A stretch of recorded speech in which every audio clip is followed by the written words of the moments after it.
All right, welcome everyone to some live coverage of the presidential elections here inside the United States of America. I did a video earlier to talk a little about that. I did cast my vote today. In fact, this is the first time I've actually voted for president. I voted president. I've voted for other stuff in the past, but this was the first time for president.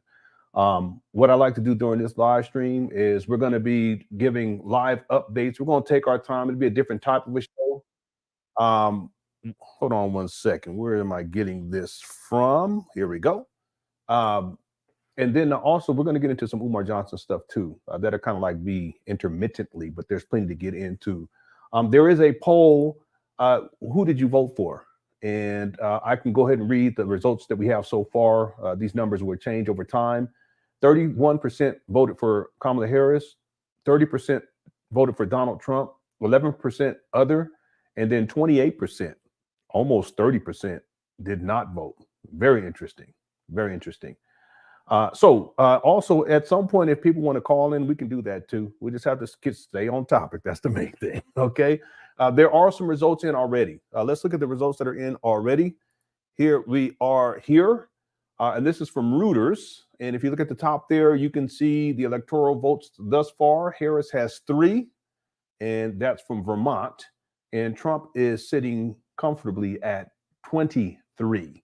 And that's West Virginia, Kentucky, and Indiana. So as of right now, it shows how many votes altogether. 5,309,209 votes for Kamala Harris, which is 44.1%. And then, of course, over there on the right side, you can see for Donald Trump, at least on my right, 6,582,579 votes, 54.7%. And of course, either candidate, the first to reach 270 electoral votes, will win the presidency. So we'll just follow this over time. The final results may not even come out until tomorrow, but it's also possible that the final results come out later tonight, depending on the electoral votes. So we'll just have to wait and see. Okay. All right, so that's where we're at right now. We did have some new members sign up. Darius Robbins became a new member. Thank you so much, Darius. I did a live stream for members only today, dealing with Umar. It was supposed to be 15 minutes. It ended up being like 40 or 50 minutes, something like that. But we had a good time. I want to thank all of our members. And then, of course, Mike Check Global became a member as well. Thank you so much. I really appreciate it. Make sure you get your vote in. I want to throw the question out there for those of you guys who did vote. Why did you vote for who you voted for? I'm going to throw that out there right now. I don't plan on sharing with you all who I voted for. Again, on the ballot, I did vote for the president. The thing is that there were also local stuff that I voted for, but then most of the local stuff I didn't even cast a vote because I wasn't educated on it, so I didn't feel like it wouldn't make sense just to make something up, just fill in the blank. I didn't want to do that, so I just left it blank. But I did vote for the president. I just don't want to tell people because then people. Either way, again, right now, the poll that we have inside of the chat room, the Cookie Fresh chat, now we have 33% say Kamala Harris, and then 28% voted for Donald Trump, 11 for other, and then 28% did not vote. Now, if I said I voted for Donald Trump, then 33% of y'all gonna be mad at me. Okay, if I say I voted for Kamala Harris, then 28% of y'all be mad at me. So I want to avoid that at all costs. Okay, all right. And of course, some people didn't vote. People have that right. I know there are people in the political spaces. They say things like you should vote, and if you don't vote, you're this, you're that. I don't look at it that way. We have rights, and here at United States of America, we have rights, and you can choose to exercise your right to vote. You can choose to exercise your right not to vote. And I don't hold people. I don't look at people any less if they vote or if they do not vote. I don't. It is what it is. Okay. Okay.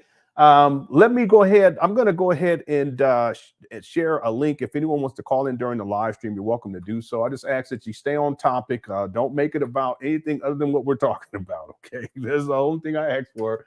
And then I'll keep you guys up to date with the results as they continue to come in. But as of right now, Trump has 23 electoral college votes, and Harris is at 3.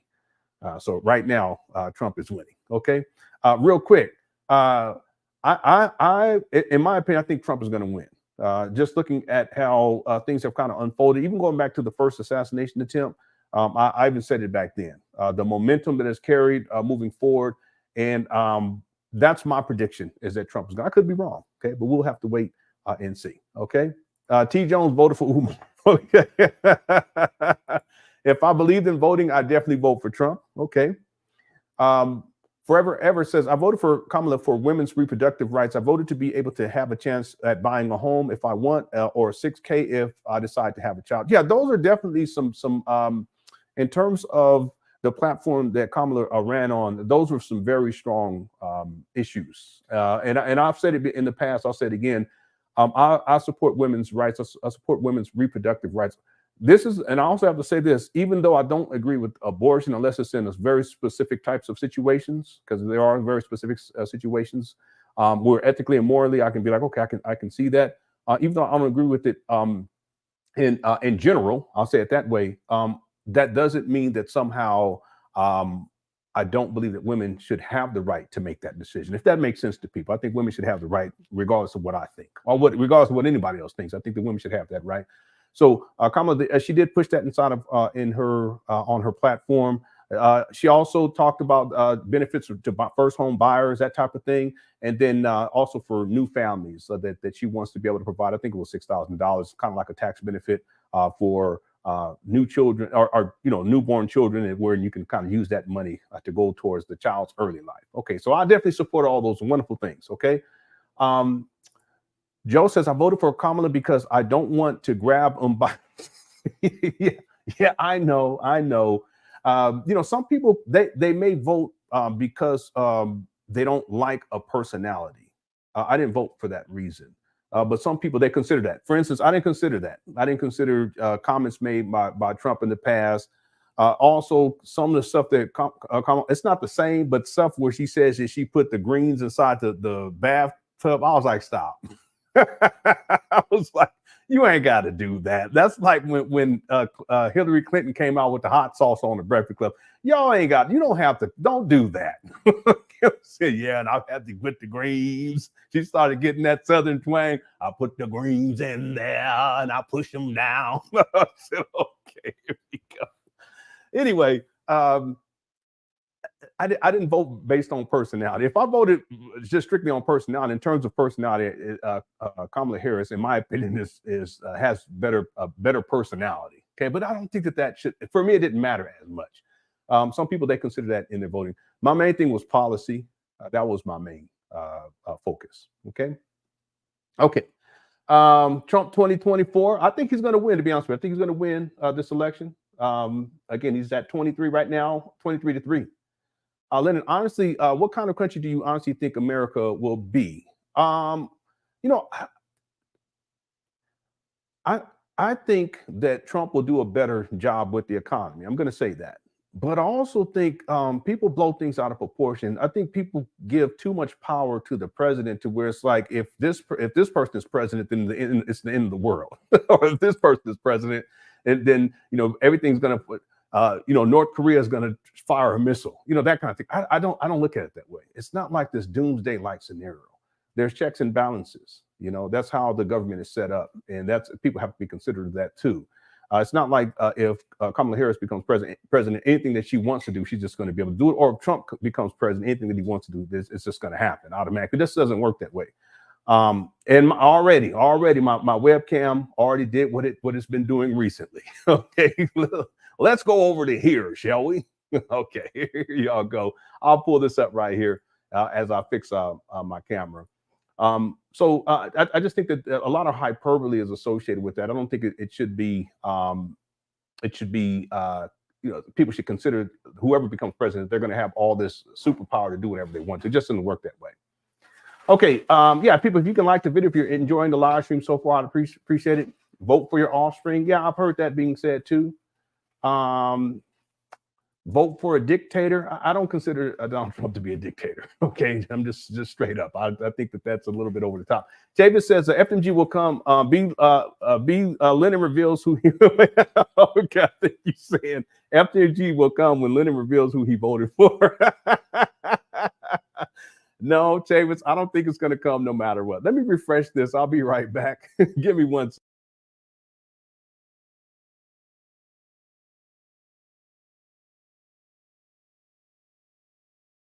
Okay, I'm back.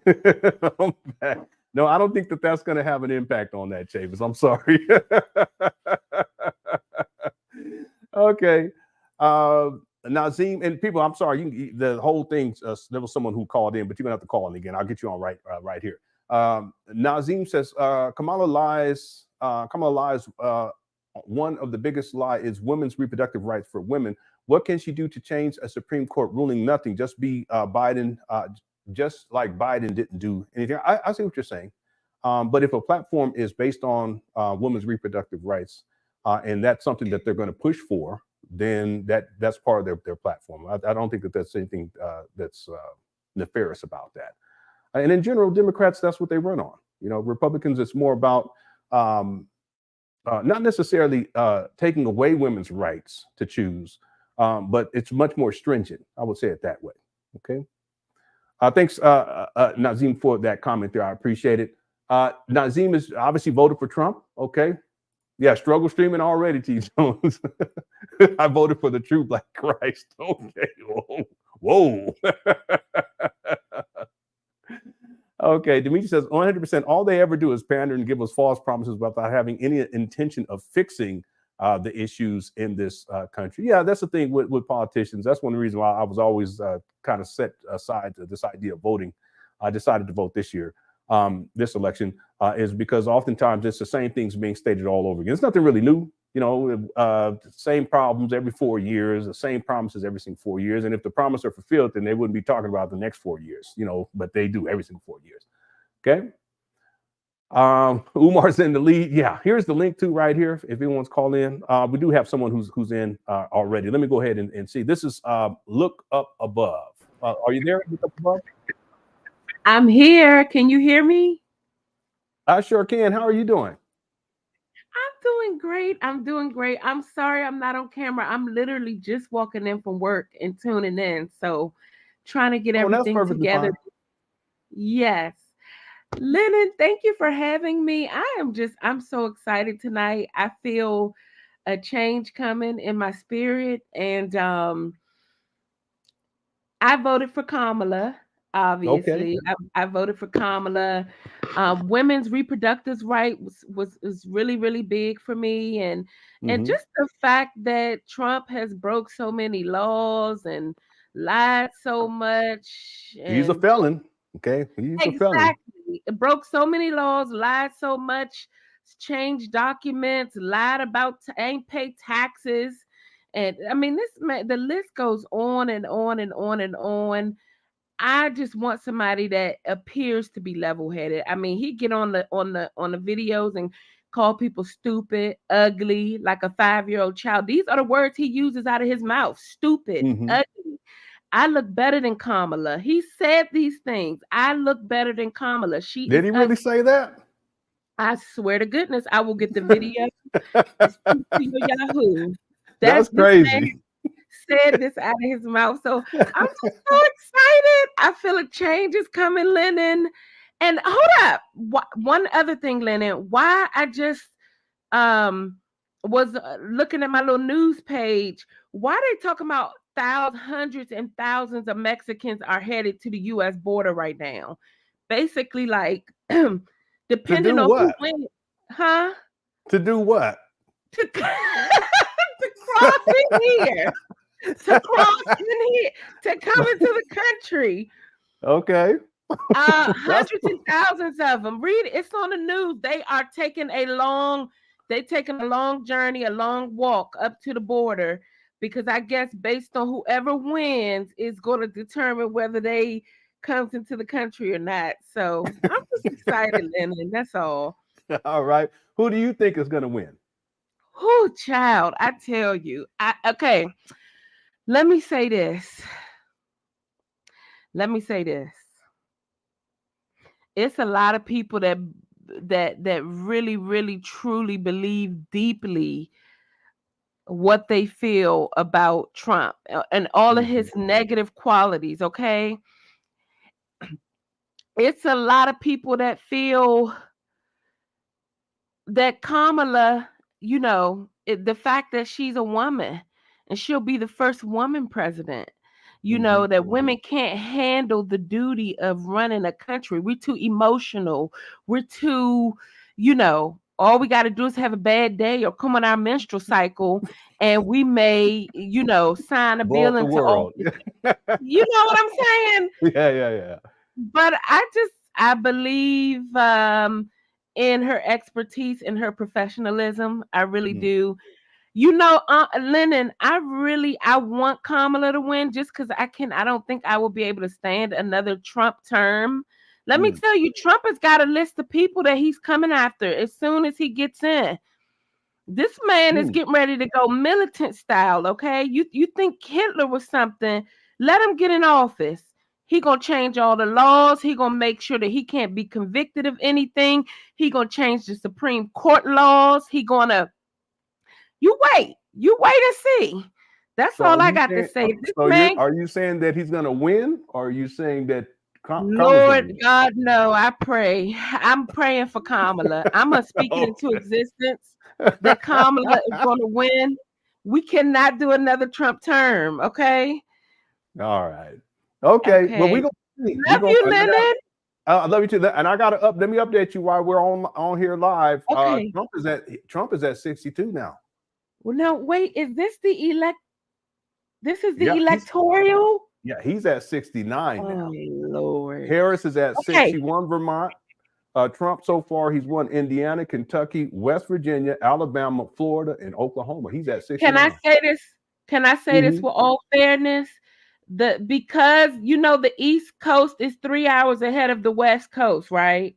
Mm-hmm. And most of the Southern Republican states are obviously on East Coast, and a few of them on Central Time. Yeah, So these votes are getting in early, okay?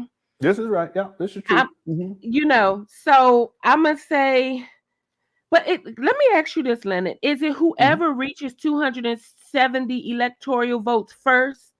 Yeah, it's not necessarily that because I mean, there could be like a tie type of a situation. I don't even know if that's ever happened before. Mm-hmm. But in order to win, you have to have 270. I'll just say it Got that it. way. Because my Let's thing say, yeah. is that Mhm. I'm sorry. No, go ahead. If let's say right now, okay, Trump is in the lead, right? But Hmm. it's unfair because all of the Republican states are down south. They're on Eastern Standard Yeah, Time. yeah, I know They're what going you're to be. saying. Hmm. You get what I'm saying? They're going to Yeah, be the votes. So I don't know. yeah, You we'll get have what to I'm wait and see. saying? And then, of course, on the West Coast, California, they have a lot of electoral votes. That's going to make a huge difference. New York, the same thing. So Exactly. all this is going to change over time. I don't think Correct. any of this is unexpected as of right now, based Correct. upon what I've seen, like on CNN and Fox. But as of right now, he's up 90 to 27. Yes. So Okay, we're gonna see. Lennon. It's gonna be a long night. It's gonna be a long night, Lennon. Lennon, will Hmm. you ever disclose who you voted for, even after the election is over and done with? Maybe, probably not tonight though. But maybe I might do that later. I just don't want people getting mad and then burning True. up the That's building. right. That's right. Yeah, you know what? That's Yeah. the truth. And it's better to be safe than sorry. So I respect that, Lennon. Hmm. They've been doing a lot of voter suppression, honey. They've been setting voter mailboxes on fire in Yeah, Washington it's been State. wild. Hmm. Yeah, they've been calling them bomb threats today.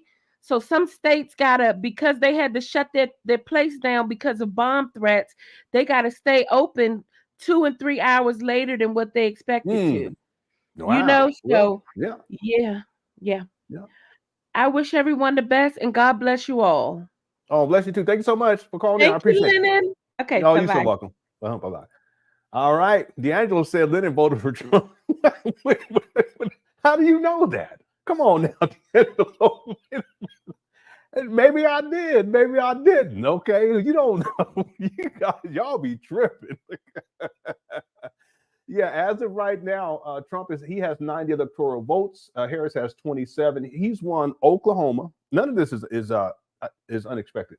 Oklahoma, Missouri, Alabama, Florida, Tennessee, Kentucky, Indiana, West Virginia, and then it looks like Kamala Harris. She's won Vermont, Massachusetts, Maryland. Is that in Delaware? Delaware is expected because that's the president's stomping ground. And that's also Umar's stomping ground when he went across cookies. But that's a whole other topic for a whole other time. We will get into some Umar a little bit later on as we progress through this live stream. Thank you all so much. Hope you all are enjoying the show. Let me check on the votes so far. If you guys don't mind, give me 1 second. Let me switch over. As of right now, we have 362, 60. Oh, wait, it's updating right now. I'm sorry. We're over 400 votes. Who did you vote for? 400 votes so far. 34% say Kamala Harris, 32% say Donald Trump, 10% say other, and then 24% said I did not vote. If anyone wants to call in and explain why they didn't vote, you're welcome to do that too. I'm surprised that that number is 24. I thought that would be a lot less. Look at this. Listen, look, here we go. Here we go. Don't be surprised if Umar shows up to greet and congratulate Trump. Yeah, he'd be tap dancing, Kamala should have come with more than just abortion when working to improve the health, especially maternal health of women of all groups in America. Having babies is dangerous. Okay.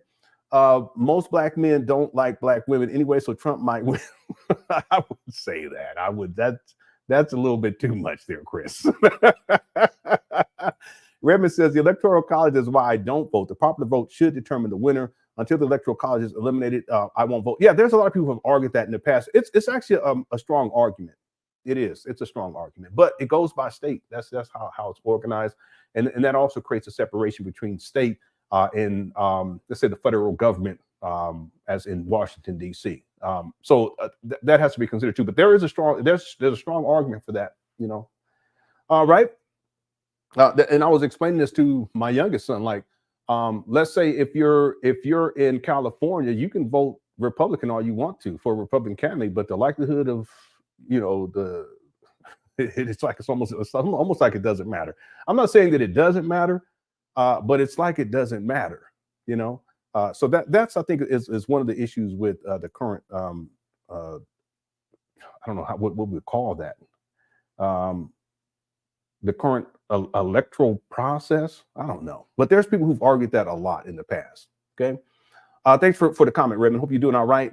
78 Bessie, she says she voted for Jesus. Amen. Hey, how's it going? Thanks for tuning on in. Okay, let's go to our next caller. This was T. Jones. T. Jones, are you there? Yes, I'm here. Can you hear me? I sure can. How you doing? I'm good. I have to put an emoji because, you have haters. I don't have time for that. Don't worry about it, sis. You good. They might come looking for me after. They'd be like, oh, my God, she voted for Trump. Yes, I did. Oh, you did vote for Trump? Yes, I did. Okay, why did you vote for Trump? What was your... Because, I'm sorry. 4 years of Biden, he didn't do a lot of the things that he promised for the Black community. I'm not going to lie. I was waiting for him to do some things that he put out there, and he didn't, right? But I didn't vote for him to get in anyway. But oh, okay. I knew he was older. I also knew that he wasn't going to make his entire term.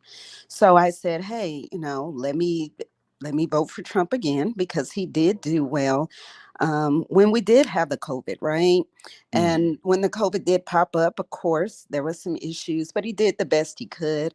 But before that, we were excelling. So I said, let me give him another try. Now, do I agree with all his policies? Absolutely not. I don't. Do I think he's a lunatic on some things? Yes, as all politicians are.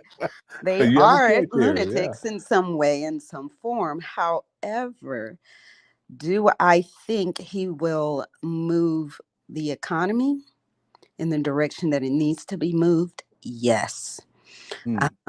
Do I think Kamala will do that? No, I don't. Because it was also, it was kind of offensive. I don't like the pandering. I always said that I like my devil up front. Okay? If I'm going to deal with a devil, at least I know which devil I'm dealing with. But the pandering, bringing out all these celebrities, bringing out all these people, and then the intimidation and bullying of African Americans, which I am, right?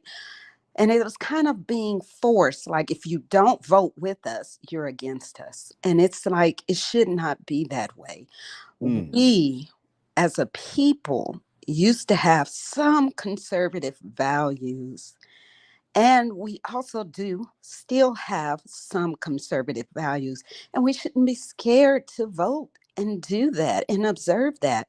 But now we are, right? And mm, so it's like, no, I'm not going to have you pander to me. I'm not going to have you say, oh, well, now I'm Black and Asian American, right? Because I didn't mm, see her pandering to her mother's culture. I'm gonna be honest. I didn't see her do that. mm. Not one time did I see that, right? But you think so low of us. You're like, let me bring out your celebrities to make you feel comforted. That was an insult to me. Mm. And Yeah. and some people will say, "Oh my God, I can't believe it." But what about the things that she's done? You can ask some Black women in California, because I did. I said, "How did she treat you all out there when she was your DA?" Well, she was locking us up. You heard stories of single Black mothers out there in California saying these things. They got affected by her. So it's like, no, I'm good on that. All Don't right. be Well, tell me this. pro-Black. Don't be Yeah. Tell me. pro-Black when Oh, it I'm sorry. fits you. Yeah. Tell me this. Who do you think is going to win? Um, Being that I'm in the great state of Texas, if Texas turns purple, which it might, um, she might win. But if she might, here in Texas, she's gonna lose because they're really pushing it. She's gonna lose big time. You said that straight out. I mean, and then on top of that, Texas, people forget that Texas is 40 votes Hmm. in the electoral college. Hmm. Yeah. So she's gonna, good luck to her. I mean, I'm happy that she got Black people out to vote who felt bullied to do it. Congratulations to that.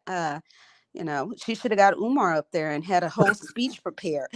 No, That way we don't, really could have been motivated, right? So don't do that. Thank you for calling in. I appreciate it. I know, and I see the haters in the comment. Oh my God, she's delusional. She's hating her own people. You have no idea. First of all, I am African American. However, I'm Native American too, from Oklahoma. So I am the original people that are from here. So don't come telling me what I am and ain't, and you just showed up. Well, she told y'all. Thanks for calling in, T Jones. I No appreciate it. All right. problem. Bye. All right. We're going to find out. Let me give you guys a quick update here. As of right now, Trump is at 90 electoral votes. Harris is at 27. Looks like he's secured Florida, Alabama, Tennessee, Kentucky, and now Indiana, West Virginia, Missouri, and Oklahoma. And Harris at 27. She secured Vermont, Massachusetts, Maryland, and Delaware. Okay, it's still early. We got a long night ahead of us, and things will definitely change over time. I want to thank everyone for tuning on in. Also, let me check our poll. The poll question is, who did you vote for? We have 473 votes in our 480 votes now. 35% of the people here voted for Kamala Harris. 32% voted for Donald Trump. 9% for other, and then 24% did not vote. Again, I'm shocked at 24%. That's rather high. I didn't expect that, but it is what it is. Okay, let's go to Kim. Kim, are you there? Hi, yes, I am. Can you hear me? I sure can. How you doing? How are you? Oh, Um, I'm doing just fine. Mm-hmm. Good. I'm glad to hear that. I hope your family is well.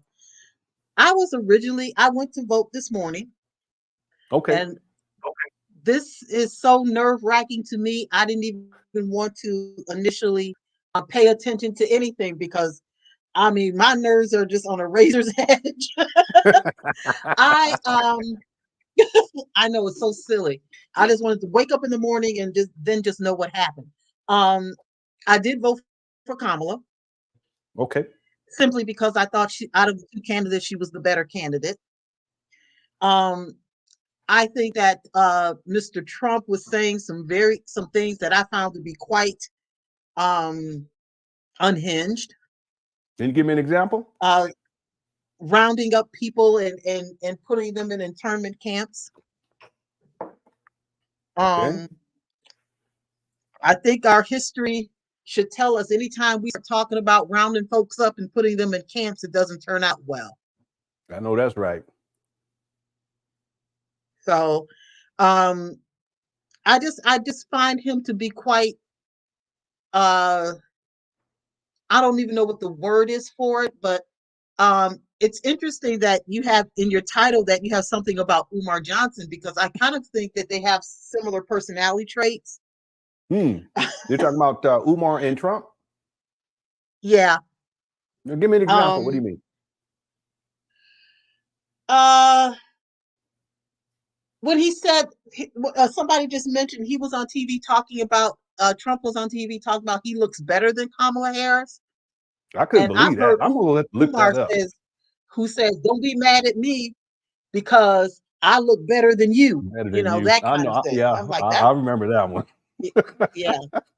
Oh my. Let me go look this up. Trump said he looks better. Yeah, he has said that. Than, I ain't heard that one. I also think Mr. Trump's physical health is not. I don't think he's well. Physically. I just find him to be. He's frightening to me. He's just really, some of the things he says and some things he does. The court cases, the taking the government documents, all these kinds of things. I find that to just be just unhinged, in my opinion. This is just my opinion. I also think that the previous caller, T. Jones, I think I heard her say that she felt that Kamala was pandering to Black people. And I just want to present a side to that for her consideration and everybody else's consideration. And I hope that she doesn't think I'm attacking her, because I'm not. I think that people have always questioned her Blackness and called it, because she's half Indian and this kind of thing. And she may have felt, I can't speak for her, but I'm just imagining that she felt that she had something to prove, I guess, for lack of a better term. And maybe that's what T. Jones and other people perceive as pandering, because she has gotten this thing. She's not really Black. She's not Black enough. She's not really with us, blah, blah, blah, blah, blah. So maybe she felt that she had to go a little overboard to try to prove a point.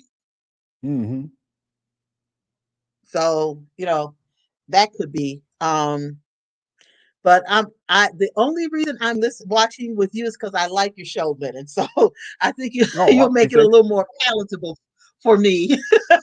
Yeah, I appreciate that. So you voted for Harris, correct? So my nerves won't be shot. Beg pardon? I said you voted for Harris, correct? I did. Okay. Can you give me, let's say, 2 reasons why you voted for Harris? I don't think she will bring as much chaos as Trump. Because I remember when Trump was president, after 2016, it just seemed to be 4 years of chaos. It was like every day there was some new crazy story about some crazy thing he did. It's exhausting. It's exhausting. If you try to follow it, it will wear you out.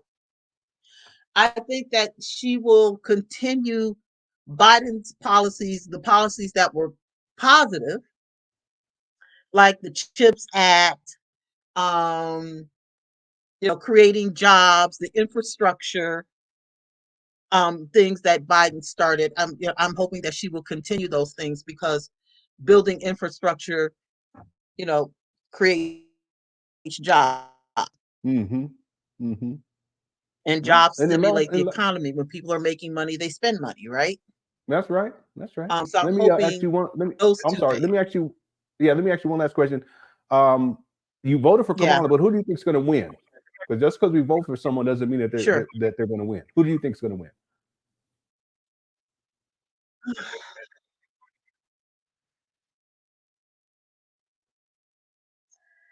I pray that Kamala wins. So does that mean that you think that Trump's going to win, but you praying that Harris wins?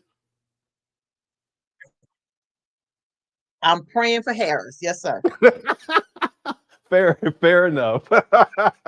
Thank you for calling in. I appreciate it. Yeah, right now it's not looking good for her, but I'm praying Yeah, because but I we don't know got if the country can put up with. I don't know if we can tolerate 4 more years of Trump and all of his crazy chaos.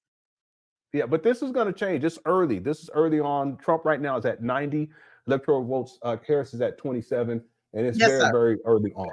So we'll see what happens. Thanks for calling in. Thank you for making this not a nerve-wracking experience for me. Yeah, you're so welcome. Yeah, I'm trying to keep it light, everyone. I know this is a touchy topic and people get into their emotions, and I get it. I totally get it.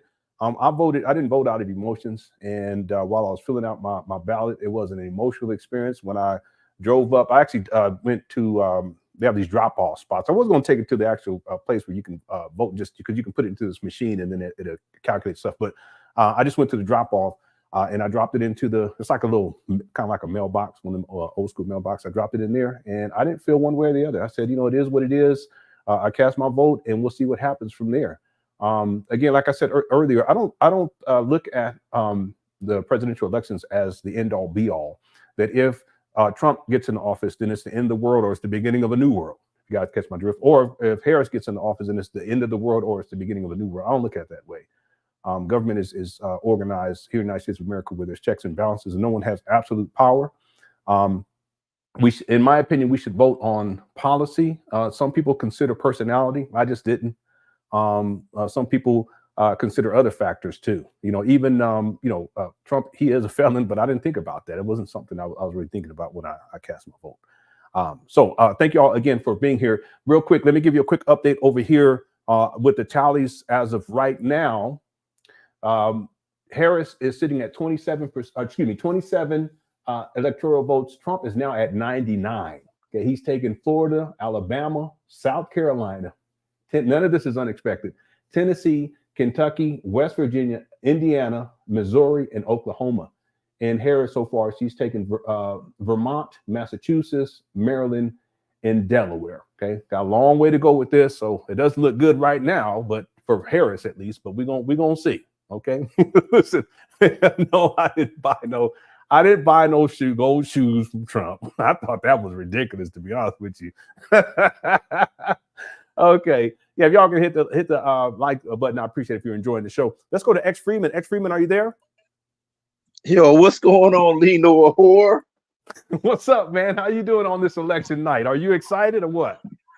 Hey, man, I'm gonna take it as it is. I ain't vote for neither one of them knuckleheads. I voted, and the reason why I voted was because I'm a firm believer that if you don't participate, then you need to shut the hell up. But at the same time, so I voted, but I for damn sure wasn't gonna pull a level for neither one of them. I just couldn't. Wait, are you comfortable telling us who you? Oh, I voted Green Party, just like I told you when we spoke a couple of months ago.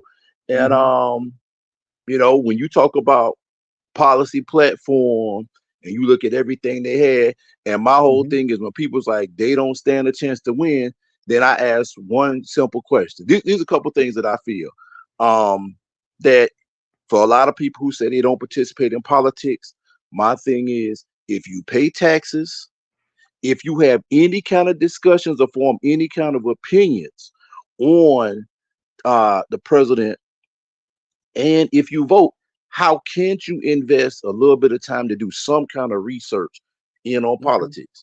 And then on my other end, I'm like, if you believe in one person, one vote, even though the electoral college plays a role, but if you feel like if you believe in one person, one vote, then my whole thing is if 81 million people can vote for Biden last time, why couldn't those 81 million people vote in their best interest for the best candidate based on policy?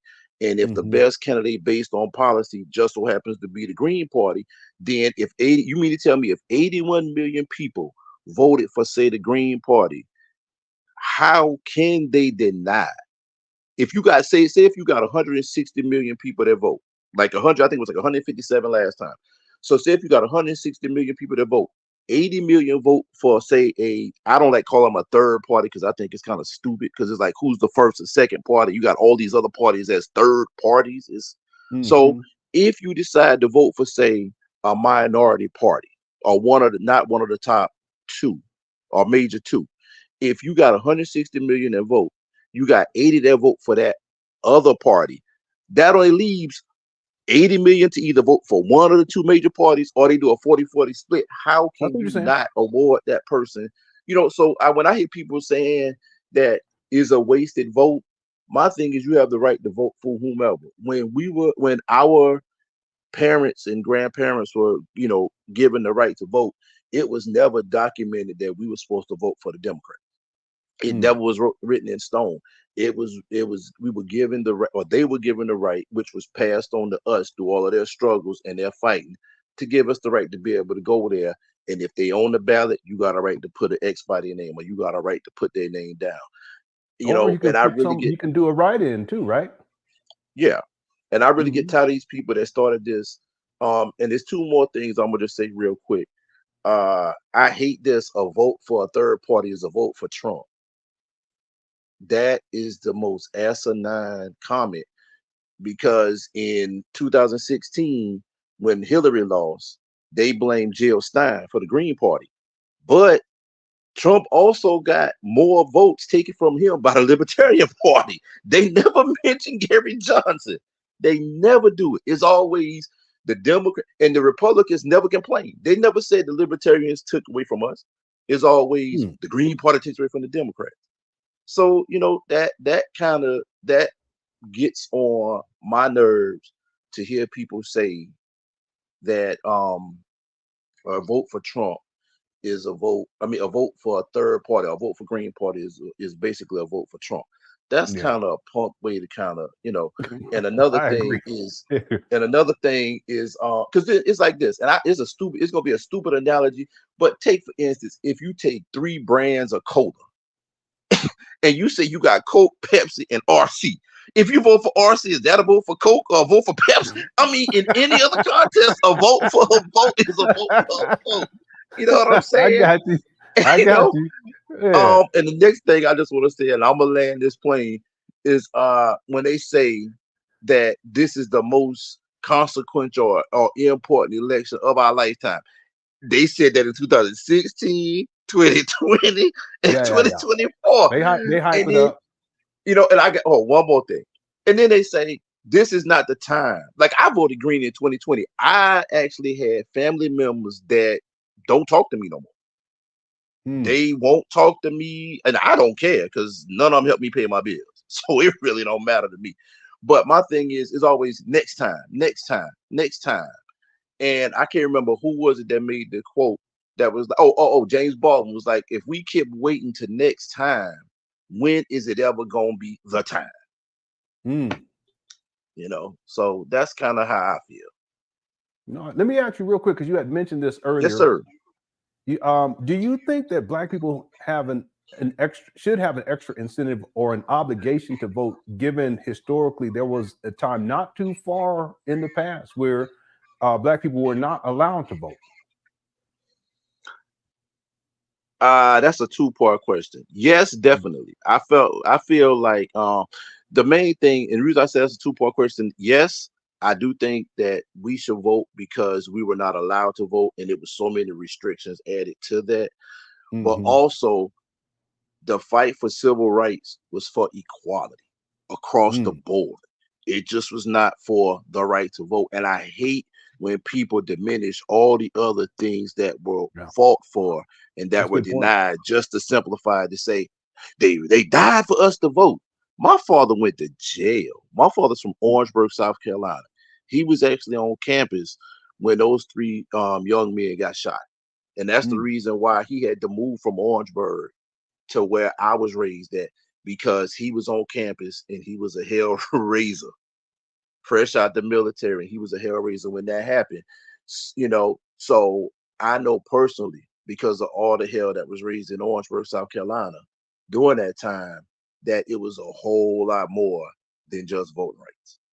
You know? That's real talk. Now I had my views about integration and the benefits and the pros and cons against integration. But it was more than just voting rights. Right. Well, thank you for calling in, X Freeman. I appreciate it. We got a long night ahead of us. Last question: who do you think is going to win?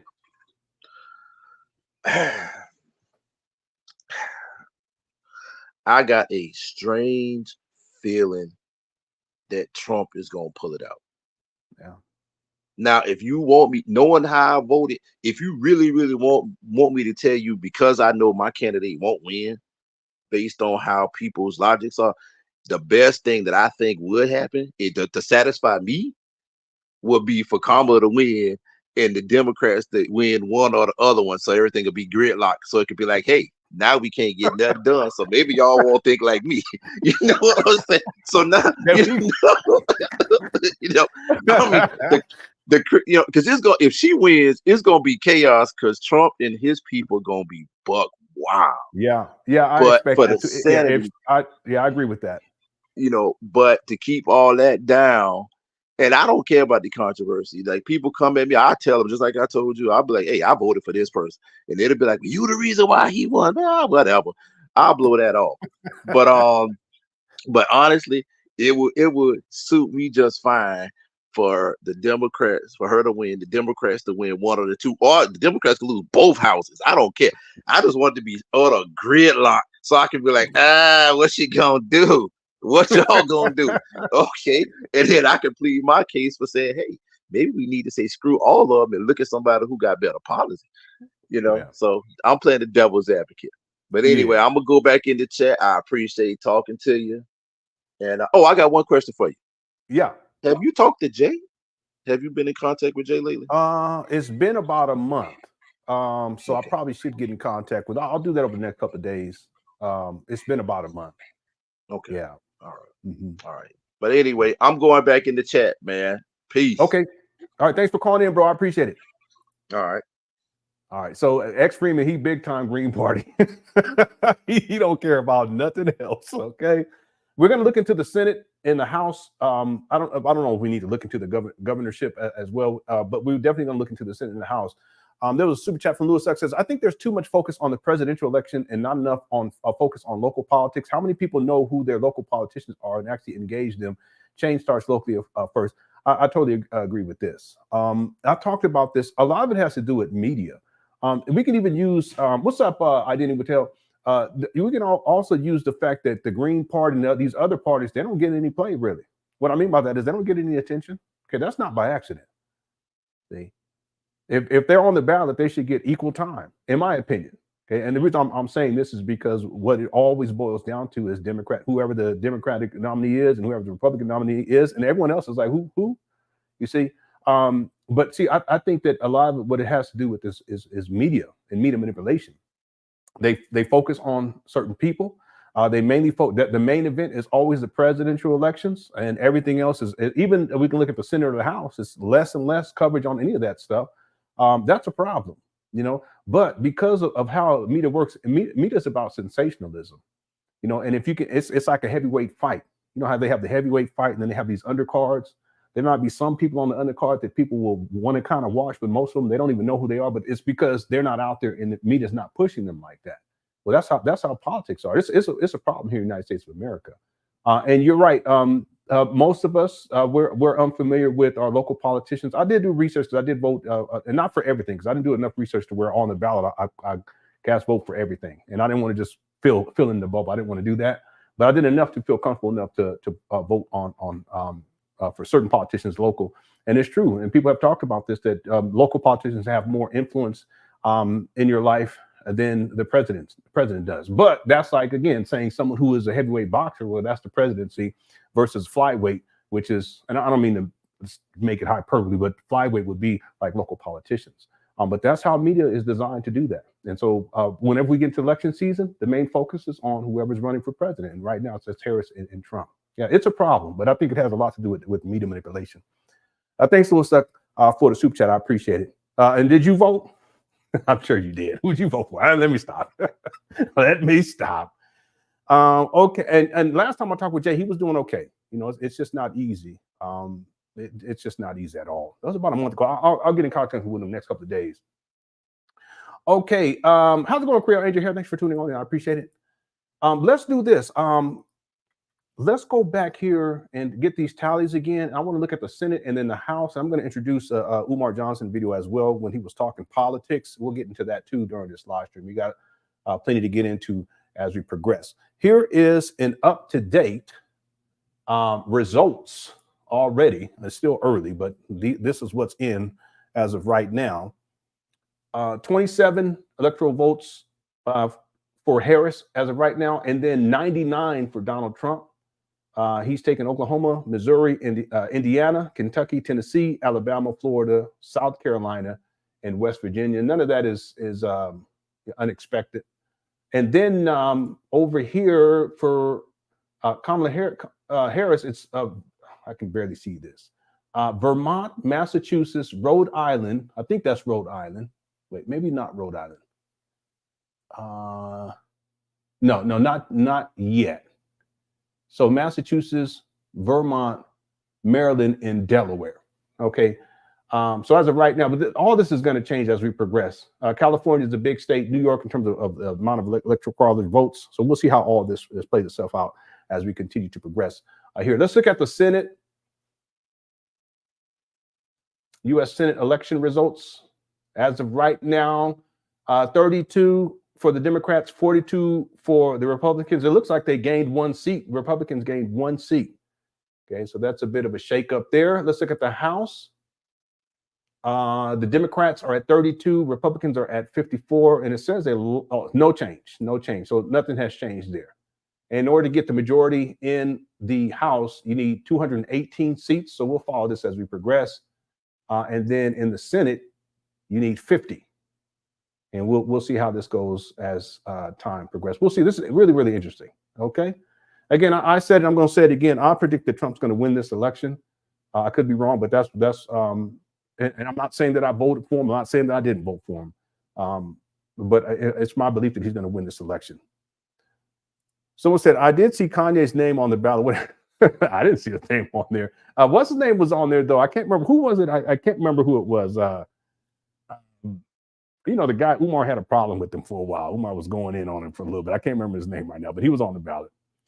Okay, let's do this just to kind of break it up a little bit. There is a bit I want to kind of get into with Umar. And what we'll do is we'll play maybe 10 minutes of this, and I'll have commentary, and then we'll switch back over and we'll check out the presidential elections and where the figures are at that point. I do want to do this. So far, we have 630 votes. Who did you vote for? 33% say Kamala Harris. 33% say Donald Trump, 9% say other, and then 25% did not vote. Okay, I'm shocked by that, but it is what it is, okay? Okay, so let's pull this video up right here.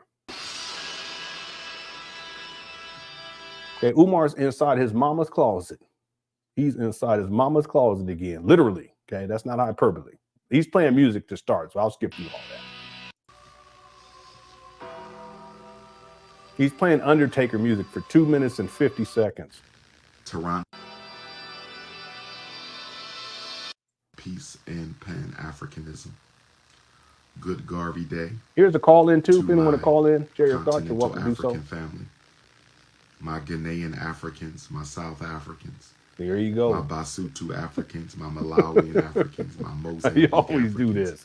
My Cote d'Ivoire Africans, my Sierra Leone Africans, my Congolese Africans, my Ethiopian, Eritrean, my Nubian Africans, my Somali, my Ghana, Nigeria, Togo, Benin, my Cameroonian Africans, my Burkina Faso, my Mali, my Niger, right back in the mama closet. Africans.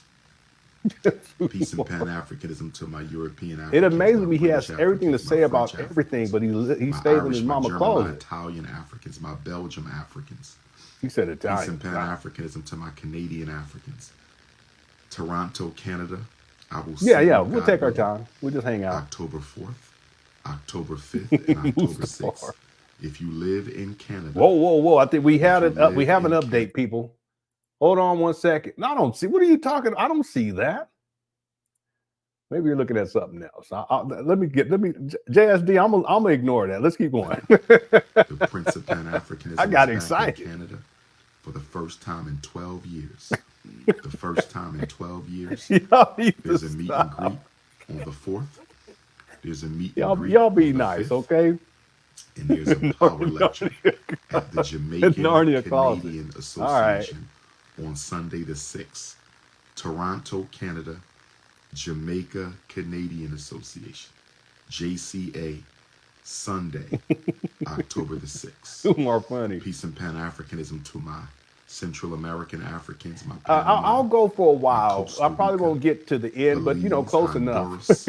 And it's possible I didn't withhold that the actual final results won't come out until tomorrow. But we'll just see. We're just hanging out. It's all good. Africans, Peace and Pan-Africanism to my South American Africans on YouTube. Brazil, Suriname, Guyanese Africans. Peace and Pan-Africanism to my Jamaican, my Haitian. What's up, Jaden? For me? What's up, Ed? Turks and Caicos, Bahamian. Pierre. Umar still going. St. Kitts, St. Lucia. There you go. St. Thomas, St. Martin Africans. My Guadalupean Africans. Peace and Pan-Africanism. My power washing Barbadians Africans. Peace and Pan-Africanism to my anyone else feel harassed and stalked me? Sick of this. Yeah, it can get crazy. It can get crazy. It really people get really emotional. I just don't approach it that way. It's unfortunate, but it is what it is. It happens every 4 years. Peace and Pan-Africanism to my Melbourne, Australia Africans. It's Peace the closet. and Pan-Africanism to my South Pacific Africans. My Africans in North Asia. My Africans in South Asia. My Africans in East Asia. My Africans in West Asia. Okay, let me go update. I'm sorry. Hold on, everybody. Let me get over here. Africans in the Middle East. Give a quick update. What I'm showing right now is hold on 1 second. Here it is. This is the live result as of 8:42. So right now, this is what is showing on this website. Kamala Harris is at 27 and Trump is at 105. So he picked up, what did he pick up? Arkansas, Oklahoma, Missouri, Indiana, Kentucky, Tennessee, Arkansas, Alabama, Florida, South Carolina. Yeah, none of this is unexpected. Yeah, on the surface, it just doesn't look good, but all this will change, especially when we get over to the more Democratic states. Democrat states. His total right now is 19 million votes, around there. And Harris is 15 million, almost 16 million. All right, so we'll see how this goes. Okay, we'll continue to follow this. But back to Umar. Here we go. Some Pan-Africanism to my Jersey Africans, New York Africans, Connecticut Africans. Texas, I will see you October 12th. Dallas, Texas, October 12th. Dallas, Texas, October 12th. HBCU Edward Waters University this Thursday, September the 26th, completely sold out. HBCU Edward Waters University, Jacksonville, Florida, Thursday, September the 26th. Tickets are completely sold out. Peace and Pan-Africanism to my Texas and Georgia Africans. Peace and Pan-Africanism to my California, Seattle, Portland, North Dakota, South Dakota, Salt Lake. I'm using Reuters. Maybe I should go check out another. I'll go see. My Salt Lake City Africans, I might be coming to see you soon. My Wyoming Africans, Peace and Pan-Africanism to my Wyoming Africans. Yeah, Harris is at 71. Yeah, I see it now. Harris looks like she won Illinois. Yep. Yeah, she won Illinois. She's at 71. Trump is at 101. Yeah, let me click on. Oh wow, let me go look right here. Hold on one second. This is Associated Press. Yeah, hold on 1 second. Yeah. Okay. Yeah, but I can't pull this map up like that because it's different. But let me see what I can find. Hold on 1 second. I'll be right back. Well, Peace and Pan-Africanism to my African-centered Christians. Oh, now the different religions. To my African-centered Christians. Today is Sunday, the worship day of our Christians. Many of my Pan-Africanist forefathers were Christians. I don't have an issue with Christianity. I have an issue with how Christianity has and is being used against African people. If you're going to church this morning, I pray you a safe journey and a safe return home. Make sure you say a prayer for Dr. Umar. Say a prayer for African redemption. I just hope that your Jesus What does in the not look world? like your persecutor. I just hope that the See how he's wringing his hands like this? image of your Lord is not the image of our enslaver. I just hope that the image of your Lord is not the image of the colonizer. That's all I hope. But happy Sunday to my Christian African brothers and sisters. Happy Sabbath yesterday to my Hebrew African brothers and sisters. Peace and love to my Muslim African brothers and sisters around the world. Okay, Reuters still hasn't updated, but I'm looking at the Financial Times. Let's look at this one right here. Yeah, things have changed a little bit at least. Let's take a look. So Kamala Harris is at 71 and Donald Trump is at 101. Okay. Yeah, so I'll check back. I'll check back here consistently. It's just that the Reuters is so behind at this point, and I don't know how long it's going to take for it to update. Here we go. Okay.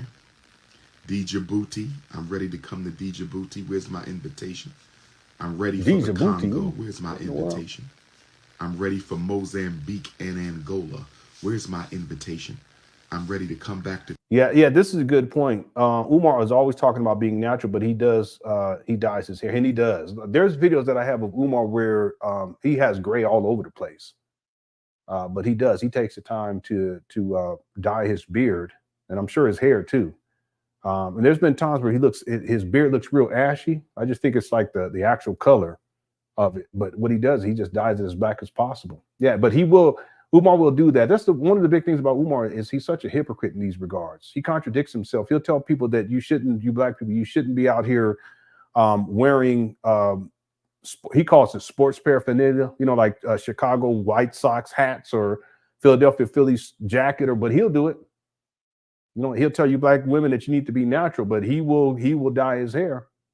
You see, but that's one of the big things with Umar. He's such a hypocrite in these regards. There's things that he said a long time ago. I'll have in a documentary, because I'm gonna have a whole section that talks about contradictions, and you could be amazed at the type of stuff he said a decade ago. And then you can fast forward to these days, and he's like, wait a minute, he said back in the day that people shouldn't be doing it, but he's doing the same thing now. Well, that's Umar. That's Umar. Thanks for super chat. I appreciate it. Someone said he has a malnourished beard. Okay. All right, here we go. Curacao. I'm ready to come back to Jamaica. I might be in Jamaica next month for the Paul Bogle celebration. Morant Bay. Where my Morant Bay Jamaicans at? Where my Morant Bay Jamaicans? I might be in Jamaica for the Paul Bogle celebration. October the 24th. Harris, she the won Paul Bogle Illinois celebration in Jamaica, Morant Bay. Somebody tell President Ibrahim Traoré of Burkina Faso that Dr. Umar is ready to visit Burkina Faso. I need to talk to Ibrahim Traoré. Somebody give him my number.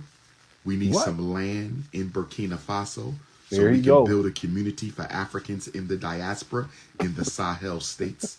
Somebody get the general of Mali, get the colonel of Niger on the phone. We need land in Burkina Faso.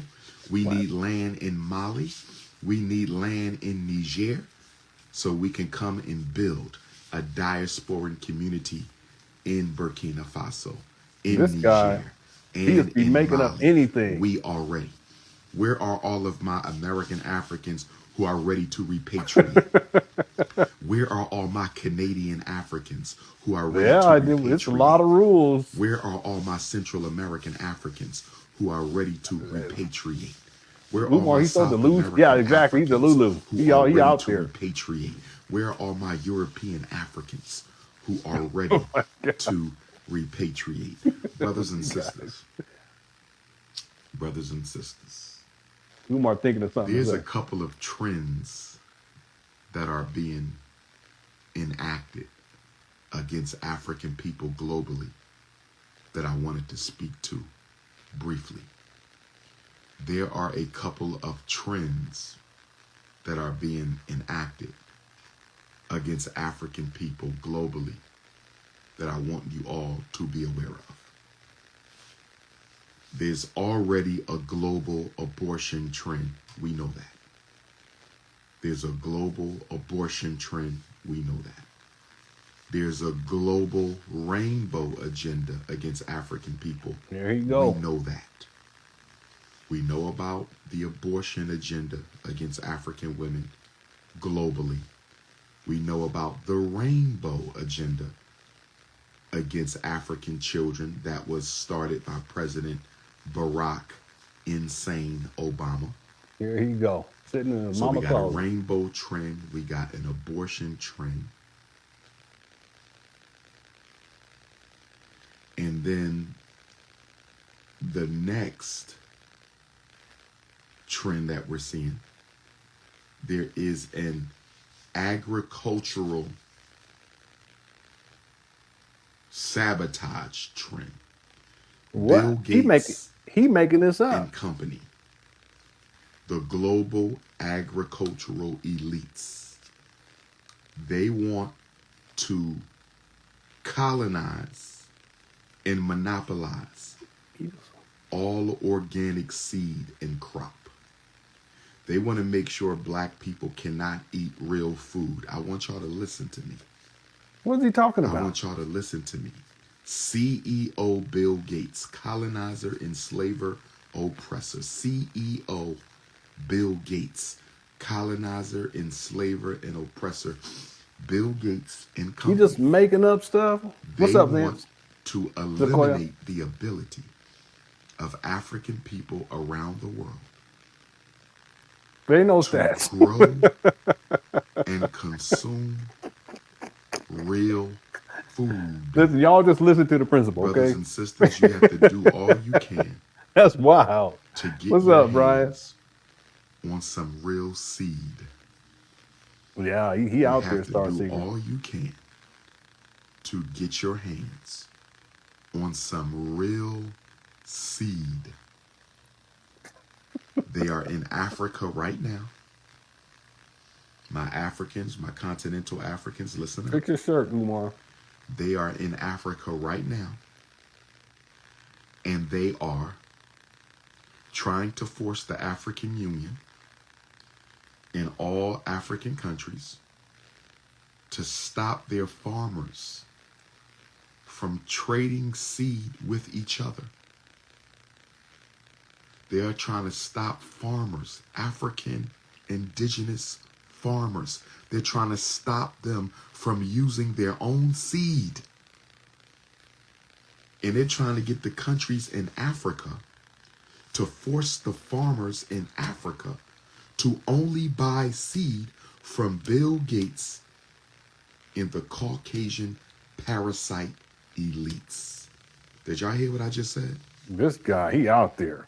Did y'all hear what I just said? We don't want your farmers using organic seed anymore. Stop them from using organic seed. Make them buy their GMO from us. Make them buy GMO seed from the global white parasites.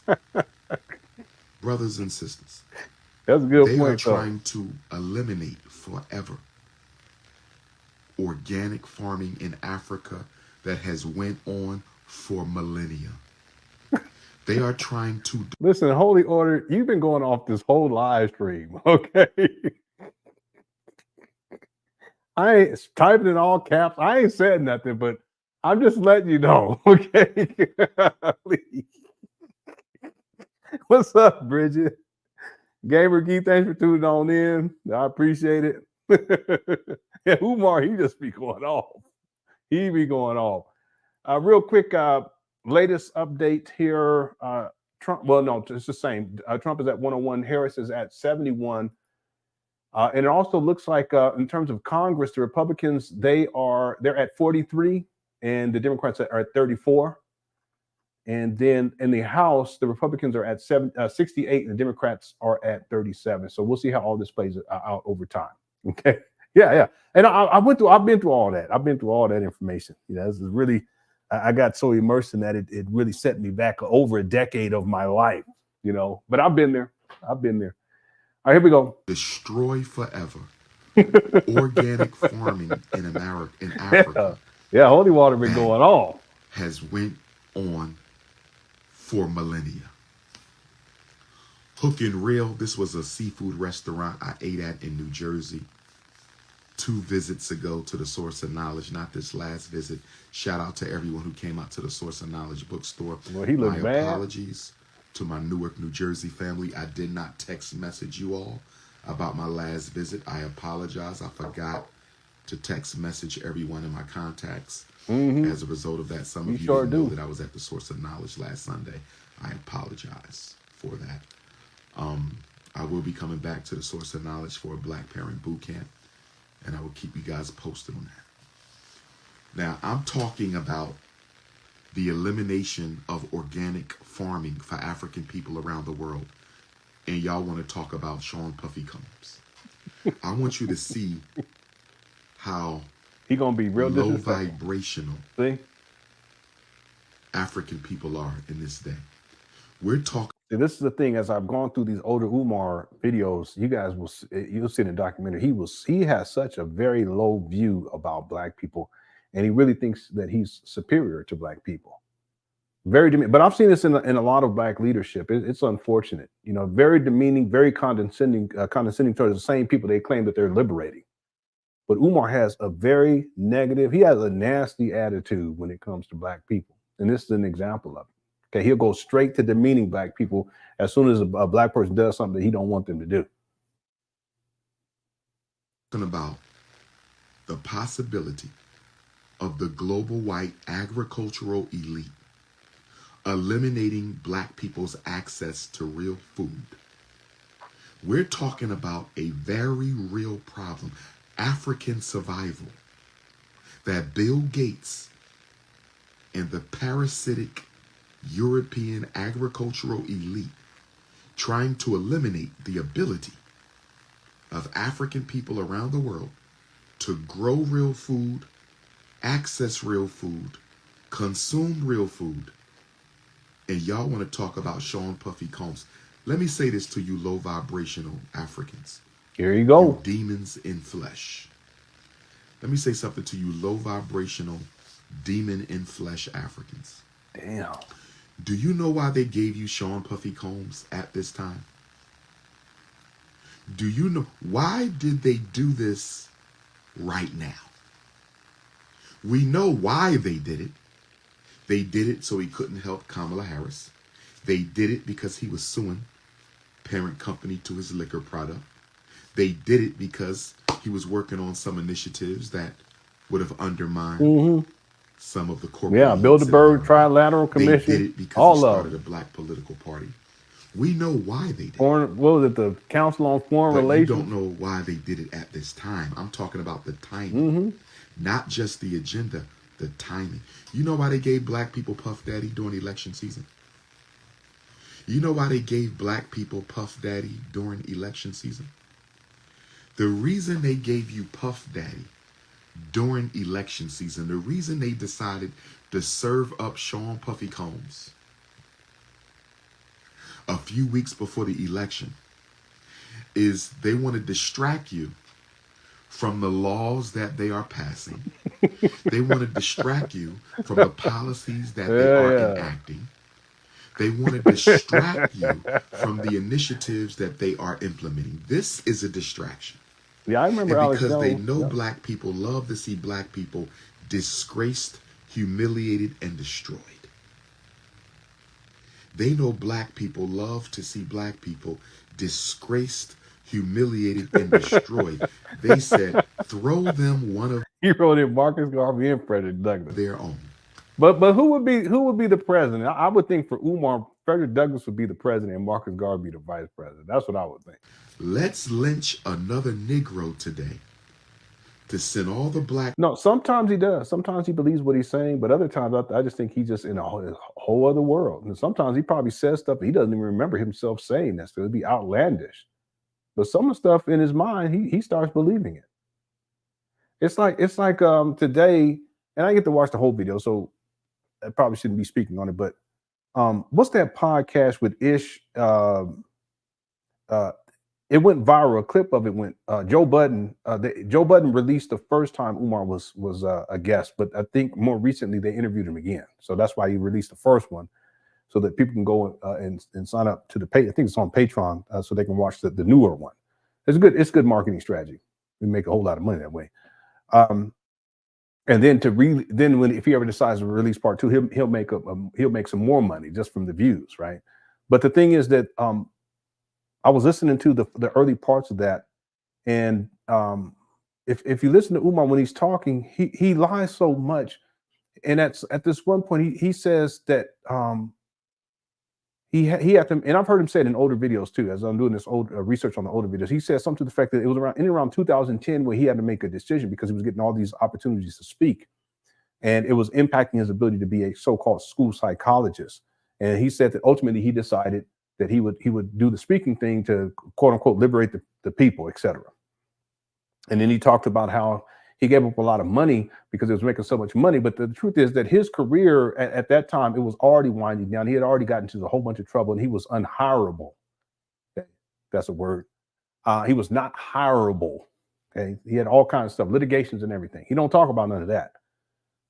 But what I found to be interesting is that with Umar, what he tends to do is he'll talk about his present situation using his past reality. It's really fascinating with Umar. And as he was talking, he said something to the effect, "I'm still a school psychologist." And this video was from 2024, earlier this year. So I'm still a school psychologist. And the truth is, no, he's not. Umar has not functioned professionally in over a decade, but he will say that. And so what I'm saying, in his mind, I think he believes it. I think he still thinks, and he says, I'm still doing these, I'm diagnosing these children. He's not doing any of that. Can you imagine any school district on planet Earth, charter, public, it doesn't matter, who would say, listen, yeah, we're going to have this guy with his behavior online? It's not going to happen. But in Umar, in his delusional mind, he's delulu. He actually believes that he's still a school psychologist. So what I'm saying is sometimes he says stuff and he just be lying because he wants to paint a false narrative about who he is and all his accomplishments. But then there are times where he believes it. There's times where I think he knows that it's not true, but he'll say it anyway because he has to present himself as something that he's not. Now, in the past, he may have done certain things. School principal, school vice principal. Listen, I haven't found any record of it. It's possible, but I haven't found any record of it. He did function as a school psychologist for about 5 years, but that's a limited period of time. He's talking about how he was a school psychologist for over 20 years. But see, in his mind, he creates it. He starts believing it, and he'll just say there's contradictions too. Because here's another example for GG. If you guys listen to the interview, because I've heard him say it more recently too. He talked about joining UNI after his undergraduate when he got his bachelor. He had a double major in political science and in psychology. And he talked about how he found out about the UNIA building that was next to a shoe store, a Jewish shoe store, and that's where his mom used to buy him shoes. But he never knew that was the UNIA building. But he realized that it is because they painted it red, like green at a certain point. He tells the story several times. And ultimately, he joins the UNIA. And then he says, and I've been with them ever since. No, that's not true. Because in 2005, Umar put in a resignation letter. See, he lies so much. The guy lies so much. And I never left. No, he was never going to kick him out anyway. He said it was some controversy. No, he was trying to scam them. He was trying to put together a building fund to do renovations. Sound familiar? See, so what I'm saying, Sporty B, is with Umar, he's a habitual liar. So he'll say things that aren't true, but in his mind, the way that I don't know what it is. He has to be able to have some kind of mechanism in his mind to where he can justify, okay, I'm going to tell all these lies, and he starts believing them. You know, see, it's one thing to lie, and then you think about it later, you say, hey, I shouldn't have did that. But with Umar, he doesn't do that. He'll lie, and then later on, he'll say, okay, now, how do I make that lie a reality? And in his mind, he makes it a reality. Really weird. Really weird. Sigmund, how's it going, Sigmund says, so Lenon, are we talking about that Tesla Cybertruck windshield having Can you imagine Umar in a Cybertruck? He wouldn't even know how to open a door. This guy, he's so backwards. Yeah, we're talking a little bit about Umar. We're going to get back to the election results. People called in there. Thanks to everyone. And there is a change. Let's pull this up, everyone. Let's get an update here on where things are at. This is live now on Fox. Hold on one second. Is this the one I want? Oh no, that's not even updated. Oh no, here it is. Okay. So there is a bit of a change. Let's take a look here, everyone. And thanks for super chat, Sigmund. I appreciate it. Hope you're doing all right. As of right now, Kamala Harris, she's at 99 electoral votes, and Donald Trump is at 120. And let's see if this site actually shows. Okay, she won Illinois. Oh, New York. Okay, so that's why you had a big jump. A lot of people in New York. So it looks like she's won New York as well. Connecticut, New York, Massachusetts, Rhode Island, New Jersey, Maryland, Delaware, Illinois, and Vermont.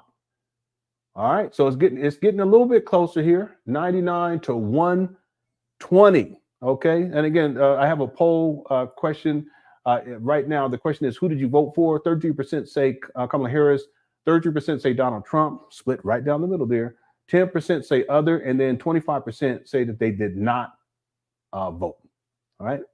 And yeah, we talked about that. I got those text messages. Yeah, Umar, I thought I had a big head, a big forehead. Hey. Yeah, Umar's on a whole nother level. Okay. Let me check one other thing before we get back to this. Again, if anyone wants to call in and share a perspective on where we're at with the results as of right now, you're more than welcome to do so. Oh, wait, no, I didn't mean to post that. That's the wrong thing. I'm posting the link to the whatchamacallit. Hold on one second. Here it is right here. How did you taste it already? Is it good? Okay, good. Yeah, I'm looking forward to it. So let's say Umar got 5 head. Umar don't talk about that. He don't want to talk about that.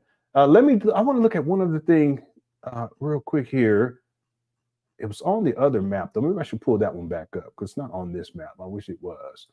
Let's see if it's on this other one. Okay, in the Senate right now, 35 Democrat, 46 Republican. Okay, 50 is boy, it looks like the Republicans, they're gonna handle that. And then in the House, Republicans are at 75, Democrats are at 48. We have to wait because we still got to get to the West Coast. California's going to make a huge difference too. We'll see how things go. Okay, and in the chat room, if you guys don't mind, who did you vote for? If you don't mind saying, you don't have to. I'm not going to be sharing who I voted for. Okay, people go crazy. Okay, let's get back to Umar, and we'll get another update with these electoral votes in just a little bit here. And thanks again, Sigmund, for the super chat. I appreciate it. All right, here we go. Over here, while we take care of business over here. This is a grand distraction.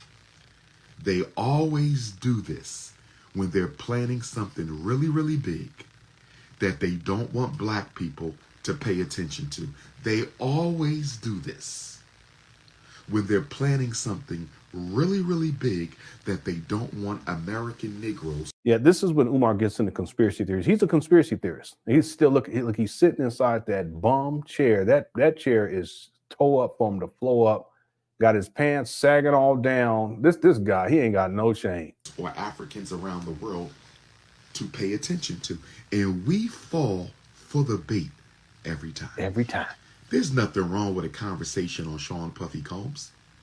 But when you scroll through Black Twitter and you scroll through Black Instagram and you scroll through Black Facebook and you scroll through Black TikTok and all you see is gossip and conversation about one man at a time like this, then you know you are engaged in a grand distraction. Sean Combs is a distraction. And anytime you see something like this, you should ask yourself, what are they trying to distract African people away from? One of the things they want to distract you away from, they want to distract you away from the fact that Kamala Harris and Donald Trump have no agenda.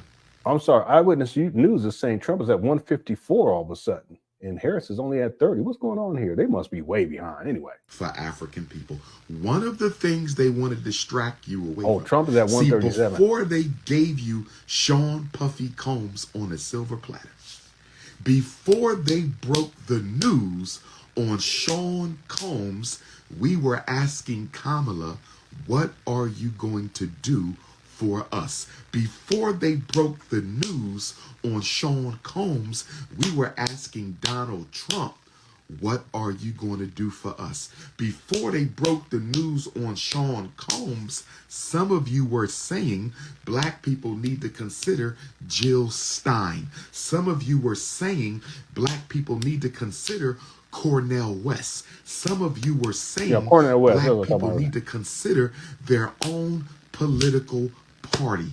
But after they broke the news on Sean Combs, Kamala Harris was no longer the most important conversation in the community.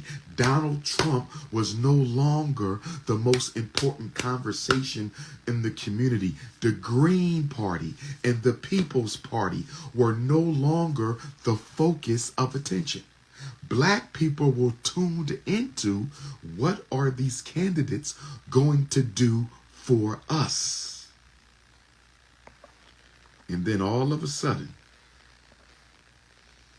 they said black people are having too much political talk. Well, this is just Umar. He's such a conspiracy theorist. He really is. People says, Lenon, I almost got killed yesterday and said, oh, you better be careful. Okay, you need to, whatever, I don't know what you're doing out there, but you need to be careful. Okay, South Central's always been, I shouldn't say it that way. I'm sorry. I shouldn't say it that way.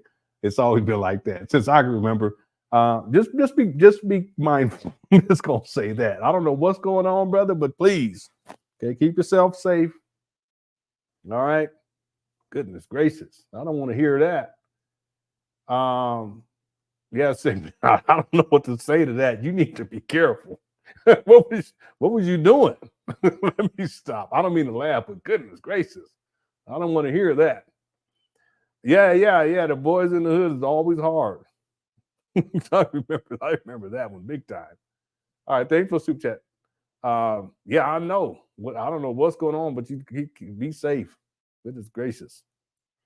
Real quick update, everyone. Here we are. Trump is at 137. Harris is at 99. Again, 270 is needed to win. And if you guys look down here, it says Trump, he holds Ohio, he holds Wyoming, he holds Louisiana, he holds South Dakota. But if you look on this map here, you'll see North Dakota, South Dakota, Nebraska. Oh, I'm sorry. Let me get this off here. Nebraska, Oklahoma, Arkansas, Louisiana, Mississippi, Alabama, Tennessee, Kentucky, Indiana, Ohio, West Virginia, South Carolina, and Florida.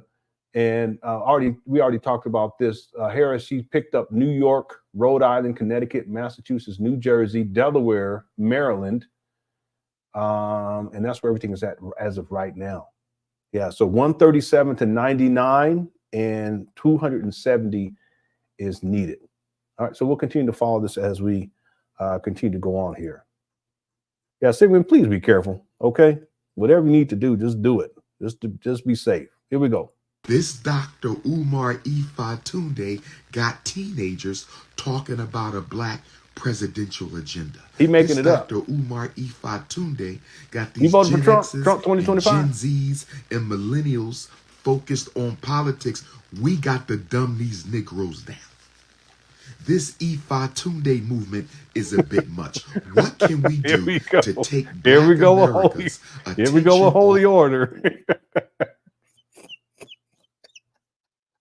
I don't mean to laugh, but it's not 90%. I'm sorry. I've been through all of it. I've been through everything. The reptilian agenda. Umar mentioned that too. That's what I'm telling you. Umar was a conspiracy theorist. He was deep into it. He would talk about the Trilateral Commission. One interview, he couldn't remember David Icke's name, but that's who he was trying to reference, but he couldn't remember it. I've been through all that stuff. I mean, I remember there was this website with this one guy. He was British, and Chris Everard or something like that. And he had all of this alien stuff. And that's when around the time I was in the Crater Mutual and the reptilian shapeshifters and all. And I went so deep down into that. That was, I mean, when I think about it now, it's just so sad. It's so sad. But in life, we get, cause some people they get caught up in other stuff. For me, it was the conspiracy theory stuff. And I can say I used to produce documentaries, conspiracy theory documentaries. I spent exuberant amount of time researching that stuff and producing documentaries on that stuff. And I'll tell you, no, it's not 90%. It's not even close to 90% truth. And this is from someone who was deep in it. Okay, but I get it. Okay, I've been there. You see, I've been there. Trust me, I understand. Simeon says, I was at a polling place, AC Bilbu Library across the street from Athens Park. You know, yeah. Well, there's other polling places now. I shouldn't say that, but there's other polling places you can go to now. Okay. You got to be careful, because there's been stuff that's been happening at these polling places too. People got to be careful about, you know, and it'd be a place, it could be a place that you feel perfectly safe being at, but because it's what's going on, you know, elections, people are all emotional stuff. You got to be careful. In fact, Sigmund, I saw this video. Was it early this morning? I need to get some sleep. Well, now I think about it. It was either early this morning or late last night. I think it was early this morning. There's a comedian, the one that did the joke about FDMG was he said it was a haunted house, but I said it was a haunted house before that. I got to get my credit on that. I did that months before that. I told people Umar could rent that out as a haunted house and he'd make a gang of money. But the brother, he was reviewing this video at this polling place, and there was this white guy, and he was going at these black people and pushing and all this kind of stuff, and it was black women who was doing this too.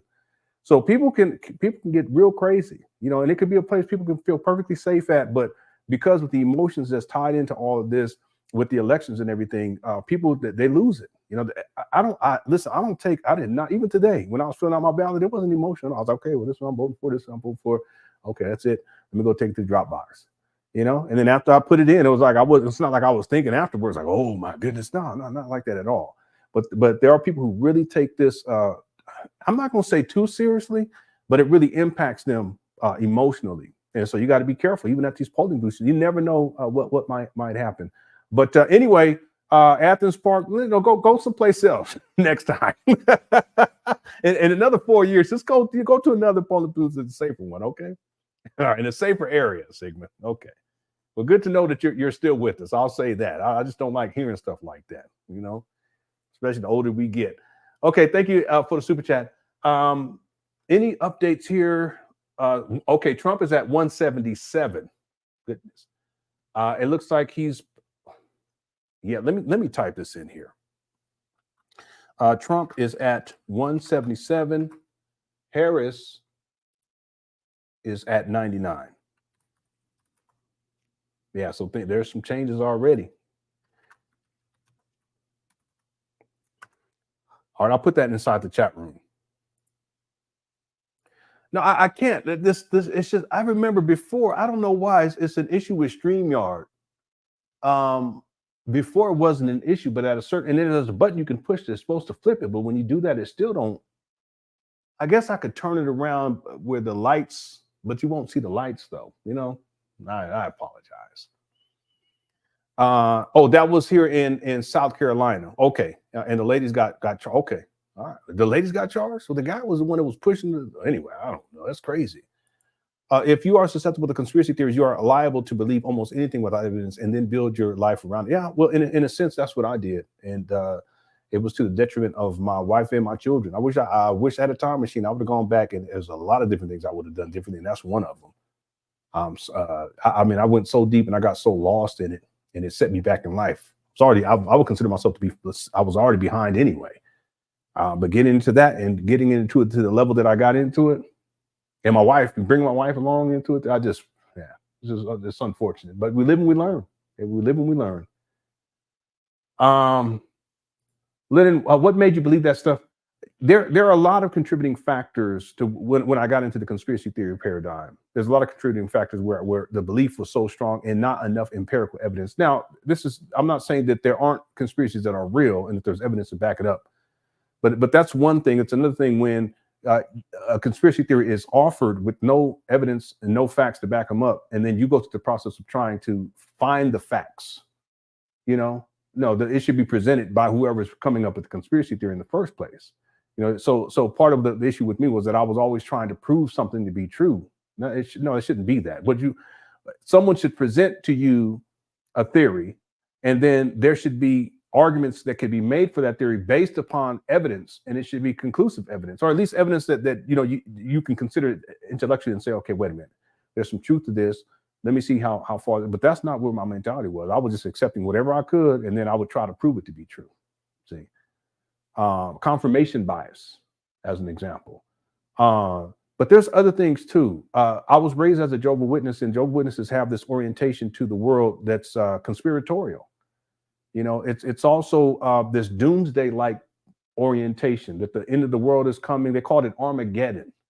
And I was raised Jehovah's Witness up until probably about the age of 14, I would think, around the age of 14. I never got into it like to where I believed in any of that stuff, but it impacts you, the propaganda. And so if you're raised in that, where you have this really a dystopian view of the world, and then you also think the world is evil, and everyone else, they don't know what they're talking about. They used to say that they don't know the truth, but your witnesses know the truth. It's a conspiratorial type of mindset in the first place. Also a elitist type of orientation. I think it was 144,000. I can go on and on and on. Okay, and this isn't specifically Jehovah's Witness religion. Plenty of religions have this orientation, but the point is that if you're raised in that with that type of mindset, it actually prepares you for conspiracy theories. Because and you start to believe based upon how you were raised to think, and you think in a certain type of way, and the way that you think actually causes you to believe things that without any evidence or proof. So I think that was a factor. I also say this, that it is my belief, and it's just a belief, that people who have gone through trauma are more susceptible to conspiracy theories, because conspiracy theories are by their nature traumatizing. And so there are people who, because of and I went through my own childhood trauma growing up and being in an abusive household, so forth. So I can go around a whole list. Drug abuse, alcohol abuse, all that kind of stuff, and the traumas, all the traumas associated with that, physical violence, all of that. I believe that people who get in, people are more susceptible to conspiracy theories, because conspiracy theories can also, it can be a way to kind of, it becomes a comfortable excuse as to why your childhood was so difficult, even though the Bilderbergs didn't have shit to do with anything, or reptilian shapeshifters didn't have shit to do with anything. You see what I'm saying? So there was a lot of contributing factors to why I would believe in things. And again, I'm not saying that all conspiracy theories are false. What I'm saying is that when you accept conspiracy theories in the first place without any evidence or proof, and then you go through the process of trying to prove it to be true, that's not the right mindset to have. But for me, because of my background, I think that I was prepared for that conspiracy. I would also add one last thing. There's other things too, but one other thing is, there was a time where I was in the Black conscious space prior to the internet becoming a huge thing. And a lot of that stuff is conspiratorial. I always used to tell myself back in the day, not even back in the day, but after I got out of the conspiracy theory paradigm, the conspiracy theory paradigm is really geared towards white males. But what the equivalent to that for Black males, you can go that route too, because I did too with conspiracy theories, but the equivalent to that is white supremacy. So whereas Black males will talk about white supremacy, well, white males who were supposed to be the I guess upholding white supremacy, they talk about conspiracy theories, and the World Bank and the Bilderbergs and the global elite, and the list goes on and on and on. But again, those are some of the reasons why I in retrospect, I recognize these are some of the reasons why I was susceptible to the conspiracy theory paradigm. And there was a lot of stuff that I believed in that simply was not true. And again, and with my age and with more wisdom, if I had a time machine, I would have gone back and definitely changed that route in my life. Okay, but it is what it is. We live and we learn. Okay. All right. Okay. Again, Trump is at 177. Harris is at, let me see if this updated. Did it update? She's still at 99. All right. Okay. Yeah. Illuminati. Illuminati was a popular topic back then. Everybody was talking about it and its relative topics. People's study of entertainment at that time really pushed the agenda. It was very convincing. Yeah. Yeah. Because the entertainment industry, there's stuff that I said about the entertainment industry, though, that proved to be true, especially you look at someone like P. Diddy. I was talking about that stuff back in over 20 years ago. I was talking about that stuff, you know? So that's what I'm saying. It's not that everything is untrue, but just the orientation was incorrect. Intellectually speaking, you don't go into something trying to prove something to be true. Whoever's proposing some sort of theory, they need to have the evidence there, and then you consider the evidence. And I was deep into the Illuminati and studied Illuminati. That was kind of like the apex of all of this. There's other people who still talk about the Illuminati. I used to watch shows like Alex Jones, not for that long, because he was just way over the top, in my opinion, but Alex Jones, slipped my mind. David Icke, another guy I was deep in him. Jordan Maxwell, I was deep into him. He had a sort of protege. I can't remember that guy's name. I was into him too. I actually met Jordan Maxwell. He actually reminds me of Umar because he didn't. We used to talk about this. He didn't have his own place. He used to sleep on his brother's floor, and just we get caught up in that stuff and we're focusing on the wrong things. And he was older too, even then. He's passed away, so rest in peace. Anyway, I met him one time. Exactly. JW used to say blacks can't go to paradise. They are led by an almost all white board of men. Yeah, I mean, a lot of religions, they had these racist ideologies back in the day, and they change over time. I was called the first time I was called that I can remember that I was called a nigger by a white man was at a Jehovah's Witness event. And not to say that that's what they were saying. No, it was a guy that knew he was a white guy. Looked like someone from a trailer park or something like that, hillbilly type. And I was a child. I was probably about 6 or 7 years old. And he said, it was at a park because they didn't want you socializing with anyone outside of the religion. So they would throw their own functions, and then people would come from the they called it the Kingdom Hall, but it's the church. And he was a new person that had come around. And I was standing by a tree. It's like, look at that nigger over there by the tree. And I remember I went and I told one of they called them elders. I told him, and an elder put him aside and said, no, we don't talk like that. We don't use those types of terms. And that was that. But anyway, my experience with being raised as a Jehovah's Witness, it did impact me in certain ways. And in particular, I think it prepared me for the conspiracy theory paradigm. And that's not extraordinary because there's a lot of religious indoctrination where it's so doomsday-like. Well, conspiracy theories they often are doomsday-like. You see, yeah.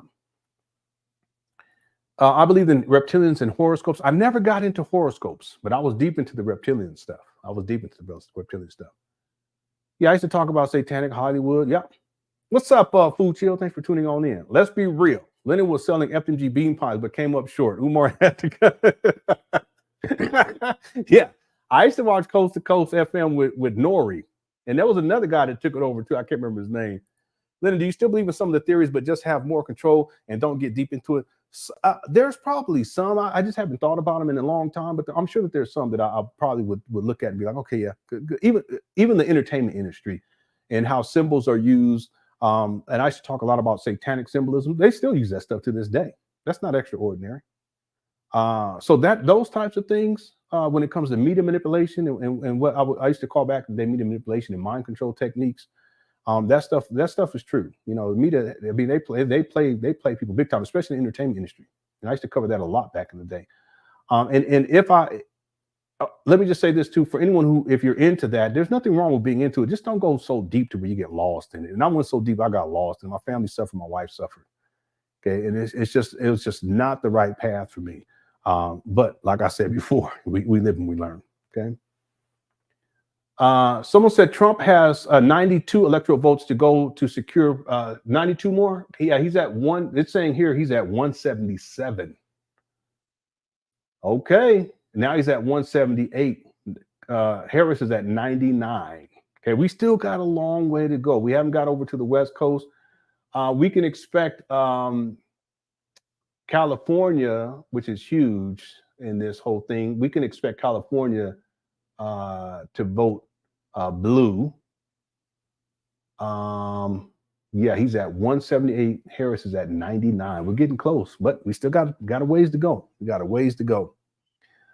Sigmund says, and thanks for Soup Chat. That's a blessing, right? Thank you so much. It's all a blessing, but I appreciate it. Part of me being a disruptor is this. I was driving around Pasadena and one day, and I came across the John Birch Society. Okay, I parked went in and started asking questions, people were shook. That is just what I do, Lenon. I disrupt and don't give up.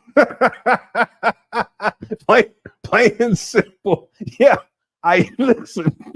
I get it, Sigmund, but don't be careful. That's all I gotta say. Okay. He said he went into the John Birch societies. That's another thing too. There was different societies that I got that I used to study, like they called them secret societies. You guys remember this? Back in the day, secret societies. There was Skull and Bones. I was deep into that. George Bush and his daddy and all. You guys remember this? One was Skull and Bones. Another one was the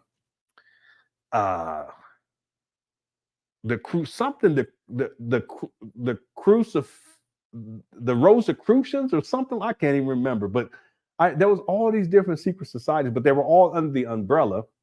Going back to the Rihanna days, they were under the umbrella of the Illuminati. And Illuminati was supposed to be like the top of the pyramid. That's never really defined exactly who that is. But that was at the top of the pyramid. Yeah, I mean, it was an interesting time for me. I remember when I first got into it. It's sad too when I think about it, because it's almost like a. But again, I wouldn't be here today with you guys doing these live streams if I hadn't. I have a friend. One time I told him, I said, "Man, I wish I hadn't gone down there. I just screwed my life up going down there. I was already behind anyway, but I got to. I was just screwed." But he says, "Yeah, but you know what? If you hadn't gone down that path, I would have never met you." And I said, "You know, you're right about that. You know." But I remember Sigmund and everybody else when I first got into the conspiracy theory paradigm. I was working on the music album, and it was one dedicated to my son and then my sons, because I think by the time I finished it, my second son was born. I think, maybe. But anyway, the person that I was recording the album at his apartment, he had a roommate, and his roommate would come in from time. It was a Mexican dude. He would come in every once in a while. He said, "What's up, man? What's up? What's up?" After one time I went over there, we recorded, and I was about to go home, and his roommate came in there, and he was like, "Hey, should I tell him about the book?" It's something, I'm paraphrasing. I can't remember exactly. It was so long ago. It was like 20 something years ago, or 20 years ago. And I was like, I was thinking, like, what is this guy talking? It was kind of weird. He says, "Nah, I don't." But the other dude was like, "Nah, I don't think he's ready for that." I was like, "Huh?" You know, my ego. I'm like, "What are you talking about?" And he's like, "Yeah, maybe I should show it to him. You know, maybe I should let him check it out." I was like, and I was real interested, like, what's going on? He says, "Hold on." He came back, and he brought back this book. And it was the book by David Icke called The Biggest Secret. And he says, "You got to read this. This will tell you the truth about everything, all the secrets." This is a Mexican dude. And me, at that point in my life, you ask questions and stuff, but the way he was selling it too, like, "Yeah, you don't know." See, because I was raised, it was as Joe Witnesses, it was like, "Do you know the truth?" Everything was about, "Do you know the truth? Do you know?" They don't know the truth. Other religions say the same shit too. They don't know the truth. They don't know the truth. In fact, I guarantee you, even to this day, if you question a Joe Witness and you start asking them questions, and you start and they feel as if intellectually speaking, you're overtaking them, if that makes sense, they'll go back to it. They'll say, "Oh, well, you just don't know the truth." Okay, so if you're programmed that way, when someone tells you he don't know about this and this right here, I was like, "Nah, I gotta find out what this is." I'm still kind of like real inquisitive, almost like ridiculously inquisitive. So he ended up letting me use the book, and that was how I got started into the conspiracy theory paradigm. Thankfully, I got out of it after almost a decade. So what I'm saying here, getting back to what you're saying, Sigmund, is that we have to be careful too, because we don't want to put ourselves in harm's way. But the other thing too is that we don't want to take away from our families either, and that's really the big thing for me. It was a huge mistake. It really was. And when you start getting into it, you start getting into different secret societies and the John Birch Society, all this kind of stuff. There was also different organizations like I can't remember what this one was. They called it the not the Council of Satan, the Church of Satan. That was another one. And you start, and then everything gets real spooky and everything gets real scary, and then and I apologize for going off on this, but then the anxiety starts kicking in, and then the paranoia starts kicking in. It's just not a good place to be. It's not a good place to be at all. So this is a message to everyone out there. Just be careful. You know, you can look into things. Just don't go too far to where you lose yourself. And I went too far and I lost myself. And the other thing, Sigmund, just be careful. That's all I'm saying. he just be walking up. You probably gonna, let me not say it. Let me not say it. Because then Umar ain't gonna like that, family. Okay. Thanks for the super chat. I appreciate it. Okay. Yeah, Art Bell, that he was the original host. I used to watch that Coast to Coast. Yeah, I was deep into that show. Real spooky stuff. I never read the first book of Enoch, but I remember getting into that. Lenon selling Final No. Oh, cringe, y'all. Stop it. Assuming got that Trump stash. Yeah, he got his own tower and shit, you know. Okay, let's get to an update here, because there have been some changes. It's not looking good for Harris as of right now. And again, I said I think Trump is going to win. The good thing is if the Dems lose, they won't try to hang anybody. Oh my God. Oh my God, the lady! Wow, they won't try to invade the Capitol. What's up, John? I think it's best trying to disprove than to prove theories. Yeah, you're right. I agree with that. To me, the path to truth and facts is not to demand proof from the claimant, but to disprove or debunk first. Can't debunk, maybe. Yeah, no, I totally agree with this. This is the proper intellectual approach is this. But I was so backwards back then. I was so backwards. It's a shame. It really is. But again, you live and you learn, like I said earlier. I had a crazy racial, physical, and mental abuse. Crazy racial, physical, and mental abuse as a child. It opens my eyes. Until this day, I'm pro-black, but I realized that I was too deep into it. Yeah, it can go that way too. You know, it can go that way. I mean, our childhoods, they really do impact us in profound ways. And unfortunately for me, I didn't recognize it until much later on in life. You know, that whole conspiracy theory. Then I went from conspiracy theory to the metaphysics. I was getting into people like Dr. Valentine. I got into the Taj Tariq Bey stuff. In fact, Taj Tariq Bey, he's having some health problems too. I don't know if you guys are familiar with him, but I got deep into him too. There was another one, another brother, doctor. He was talking about aliens and stuff. I can't remember his name right now. Doctor, I can't remember his name. I can see his face though. I remember I saw his first video on YouTube. He was speaking in New York, and it looked like it was recorded on VHS. Such a long time ago. But the point is, yeah, this happens, and it's not uncommon. And then we kind of lose our way, and we get so deep into it and wrapped up into it, and then we get lost. And that's what happened to me. I just got so lost. Sigmund is a revolutionary. Sigmund, y'all just be careful. That's what I'm saying. Okay. Yeah, Bohemian Grove was another one. Yep. Bohemian Grove. Scottish Rites. Yep. I remember that one too. Yep. The Rosicrucians, I mentioned that earlier. I never believed any conspiracy theories until I went down the rabbit hole of MLK, JFK Jr. I never got into JFK Jr., but I did do JFK, MLK, and 911. I wrote a book on 911. Okay, I was so deep in that. They do happen, but don't let them consume your life. I totally agree with that. They actually wrote a book called the 911 Fear-Based Mind Control Program. Obviously, be interviewed for that stuff and everything, you know. So I was deep into the 911 conspiracy theories. I remember I first saw there was a movie documentary called Loose Change. That was one of the first ones that I saw. I was like, wait a minute.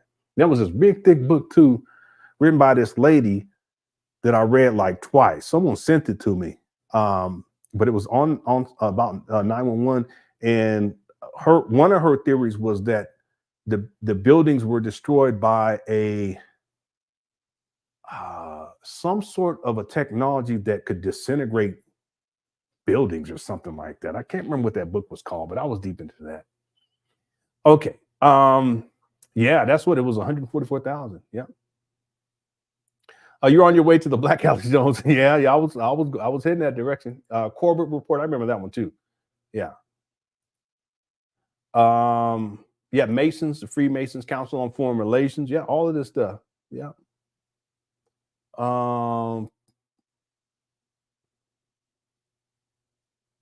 Yo, Lenon, what was that you playing the flute 12 years ago? I just watched. Yeah, in fact, today I took out my flute and played it for the first time in probably like a year.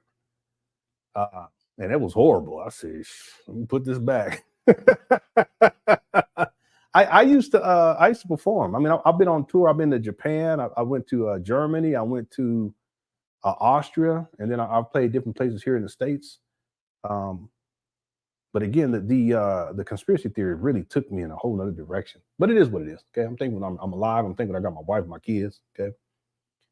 Strawman theory almost took me under. I still remember your study of Michael Jackson's "Beat It." I want my vision back. The good old days. Yeah, yeah. And there are videos that still make sense. And even if I watched it, I can today I'll be like, yeah. But then some stuff was just so far over the top. Back then, I would say that, and my wife, she said the same thing, that I was homophobic in a sense.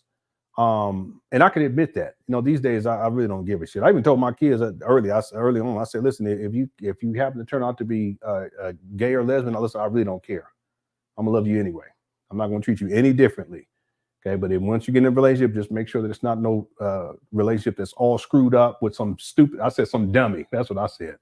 But we grow, and sometimes what we've done in the past, it actually reveals our mentality and where our mentality was at. But I can thankfully say that I've progressed beyond that at this point in my life. Yeah, the conspiracy, and the reason I'm bringing this up, because the conspiracy theory paradigm, one of the things Umar talks about this too. He talks about he calls it the homosexual agenda, but there were people who were talking about that back then. And I mean, I know this may sound crazy, but I remember Alex Jones was saying stuff like, yeah, they're trying to effeminize men, and they're already doing with frogs, where they're turning these male frogs into female frogs or something like that. I said, what?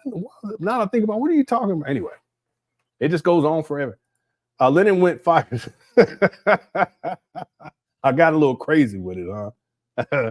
Says, and I do know a lot about the satanic Hollywood. Yeah. No, I know there's a lot of stuff that happens in Hollywood. I was talking about that a long time ago. It's still happening to this day. P. Diddy, even though people don't associate him with the West Coast, he was wrapped up in all that stuff. He sure was. Okay, let's get back to it. Yeah, I was into Bobby Hemmett too.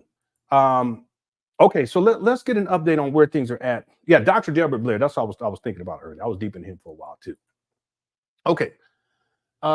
Let's go and let's look at where the results are at right now. We still got quite a ways to go here. And here we are. Oh, let me get this off. Here we are right here, everyone. All right, so as of right now, again, 270 votes, electoral votes need to be garnered, if you will, in order to win. Kamala Harris is at 99 and Donald Trump is at 178. Okay, so he's less than 100 votes away at this point. Let's do this. Wyoming, Trump won Wyoming, North Dakota, South Dakota, Nebraska, Oklahoma, Texas. None of this is unexpected. Louisiana so far, Arkansas, Mississippi, Alabama. This one right here, Georgia's going to be huge. We're going to see. Florida, South Carolina, Tennessee, Kentucky, Indiana, Ohio, West Virginia. Looks like Pennsylvania is still up in the air. That's a huge one too. And then Harris, she's taken Illinois, Massachusetts, Rhode Island, Connecticut, New Jersey, Delaware, and Maryland so far. But again, we're still very early in all of this. So we'll have to wait and see how things kind of play itself out. If anyone here, if you'd like to call in, even if you want to talk about conspiracy theories, you're welcome to do this. We're just chilling here this evening. If you want to call in, or if you want to call in and talk politics, you're welcome to do so. You guys are all, yeah, I remember Albert Pike too. Yeah, I remember Albert Pike. Yeah, I was deep in all that stuff. Yeah, and rest in peace too to Quincy Jones. He passed, I think it was 2 days ago. He's one of the most important musicians and producers that we've seen in our lifetime. A lot of people don't realize it, but in addition to the work that he did with Michael Jackson, he's worked with a lot of the traditional jazz greats. A lot of people don't realize it, but back in the day, he actually started off as a jazz trumpet player. You guys know that? And he was good too. But then he got into arranging. So he started learning, or he went to Europe to study with these big time people, and he started to learn how to arrange strings, or arrange big band. He had his own big band for a while. He also worked with Blue Eyes. I can't remember his name right now. I'm tripping. Not Tony Bennett. I'm sorry. I just can't think of his name right now. Italian guy. he worked with him for an extended period of time too. But he's worked with a lot of legends, jazz legends, and a lot of people don't know that about his history. You know, a lot of people remember him from Michael Jackson moving forward, but he has a whole catalog of I mean, he's just a profound musician, composer, conductor, etc. Yeah, he's actually one of the greats. He really is. Just people don't think about it because they just think Michael Jackson and onward. But even before that, yeah, Frank Sinatra. No disrespect, He worked with Frank Sinatra for a long time. I'm sorry. I mean, you get old, you be forgetting. You forget names. Someone said Quincy any better than. There are stories out there. I know Tupac said some things one time, but you know, it's never was proven. So I'll just leave it at that. Yeah, he had an album too. Yeah, wasn't that what the album was called? I can't remember. There was an album. I think it was in the. Well, he's done a lot of albums, but that was one album he did. I thought it was in the 70s. It might have been in the 80s. There's two now that I think about because he had one with Tevin Campbell on it too. I used to listen to that all the time. Anyway, I go on and on. Yeah, so rest in peace to one of the all-time greats. One of the all-time greats. Okay. Someone Q what has 24 more hours before his yeah. We'll see. I hope not. Goodness gracious. All right. So here's the call. If anyone wants to call in, you're welcome to do so. Let's go back to this video right here, and I'll be looking for more updates as we progress here. Here we go. This damn election, they are asking too many questions that we don't have any answers to. So what can we do to nigrify Black consciousness until November the 4th? What can we do to nigrify? What can we do to nigrify? What in the world? Black consciousness until the election. They looked at their calendar. They said, listen, we gave Kamala Harris an interview in Philadelphia with the National Association of Black Journalists, who didn't really ask her much of anything. We don't plan on giving Kamala Harris no more interviews. We might give her Roland Martin because he's been a very loyal Democratic Party plantation slave. We might throw Roland Martin a plantation. Yeah, but there's another album. But we don't plan on having Kamala answer too many more questions about Black agenda. We don't plan on having Donald Trump answer too many more questions about the Black agenda. And we got 1, 2, 3, 4, 5. We got exactly 6 weeks until election. What can we do to get Black people talking about? Yeah, that's right. It was called The Dude. I'm sorry. That's the one I was thinking about earlier. It's only mentioned earlier, but he also did Back on the Block. That was in 1989. I used to listen to that all the time.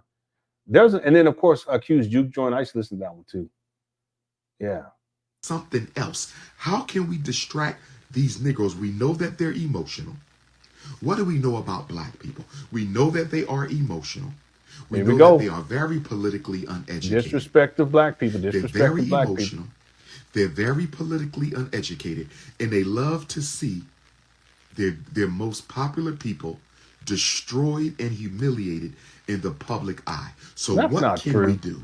And they said, give them Puff Daddy. Give them Puff Daddy. 2 birds with 1 stone. If we give Black people Puff Daddy, if we give them Sean Combs, Umar be tripping. We stop him from supporting Kamala. We stop him from suing the liquor company. We stop him from all these all-Black investments. We stop him from the Black political party. We destroy his finances so he can't support no Black folks. And most of all, we get Black people talking about something else than the presidential race. Look what they did to us. When did they first drop the news on Diddy? Can somebody give me a date?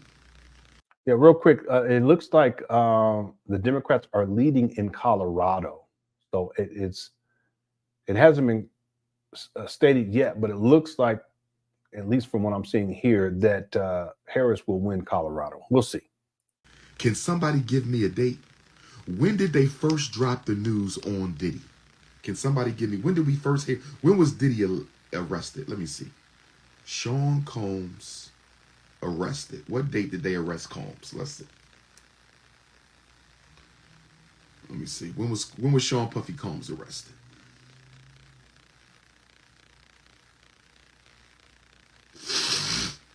There we go. September the 16th. He was arrested September the 16th. By the way, it looks, as of right now, it looks like the Republicans, they're going to win the Senate. They're at 46. Democrats are at 36. They need 50 to win. And it looks like the Democrats, they went down a Senate seat, and then the Republicans went up one so far. So look, that's what it looks like right now. The House, as of right now, Democrats are at 73. The Republicans are at 106. You need 217 to win. Okay, let's go. Okay. 1, 2, 3, 4, 5, 6, 7 weeks from election.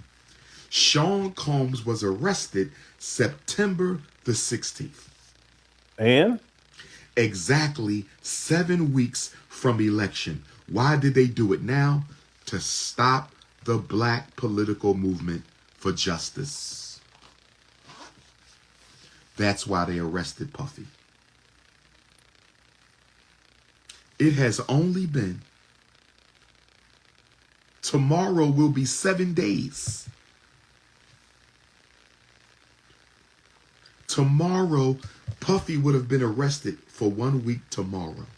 And? Puffy would have been arrested for 1 week tomorrow. Sean Puffy Combs, the diddler, I know, would have been arrested. It ain't been a full week What's yet. up, Ray? It hasn't been a full week, and you emotionally immature Negropeans. It hasn't been a full week yet, and you emotionally immature Negropeans have taken your attention completely off of election he did work with Ray 2024. You have taken your attention completely off of the black agenda from 2024, and you have put it on Puff. What's up, Kev? You have been outsmarted, you have been outmaneuvered, and you have been out-strategized by the white power structure once again. Yeah, Jesus Christ. I was going to say Jesus. Hugh Hefner had a living freak-off. He ain't lying. Hugh Who ain't lying on Hefner this? had a living freak-off at the Playboy Mansion. This is true. Puff Daddy had intermittent freak-offs. It's still wrong. Hugh Hefner had a living freak-off, 24 hours a day. And I tried to watch that the documentary on Hugh Hefner, but there was too much nakedness for me. I said, what in the world? I'm too old to be seeing all this. They just kept showing the women and the breasts and all this stuff. I said, I don't.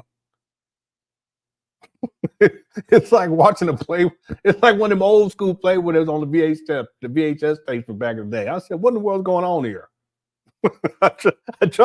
I might have got through the first 10, 15 minutes. I said, okay, that's enough for me.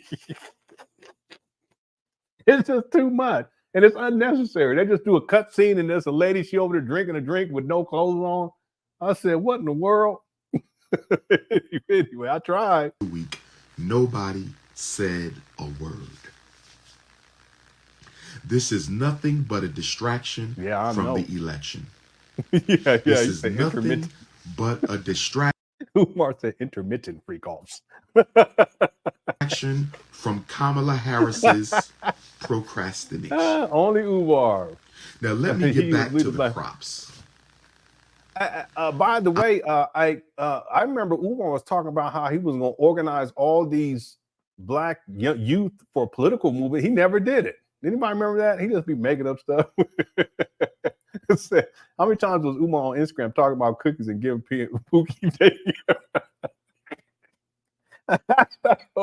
I know, but he'll start running his mouth right about this time. Here we go. I'm going to put together a all-black organic farming conference in America, and we need to do the same thing in Africa. We need to do the same thing in the Caribbean. We need to do the same thing in Central and South America. Does this guy look like he's eating organic anything? Come on, cut it out, Umar. He's such a poser. Umar, you need to cut it out. We gonna open up. You ain't gonna do a doggone thing. America, we need to do the same. Yeah, thing that's what it was, James. He was gonna do an under 30 convention, like a political convention. He just be making up stuff. Here's another example. I have it in the documentary as I'm taking my notes, and I got so many notes to actually type out because I like to write it out first. You guys can see. I got so many notes on different notepads. I have another one somewhere. I think it's in my bag. No, it's right here. Yes, right here. Here's some more, and then here's another one. But as I'm going through this, I'm outlining. I coded as promises that Umar made, and you'll be amazed at the types of promises that he made. There's literally hundreds of them, if not thousands. Okay, I haven't gotten through everything, but there's probably over 1,000, I'm sure, easily. It could be 2,000. But the point is that he makes all of these promises of things that he's going to do, and he never does them. You guys know there was a time where he was talking about he was going to have a Black conscious Special Olympics. I'm paraphrasing because the way he said it was outside. What the? I'd have to rewind. I said, what did he say? He said something about, yeah, he's talking about Olympics for, for this the Black kids that got disabilities. I said, what is this? And I listened again. I said, this guy's on some bullshit. That's even beyond the Black pig at the FDMG farm. I mean, this guy is. I said something wrong with him, but I haven't. Because what I'm gonna do is there'll be a sequence of videos. It's gonna be long too. Where I just say, here are some of the. I'll be talking in the documentary voice. Umar Johnson has made so many promises over the years, and it's interesting that he criticizes everyone else, but he doesn't look at the fact that he does not handle business himself, and he makes all these promises without fulfilling them. Here are some of the promises Umar Johnson has made. And then I'll let it play. The first one, I'll make a little comment. It'll be like a one sentence. I'll play the next one, this next one, and it'll go on forever. I'll probably have to pick and choose because, I kid you not, there's literally hundreds of them, of things that he said he was going to do, and he just didn't do it. And this is another example of it right here. You guys come up with it. Y'all remember the Black vegan sports bar? I ran across the video where he was going to turn the storage room space into a Black vegan sports bar. He's over the top. Here we go. We need to do the same thing in Australia. We need to do the same thing in Europe. We need an organic Black farming conference. He always talking about conferences. How we are going to save and protect let me go organic seed for our children's children. Yep, I got Harris 99. Trump is at 188. This is why Bill Gates has bought up all the farmland. This is why Bill Gates has bought all the farmland. I'll let Umar. Oh, it's going to stop talking. Here it is right here. Thanks for the update. Harris is at 99 and Trump is at 188. Needs 270 to win. Again, we haven't got to the to the West Coast, so things are going to change quite a bit. And we'll just have to be patient and see how things go. Okay, but right now, it does not look good for Harris. Again, I predicted that Trump is going to win. I'm not going to tell people who I voted for. We do have a poll. Who did you vote for? 33% say Harris. 33% say Harris. 32% say Trump. 9% say other, and 26 did not vote. Okay, so we're gonna have to wait and see how this goes. All right.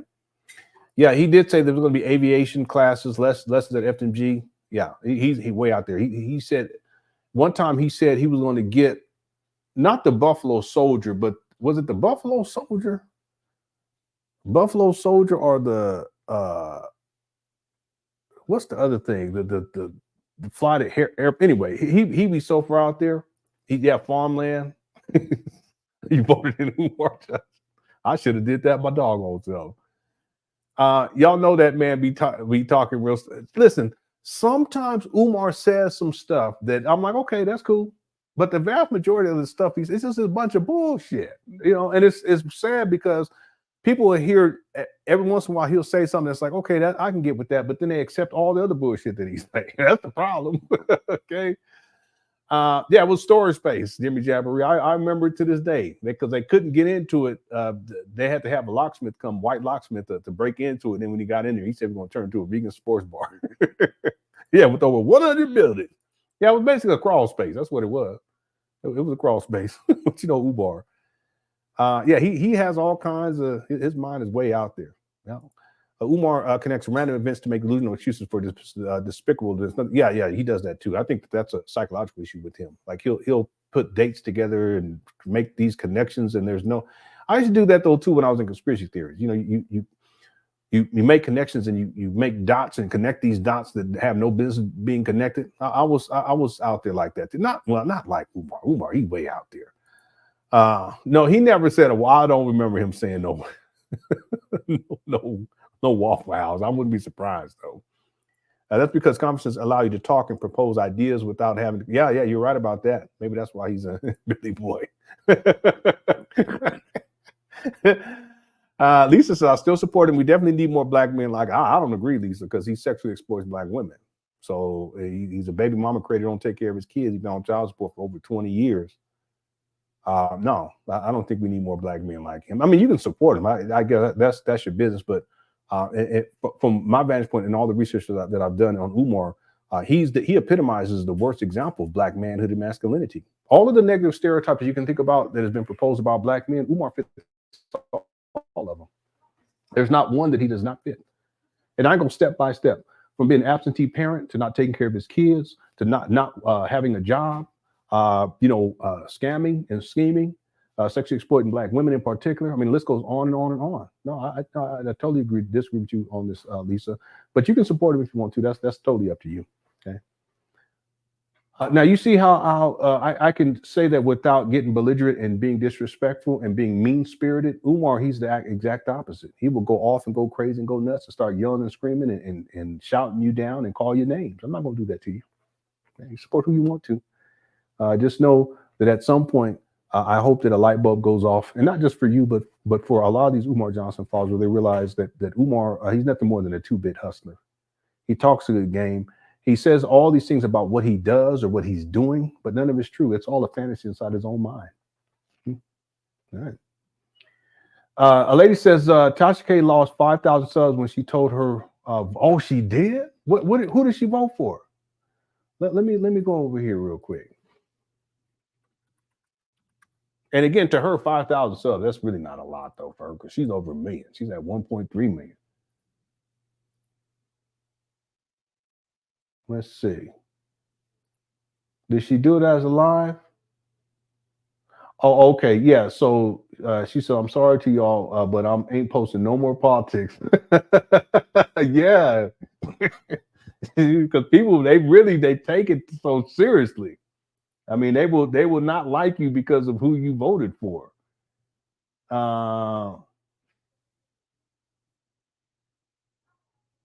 Yeah, it doesn't show here. I would have to listen to the video who she actually voted for. Yeah, you got to be careful. You know, I know if I told y'all who I vote, some of y'all, it'd be 33% of y'all, or 32, 33, and around 30% of y'all is going to just be like, okay, we ain't dealing with him anymore. I'll have to keep that private. Thanks, lady, for super chat. What's up? That says, I ain't seen you in a minute. It says Jill Stein was for reparations, so I voted Jill. Okay. There's other people that mentioned that too. I heard people talking about that.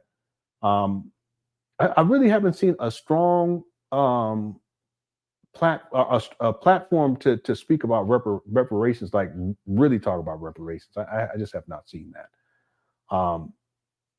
Maybe someday there will be a strong. Anyway, that's a whole nother topic for another time.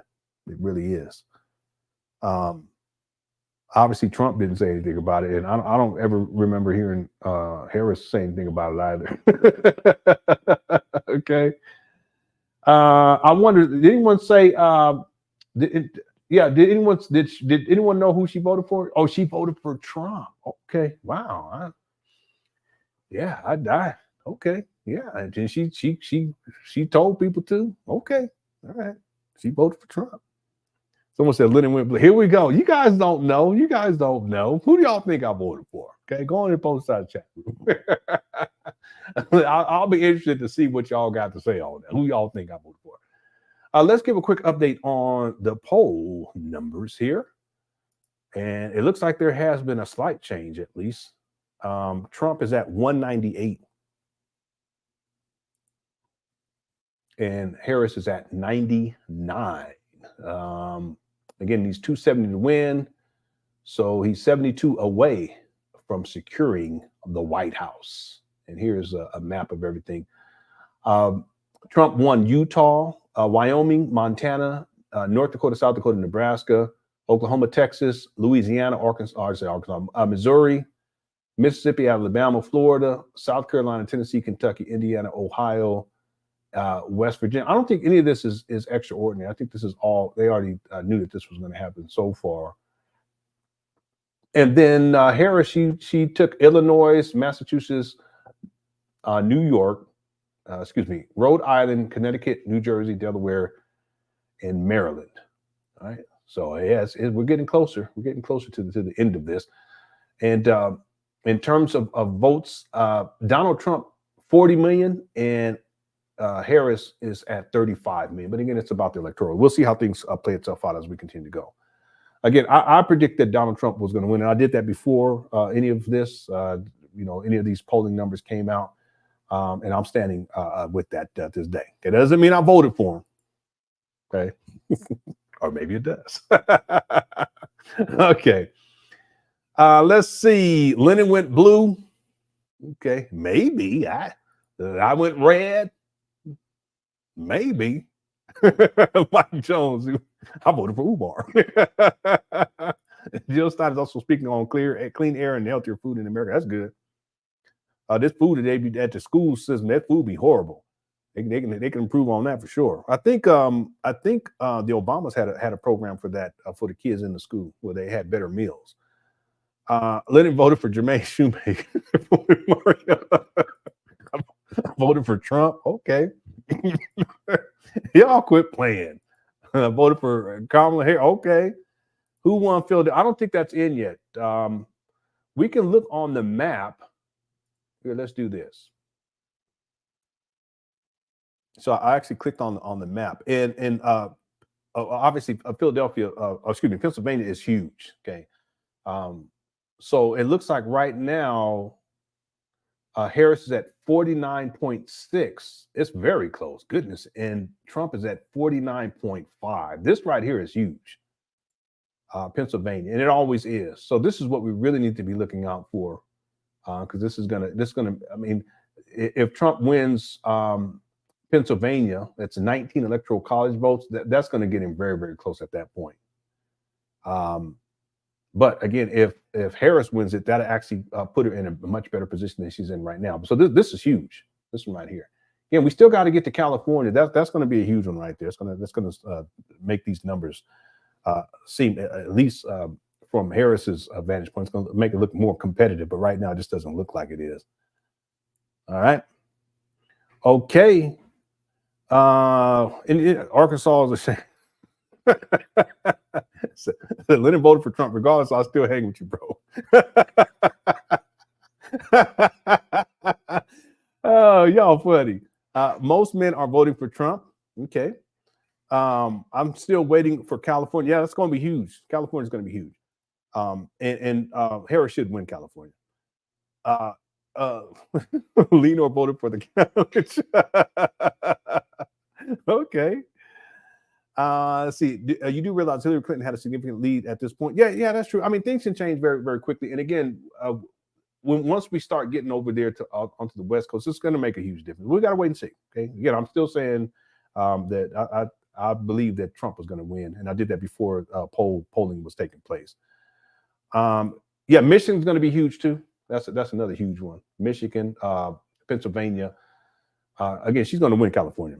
Whoever get Pennsylvania, it's possible. We'll just have to wait and see. Okay, we're gonna have to wait and see.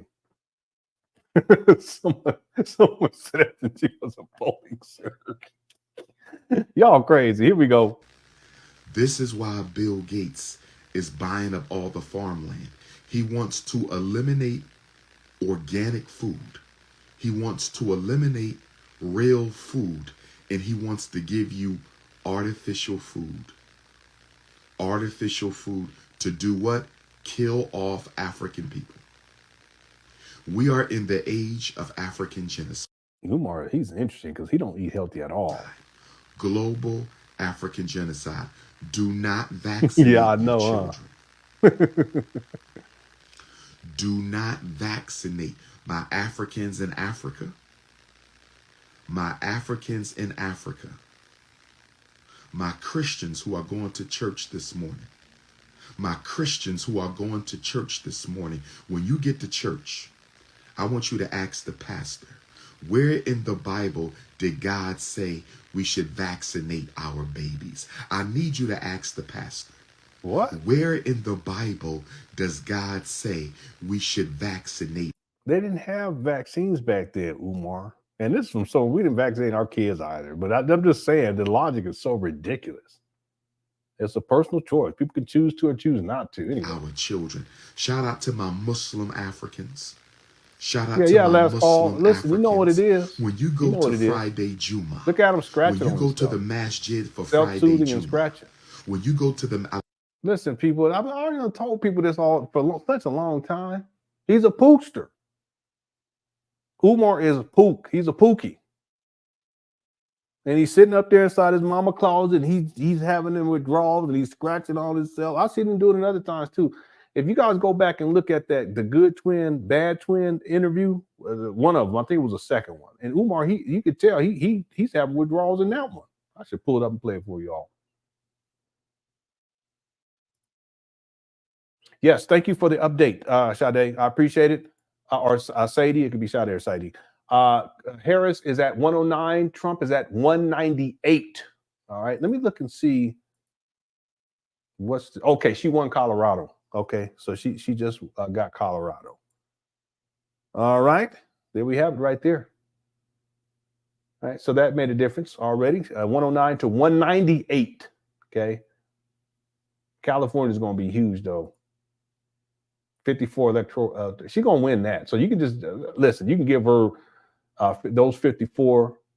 Okay, that'll take her to 63, 163. So well, I don't want to say it that way, but we can say it's really 163 to 190.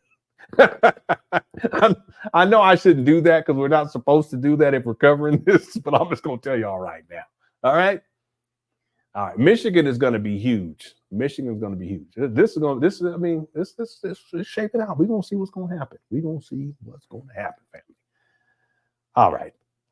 So this is America I'm looking towards. Children who are sexually confused. The state will enforce hormone blocking drugs to charge their sexuality, and parents can do nothing about this. There's been talk about these types of things too, though. They've talked about these types of things. Umar's talked like this too. Umar, I don't even know if people were using that phrase before Umar was using that phrase. I'm talking about this whole sexually confused thing. I don't know. You guys may know. The first time I heard anyone say that was with Umar. So one of the things people don't realize about Umar is if you guys go deeper into his timeline, a lot of his earlier rhetoric was, when I say earlier, I would say, let's say 2009 through 2000, let's say 2013-ish. He was really going on these rants about what he called the gay agenda. And part of that was this idea of people being sexually confused. He would say things like, as opposed to saying this person is gay or homosexual, or saying this person is lesbian or bisexual, he would say that they're sexually confused.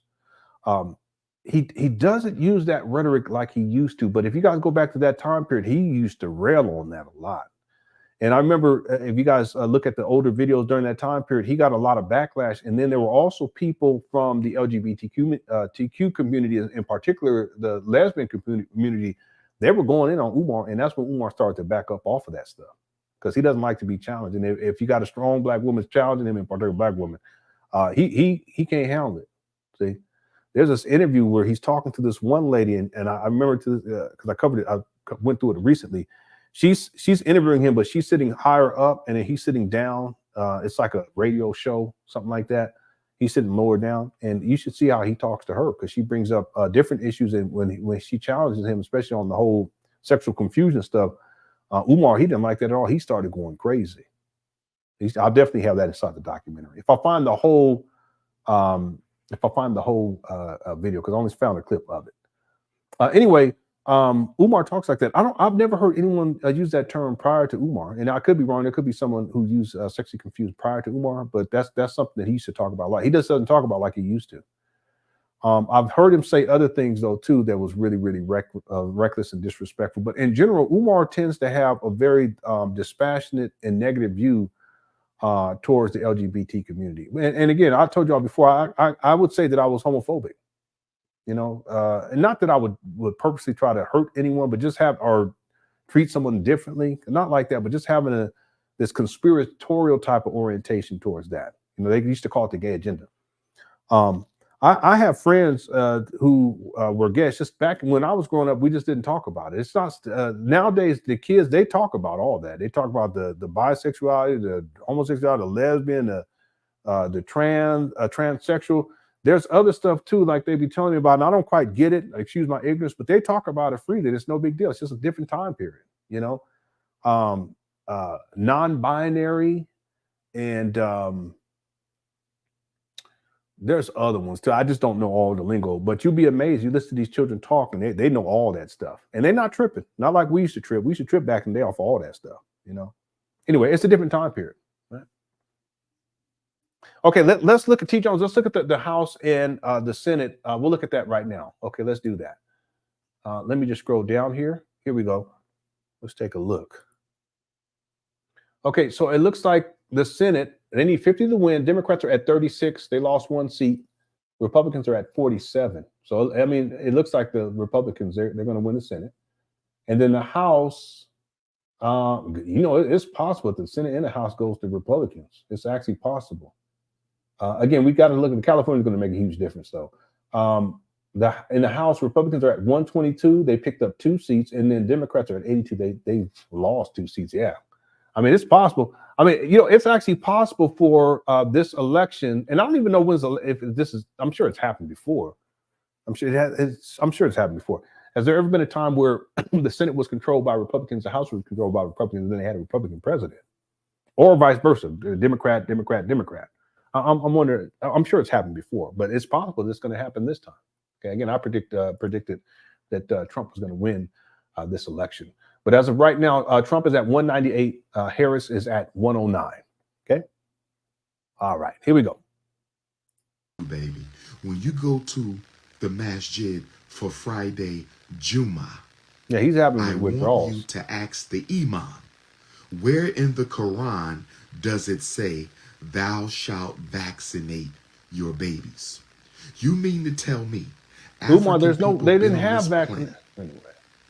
For 2 million years, African people been on.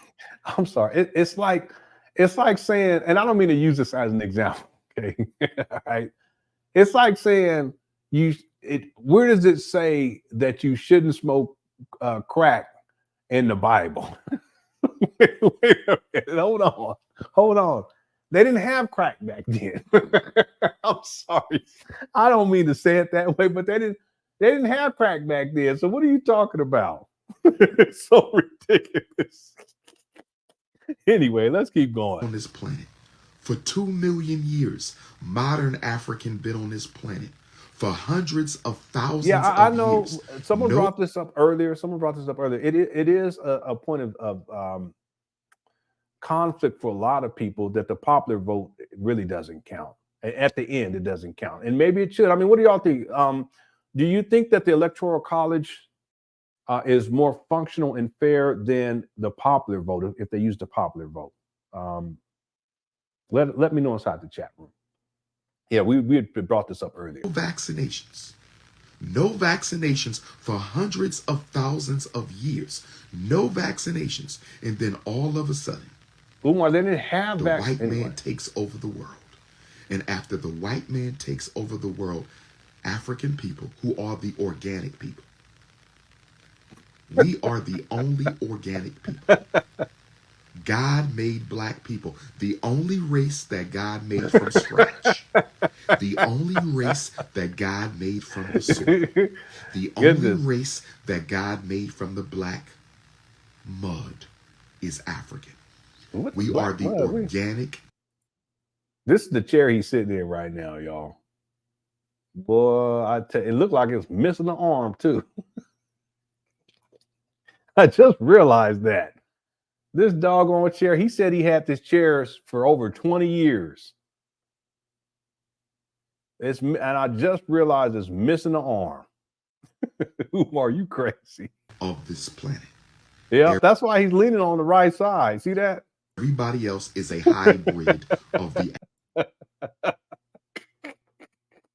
I don't mean to do this to him, but damn, Umar, come on now. You got to do better than this. Now, listen, it never came back. This poor chair. Man, Umar got some nerve to talk about anything. All right. Virginia turned blue. Uh-oh. Let me go look that up real quick.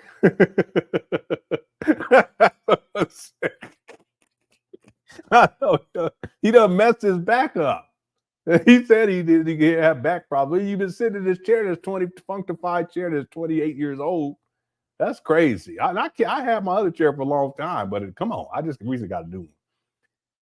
Actually, I didn't have that chair that long. I had it for like maybe a year and a half. And my son, it was a gaming chair. When I was gonna throw it out, my son said, "Can I have that, Dad?" I said, "Yeah." He was so happy. He be working out and shit. He was like, "Can I have that chair?" He said, "Yeah, go ahead." He went right over and was like, "I can't even pick this. This is heavy." And just picked it up and just walked it downstairs. He was so happy. But I had to get me a comfortable chair. It was $150. It's not that expensive, but Umar, come on, you done collected millions of dollars and you still sitting in this trap chair.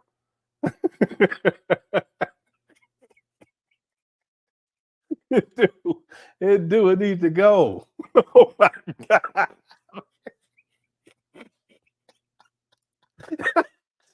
Oh my God.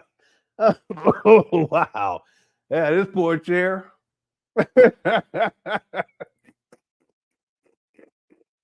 It's the same chair he's sitting there talking shit. Who are you? Need to get to the chair.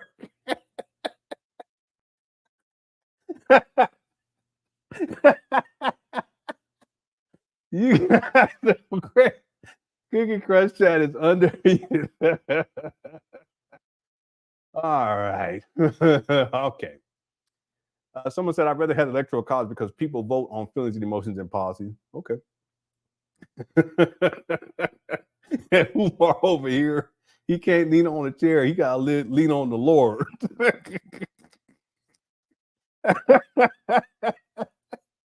I can't believe he still has it. He still has it. His chair was Jim Crow, all that stuff, the black holes, everything. All right. It was in Jurassic Park. This bad boy. All right. Okay. I still support his message. Well, most of it now. Okay, Lisa, it's all good. I'm not gonna disrespect you or anything like that. It's all good. You know, I'm not like that. I'm not gonna treat people bad.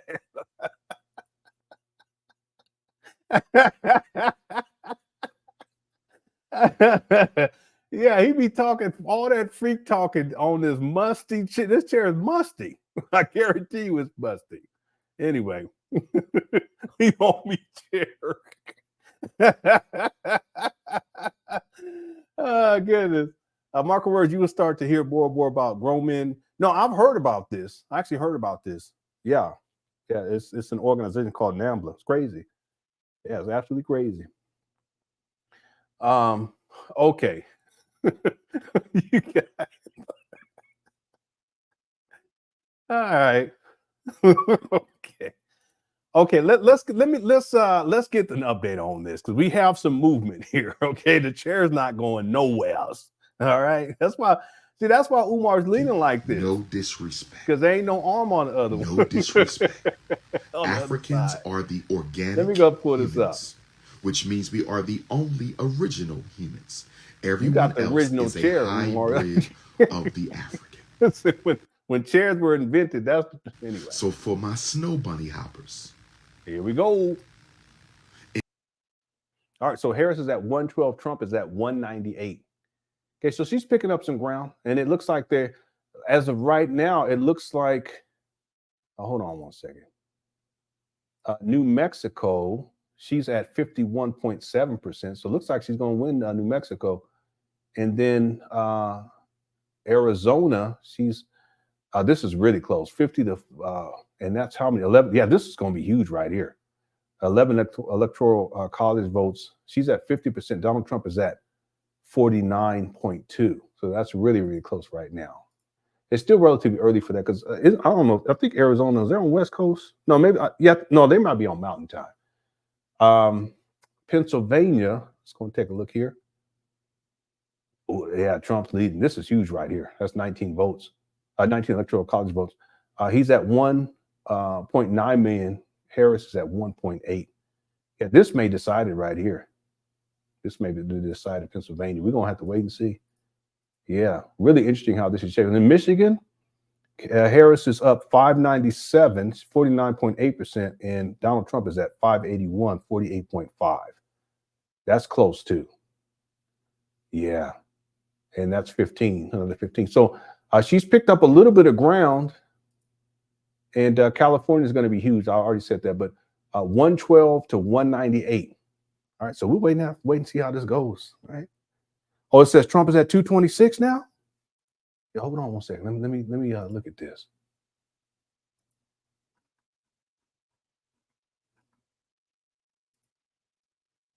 Excuse me. Yeah, I'm still seeing 198. That's what I'm seeing right now, but maybe it hasn't updated yet. But I'll keep looking. If it updates on here, I'll show it to everyone. And we just have to wait and see. I'm still seeing 198 on 3 different websites. They just may not have updated yet. We'll have to wait and see. Yeah, it's getting really interesting. Really interesting. Okay, let's get back to this video right here. I'm going to go find that other video with the good twin, bad twin, because I want to show you guys that just to give you an example of what I mean. No puppy. Umar. See, Umar, he's having withdrawal symptoms right now. That's why he's looking like this. It's really sad. I know we clown the shit out of him. And in my mind, I think he deserves it for all of the horrible things that he's done, said, and the negative impact that he's having on the Black community. But even still, the fact to see him deteriorating to this degree, it's really, really sad. And he rebounds though too. He'll rebound. You know, he'll take care of himself. He'll get a haircut. You know, he'll get a gold chain. But he always ends right back up in this position where he's just smoked out and he's having withdrawal symptoms. He's inside his mama's closet again. He literally lives, when he's not out in hotels or motels, he's inside his mama's closet. And he's not supposed to be there either. I already got the paperwork on that. He's not supposed to be there. And you guys want to know why? See, and I'm not going to say it outright because I'm not going to do that. But let me say this, that Umar Johnson followers used to make up all sorts of lies about me, my wife, and my kids, and my extended family members for that matter. It was his followers who first doxed my personal information, home address, and all this other stuff. Okay? I've been through the ringer. I'm not a victim. It is what it is. But one of the rumors, or it's really a lie, but they was just circulating around. They used to say stuff like Lenon don't have a job. That's just, and Umar used to say the same thing, but that's just Umar projecting. I had a job. In fact, there was a time I had 3 jobs at the same time. Now I got my day job and I got YouTube. YouTube I consider to be a part-time job. Right? The point is that Umar was the one that didn't have a job. And here's the ironic part. They used to say stuff like, me and my wife, we were on Section 8. We've never been on Section 8. Have we struggled? Absolutely. Okay, not like these days, not like how it used to be. We're in a whole different space. We still got a long way to go. Don't get me wrong. But the point is that they were saying they were spreading these rumors. But guess who is living in Section 8 housing? Not me. Never have. But guess who is? And I can pull up the receipt. Sigmund knows what I'm talking about. Sigmund already done seen the receipt. Who's living in Section 8 housing? But you see how that goes? Who had a job and who didn't have a job? Umar didn't have no job. See?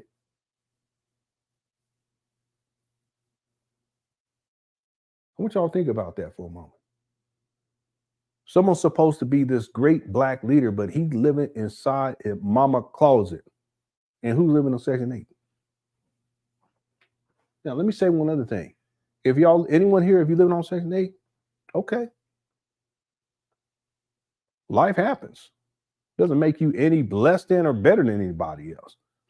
But to have Umar Johnson followers spread all those lies and rumors, they said all kind of crazy shit. I mean, it was like way off the wall at certain point. I'm like, damn, you guys, y'all crazy. But oftentimes, what they were saying, the lies they were saying about me, it was the truth about Umar.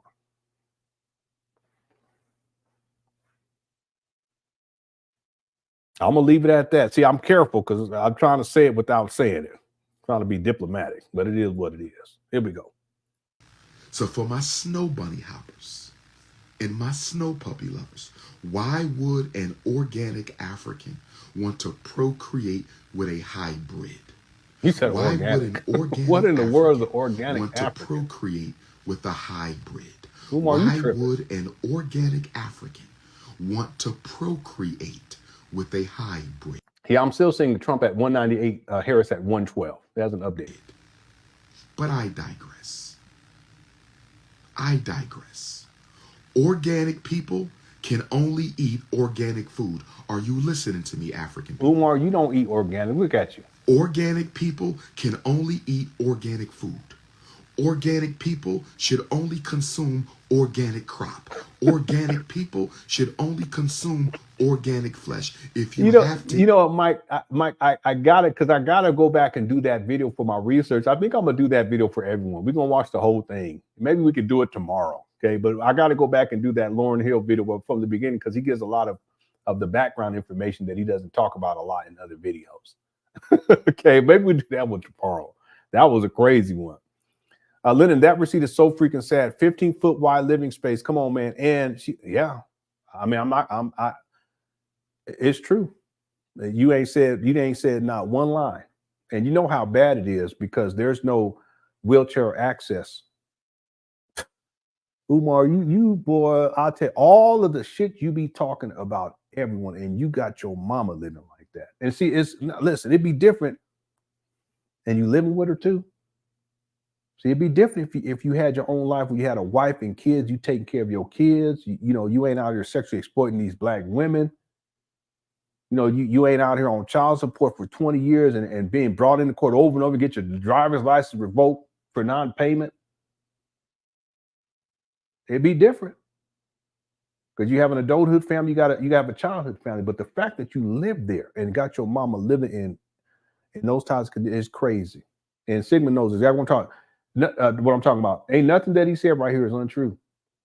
I'm just trying not to say stuff straight out because the mama's a victim, in my opinion. Okay, there's other issues too. I ain't gonna speak on that goes back to the childhood. I get all that. I understand all that. But at the end of the day, Umar's 50 years old, and this is how he's living. And he got the nerve to talk about everyone else, talk shit about everyone else. He needs to focus on getting his life turned around. It's really that simple. And if I could do it with 5 kids and a wife and struggling mildly just to get to this point, I still got a long way to go. Umar, you ain't got no excuse.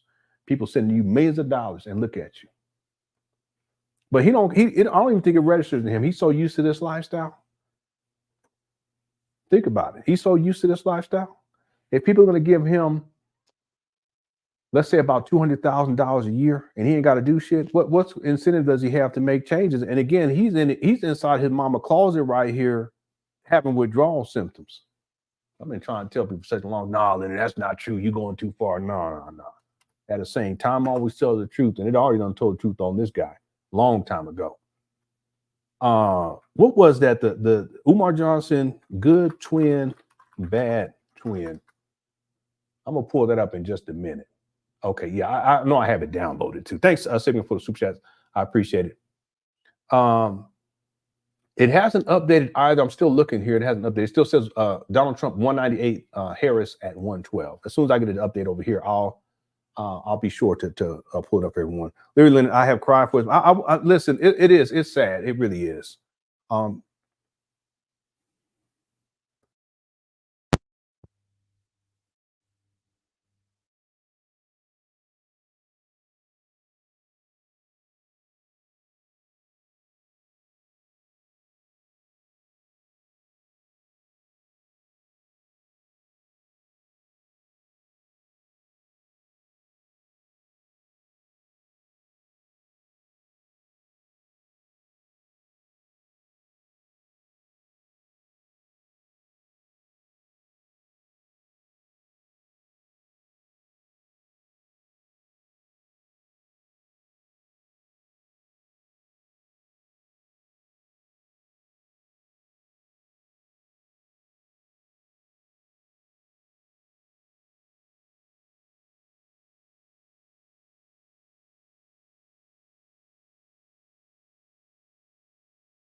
Yeah, can you all hear me now?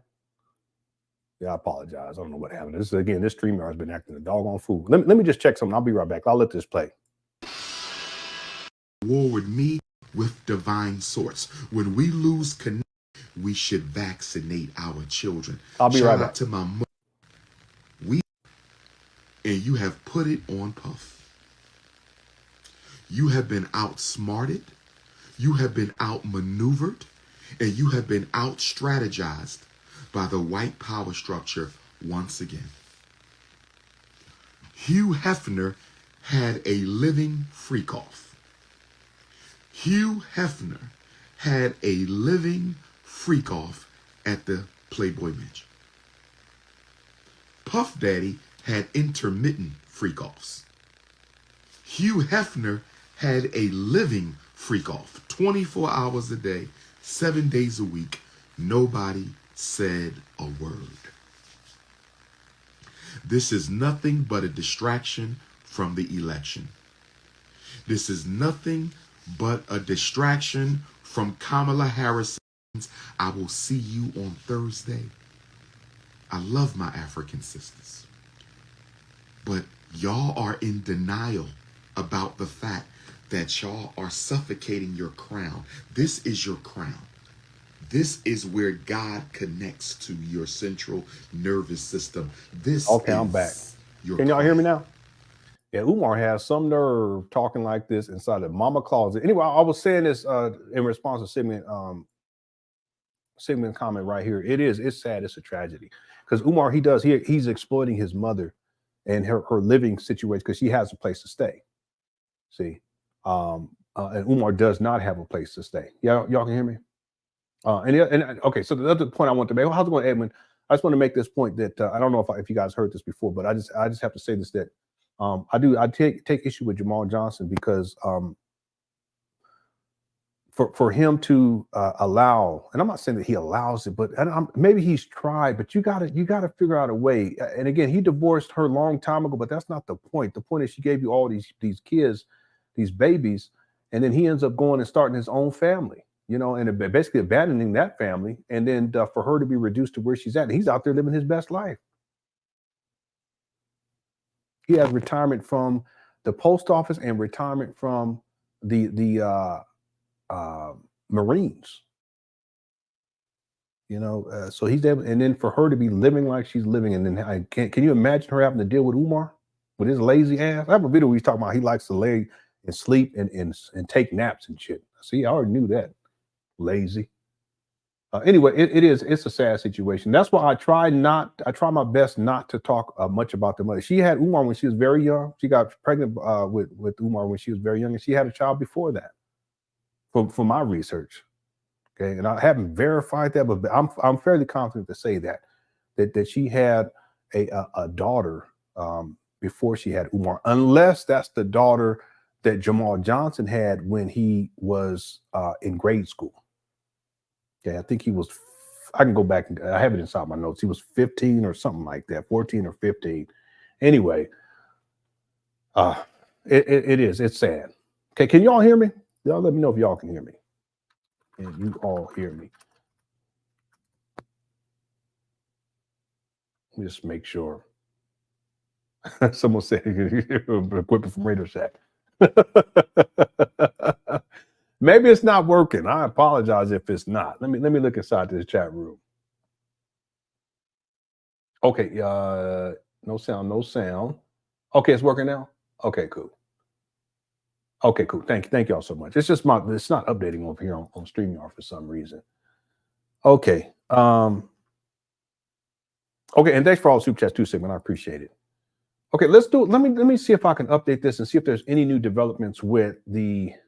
Yeah. There's been a development. Trump is now at 204. All right, let's take a look at this real quick. Yeah. He's getting close. Here we go. Yeah. So Harris is at 112. Trump is at 204. Let's see what's changed here on the map. It looks like Harris got the district. Did it say District of Columbia? Yeah, I think it said. Maybe not.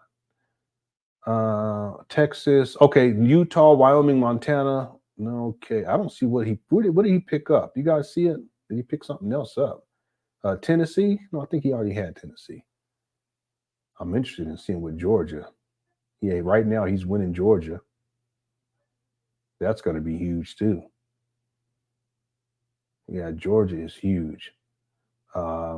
Pennsylvania as well. He's winning Pennsylvania right now. Yeah, I think he's going to win this. Let's see, Michigan. He's winning Michigan too. It's close though. Yeah, it's going to be interesting to see how this. No, she's going to win. She's going to win California. Yeah, you can book that. Looks like New Mexico. She's way up ahead on that one. All right, so I mean it's getting close. 210. They need 270. Yeah, we'll see how this goes as we progress. Yeah, goodness, I actually thought it would be more competitive at this point, but we still haven't got over there to all the way over to the West Coast. We'll see what happens. All right. To figure out how we are going to save and protect organic seed on this planet. For 2 million years, organic people can only eat organic food. Are you listening to me, African people? He's such a supremacist. Organic people can only eat organic food. Organic people should only consume organic crop. Umar, you don't eat organic nuts. Should only consume organic flesh. If you have to eat animal meat, organic flesh. And yes, I don't want to be a hypocrite. That's right. I shall have Philly cheesesteak. He said, "I shall." I shall have Philly cheesesteak. I just said that. It needs to be organically fed beef, organically fed chicken, organically fed fish, organically fed turkey. We have to go back to organic food because we are an organic people. A lot of the suicide in the African community, a lot of the suicide, all the killing of self. You know what's interesting with this guy? I have to say this. Remember that video where, and I know which video it is. I think it was a super soaker video. I could pull it up, but we ain't gonna do that because that was one of the craziest videos you guys ever see with Umar. I was talking to my wife today. Let me make sure I remember to come back to this point. No, let me do this first, then I'll say what I was talking to my wife about, because then otherwise I'm gonna forget. In that video, Umar, he was talking, and all of a sudden he reaches down, and he pulls up a McDonald's bag. It's like the paper bag of McDonald's, and he started coming up with this big old story. I don't know how this got in the room. I don't know how this got in. I don't know. I think I was sleepwalking. That's not organic, Umar. Umar, you don't eat healthy, so stop. But see, the reason why he talks like this, and he said, "I'm going to do a fast, and we're going to have all vegan, raw, 90%," because he wants to feel superior to other people. And there are people who are vegan; they feel more superior to the vegetarians. And people vegetarian, they feel more superior to the meat eaters. And there's other things. People only eat fish; they feel more superior. And it's all a bunch of bullshit. Okay, I'm vegan myself, but I don't really. It's just a lifestyle. It's no big deal. I really don't even think about it. It don't make me no better than nobody else. It's just a lifestyle. But Umar, he'll act like he's so healthy and he's eating healthy, but he's in here having withdrawals, scratching and shit and rocking back and forth. Look at him. Umar, he's a trip. Look at him. He about to turn into a werewolf right here. Yeah, you remember that? That was one of the crazy. Yeah, I think he said it was a fish sandwich. He's like, well, how did fish sandwich get here? yeah, well, fish fillets. I think it was a fish fillet. That was one of the funniest videos. Umar, funny. Trump is at 210. Harris is at 112. He needs 60 more electoral votes to win the presidency. Okay, we getting there. We gonna see. Group suicide and individual suicide. Homicide is group suicide. Okay? What? Homicide is group unalivings. What are you talking Putting your info out so people can know. Here's another example where Umar, he's struggling and he's having withdrawal symptoms. And there's other videos. Look at it. You see how he looks? there's times where he gets like this, and I can pick it out right away because I've done so much research into this guy. It's not all the time, but there are times where it's clear that he's struggling with stuff. Check it out. Hi, I'm Alan, and I'm Calvin. And we're a good twin, bad twin. We were talking before camera, and I wanted to say something to you. I said I want you to start out first of all by putting your info out so people can know how to come to support.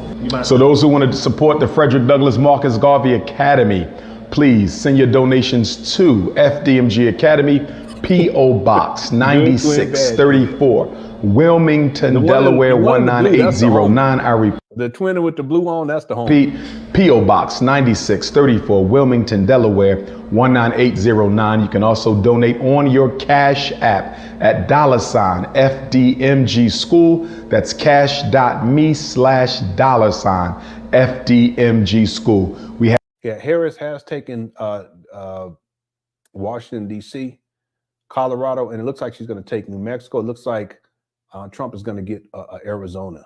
So we're getting closer now. Okay, again, they may not make the announcement until tomorrow, but it looks like from what I'm seeing now, they could actually do this tonight. But we'll just have to wait and see. He's at 210. Harris is at 112. Have a 4-building campus in Wilmington, Delaware. Okay, it's 2 buildings. I mean, excuse me, it's 3 buildings, not 4. Ooh, that includes 2 schools. We purchased February of this year, but we now need to raise the funds to restore that school and start educating. See, look at him.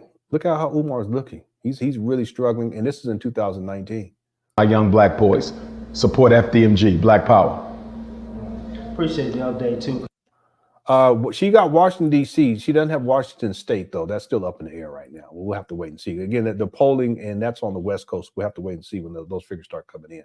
There's a lot of times people say, well, what you doing? What you doing? And the sad part about it is, well, why you need to know that if you ain't helping? But I appreciate you even sharing that information. No problem, no problem. How's it going today? All is well. Glad to be back in Jackson. This is my 10-year anniversary, counting from 2010, you know, when I went international in the conscious movement. So to me, it's very surreal, very reflective. 10 years of doing this on the international level, 20 overall. And so now we're going into a new decade.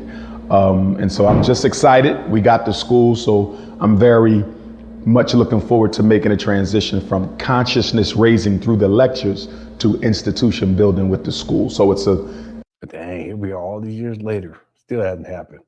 Natural next step for me to start building instead of just spreading the information. So what you in terms of ETA, that's right. Time, what do you think that looks like?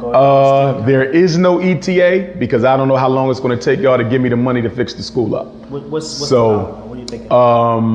It's $1 million to restore the campus. Okay. And until the campus is restored, it would be irresponsible for me to give a date. Okay. Right. School got to be restored. He's been giving dates since 2010. This is in 2019, this video. See how he lies? He's such a habitual liar. He was given the first date in my research. The first date that he gave, he posted January of 2010. He said that the school's going to open September 11, 2013, and he's been changing the date ever since. Every single year, 13, 2014, 15, 16, 17, 18, 19, 20, 21, 22, and he tells people that it's going to open in these years, and sometimes try to give different dates. One time he said 3 different times during a year. He said 4 times. He said 4 times different dates for 1 year. He said it was going to happen in January of that year, which he was saying how it was going to be Martin Luther King's birthday. Then he said February, which is in Black History Month. Then he said August 21st of that's his birthday. And then he said Kwanzaa. So 4 different dates in 1 year. And he's been doing it. He's been doing 2016, 17, 18, 19, 20, 21, 22, 23, 24. And then more recently, he changed it to 2025. He lies so much. Yeah, no, but that's what Umar does. He always blames other people. That's the narcissism. Narcissists, they can't hold themselves accountable to anything. They can't. It's just not in their mind because they think that they're perfect. They think that they're God's gift to the world and they can do no wrong. So what Umar does is he'll blame other people and he'll blame his donors. See, the level of disrespect that Umar, I've never seen anything like this in my life. People gave this man, they've given him millions of dollars and he's so ungrateful. And then when things don't go the way that they should, because he's not spending the money on opening up the school. Well, he has spent some, to be fair, he has spent some money towards the school. He purchased the buildings for $400,000, et cetera. he got an HVAC unit, etc. I give him credit for all that stuff, but the vast majority of the money that he's collected has gone towards him and his self-destructive lifestyle, which includes what I call the turning of the heat down. He has a substance abuse issue. He also has a gambling problem. I can pull up 2 videos to show you that.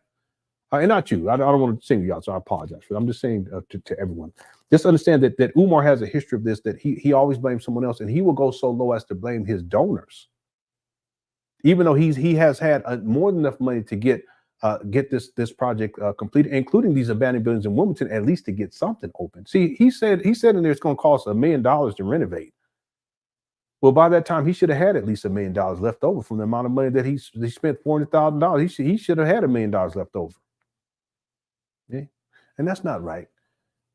It wouldn't have been $1 million. It wouldn't have been exactly $1 million. Because I want to make sure that I'm factual here and fair. He said that he had $1 million at the end of 2016. So let's just say at the beginning of 2017, and then 2017, 18, and getting into 2019, 3 more years, almost, no, it's not even 3 years. Yeah, 3 years of collecting more donations. He should have been, he should have had in and around $800,000 left over. That's really where he should have been at the time where he's making these comments right here. And in that he should have had $800,000 at that time. That's more than enough to at least get started with the renovation. He didn't start renovations until years later. You guys understand that? He didn't start renovations right away. So all that money, where did it go? And then we have from 2019 to 2024, going into 2025, we have another 5, almost 6 years of him collecting money. And the school's still not renovated, even though he stated the school was renovated last year. He actually stated it before, 2 years before. It's crazy because I've been doing this other research on this guy. He lies so much, but the point is that at the end of the day, he will blame you donors. He'll make it seem as if it's your fault. It just goes to show you he has no respect. That's just not the right thing to do. When people send me a super chat or a cash or paper, I'm always grateful. I'm always thankful. I don't take it for granted. And I always thank people. But Umar doesn't do that. He feels so entitled to other people's money. And the other thing is that, listen, if any of you guys have dealt with drug addicts, that's how they think. I don't even know if it's thinking. I think it's just survival. Everything is about getting from people, not holding oneself accountable, because ultimately the motivating factor is to get high. If any of you guys ever lived in an environment or you dealt with people, and I grew up around this shit, so I know what I'm talking about. That's why I can tell with Umar where he's at inside this video or in the other video that we're watching. I know exactly where he's at. He's having withdrawal symptoms. He gets very agitated when he starts scratching. He'll start doing like this, and he'll be going on like this. He'll be rocking back and forth. I know what time it is. Here we go. I mean, the best part of this whole process is we have the school, and we have a school that has enough space in it that not only would it serve as a learning institution, but it will also serve as a Black community organizing headquarters. So once we're open, I anticipate that our lights will never go off. There's so much that we can do, will do, and can't wait to do. So the timeline is up to the people, but we have the school, we own it flat out, it is ours. So half of the victory is already there. Let's say kudos. We now just have to restore. Say kudos. So no curriculum is happening at the school. What do you mean no curriculum? Because you can't, because physically. Yeah, physically the building got to be restored. So the school is empty until we get it restored. We got to get the electric done. The HVAC done, the plumbing has to be redone. The school is in beautiful structural shape though. That's not true. Trump's going to win this. I'm already looking at this right now. He's going to win. Yeah, he's going to win this. He's at 210. Harris is at 113. He only needs 60 more votes to win this. He's going to win this. Yeah. I'm looking at this and I was crunching some numbers. Unless the Pennsylvania, but I don't think I think he's going to get Pennsylvania. Yeah, we'll have to wait and see. But I think it's clear to me at this point, at least, that he's going to win this. If you walk through it right now, you would say to yourself, well, how much does it need? Because everything is still intact. It was a modern charter school that closed down a couple of years ago. Excellent shape. The reason it wasn't a couple of years ago. You see that? Needs the repairs is because it was vandalized. the 4 years while it was closed. If it was not vandalized, it would be move-in ready. Yeah, that's what literally we would have moved in and just opened up class. But if that were the case, I probably would not have been able to afford it. The $750,000 we raised would not have been enough to purchase it. We still didn't.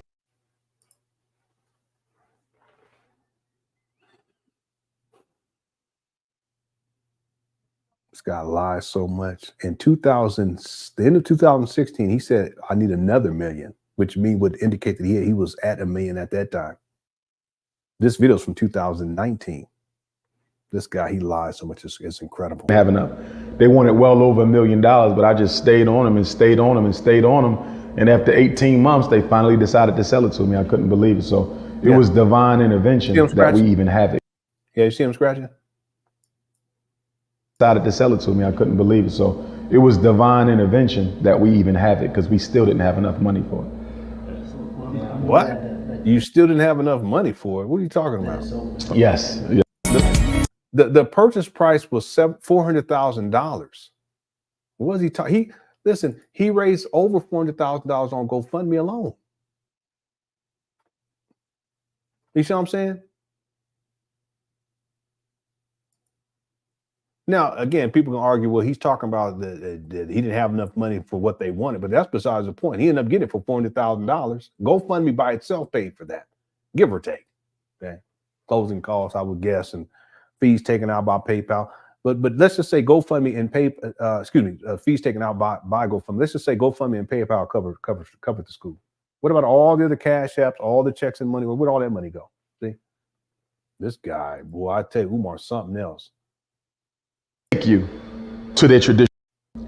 For Africa, what do you see? Economic year, 5th century, where certain African, something that deals with have an obligation to my people here.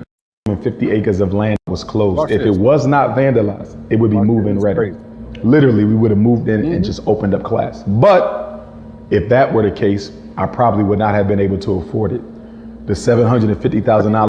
Lenon, you are psychologizing a so-called psychologist. Yeah, but I'll study Umar. That's how I know. I study him enough. Well, he is such a character. One building, it had, they put it up for inspection years ago and it did not pass inspection. The repairs were over $1 million. I know. I looked at all this. You think this dude is getting a I know. But Sigmund, he already has the excuse lined up for that. He's going to say that they didn't want to give him the certificate of occupancy because it's racism, and in cities and the state they're trying to stop him from opening up FDMG. And Umar Johnson supporters are going to fall for it because they fall for it every single time. He already revealed that card a long time ago, and when he flips that card over, a lot of these Umar Johnson followers, they're going to fall right into. Mark my words. He already got that strategy already set up, but he's been doing that now for what, over a decade. Coming up with excuse after excuse, and it's crazy how he does this, and he gets away with it every single time. Yeah, he said excellent shape. That's what he said. Umar, you a trip.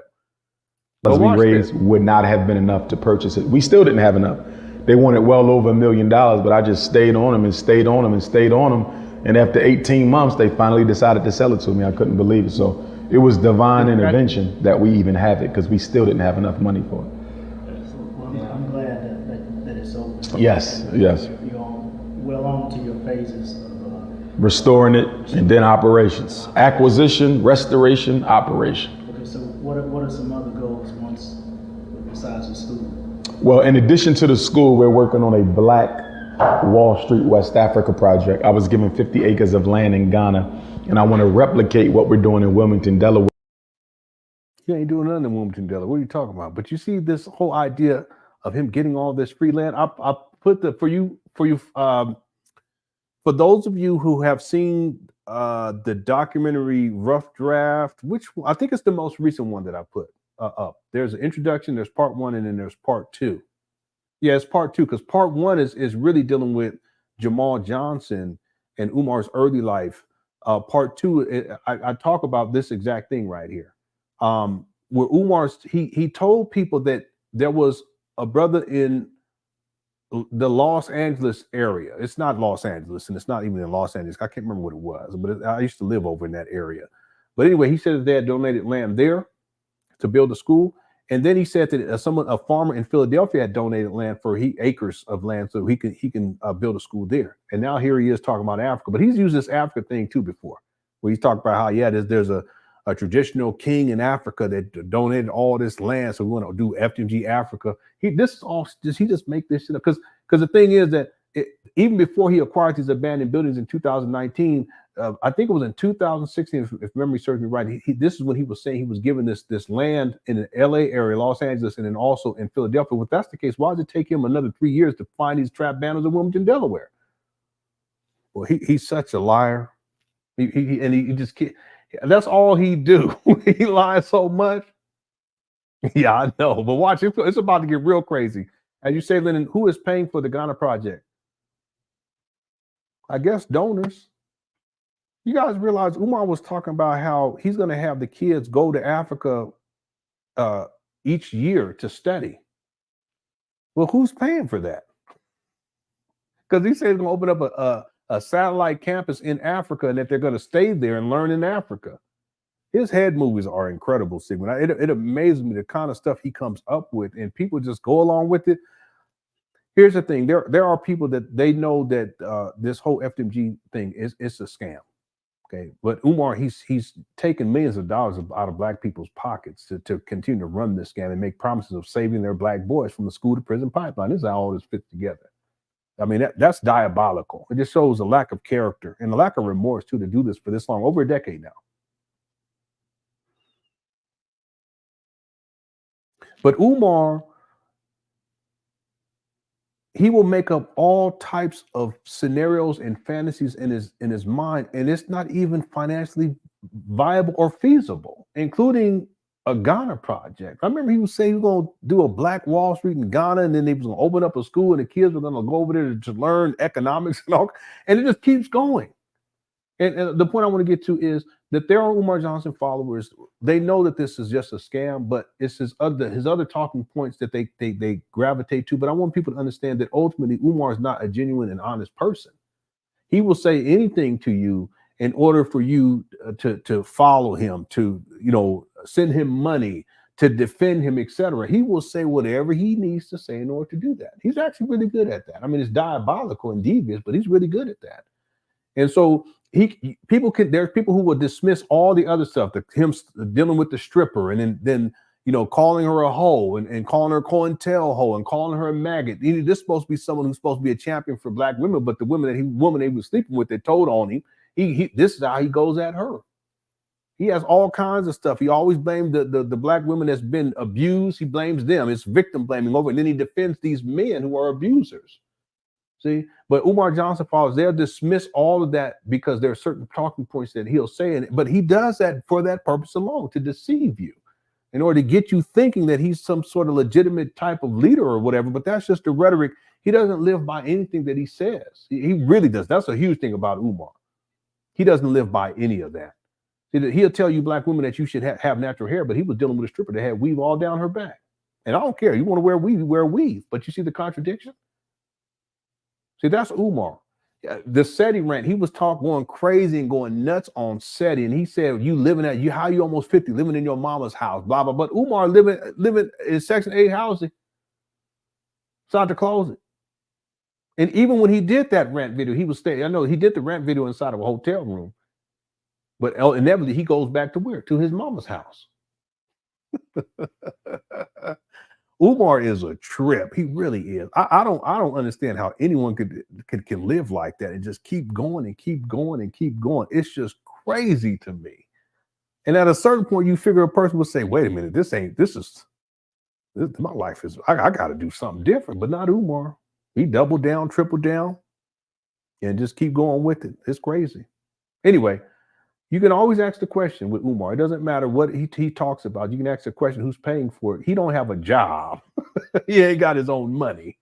Okay, if you're living inside your mama's closet and she's living in poverty and she's wheelchair bound, and then there's not even a wheelchair access to, I don't even want to go there, Sigmund, but you know what I'm talking about. What they had to do to get this, it's crazy. Just to get her in the house, it's crazy. Y'all think Umar got his own money? Someone was like, well, he want to buy a gold chain. He should be able to get nice things. Okay, you can say that, but he don't have a job. He's making money from speaking. He's not making a gang of money. Plus he's a pookie. That money gone. And if he had money like that, he would be taking care of basic responsibilities, including not having his mama that he lived with living in those types of conditions. That's crazy. Anyway.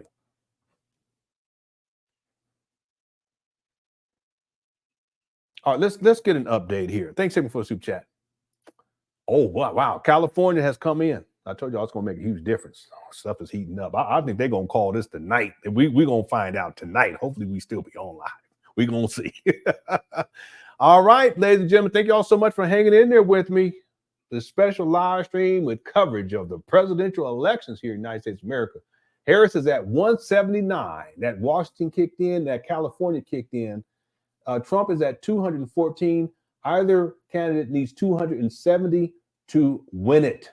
All right, and there's some projections here already because you see how it's red here. Again, if this stuff doesn't change, I think he's still going to win. Oregon, there's 8 electoral votes. Nevada's not a lot because there's not a lot of people that live there. 6. It's mainly desert. New Mexico, same thing. 5. Yeah. Arizona, not a lot of people live there. It should be a little bit more. 11. That will get Trump to 225. Yeah, see this Michigan and this Pennsylvania and Georgia. Yeah, he's going to win this. Yeah, he's going to win this.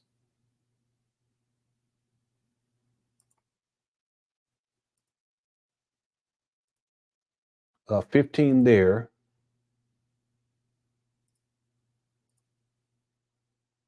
19 here. This is huge. Pennsylvania's huge. 15 there, 19 there. That's 34.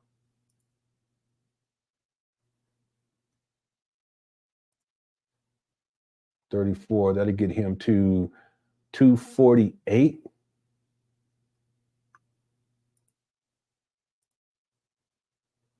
He's going to win. Looks like he's going to win Georgia too. 264. Yeah, he's gonna win this. Yeah, he's gonna win this. Yeah, I mean it's closer, but just looking at where things are at in each of these states are important because Trump's gonna win this. Yeah, but we'll wait. We'll have to wait and see. I mean, something can change, but that's what it looks like to me. It's gotten closer though because California came in and Washington came in. Yeah, it's really interesting. Okay, we'll keep going with it and see how things go. Okay, let's go back here. Thanks for Super Chat 2 Sigmund. I appreciate it. Here we go. In West Africa. So I want to build an FDMG on the continent, an FDMG here, which is Delaware. And then we can have an exchange program and the children can go back and forth. So can the teachers do that? So everything I'm doing in America, I want to also do in Africa because it's Pan-Africanist. We don't believe that you ignore your domestic struggle. I still have an obligation to my people here, but I also see the larger struggle. And that is doing what we need to do for ourselves permanently on the continent. Because anything you build here, they can take it. Once FDMG is up and running, I'm going to automatically have to start thinking about how long before I need to repatriate to the continent. Because if my school does what it is born to do, and it will, I'm going to be too much of a threat. Just like with Black Wall Street. See, this guy, he's out there. But again, he's smoked out. Look at him.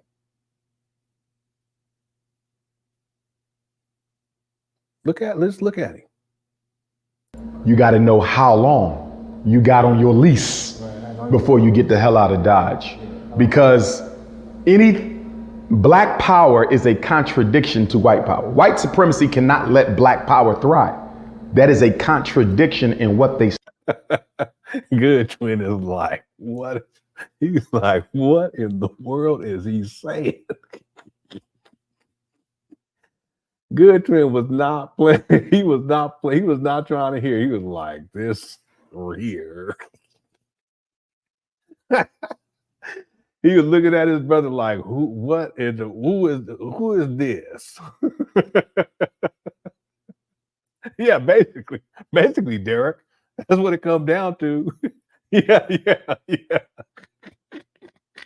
This image right here, this right here just needs to be a screensaver.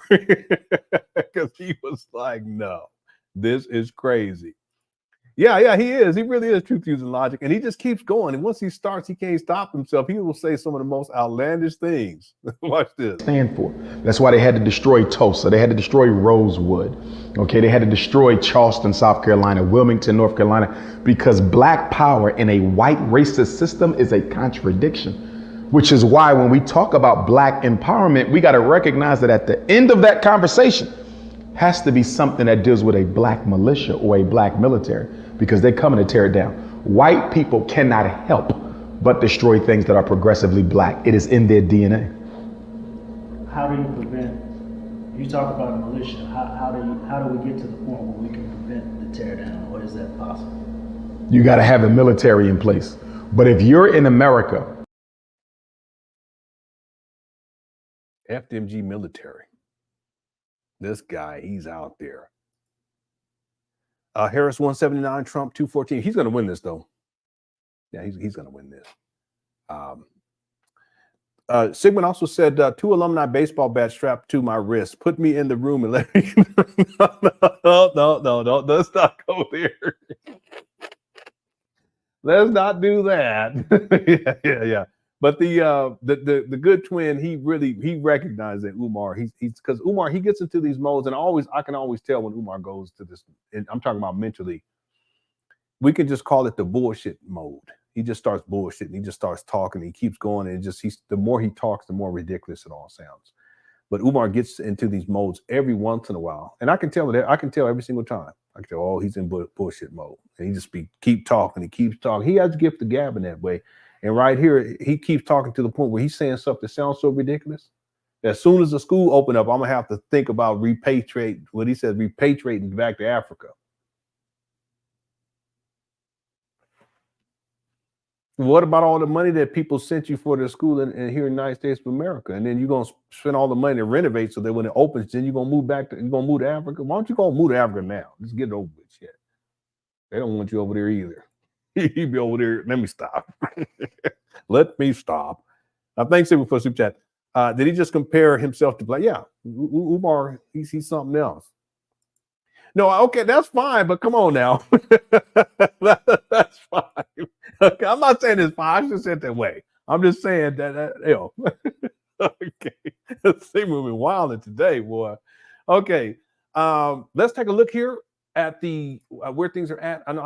Yeah. Why is it highlighted now? Uh-oh, that's not good at all. I don't know what that means. Y'all look at this. You see this? Why is this highlighted over here?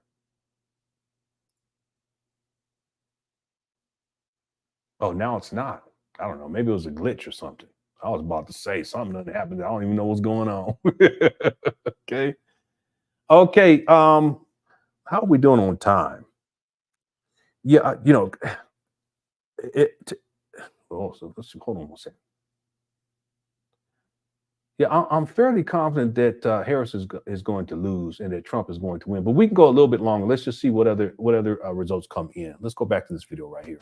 Personal unaliving, group unaliving.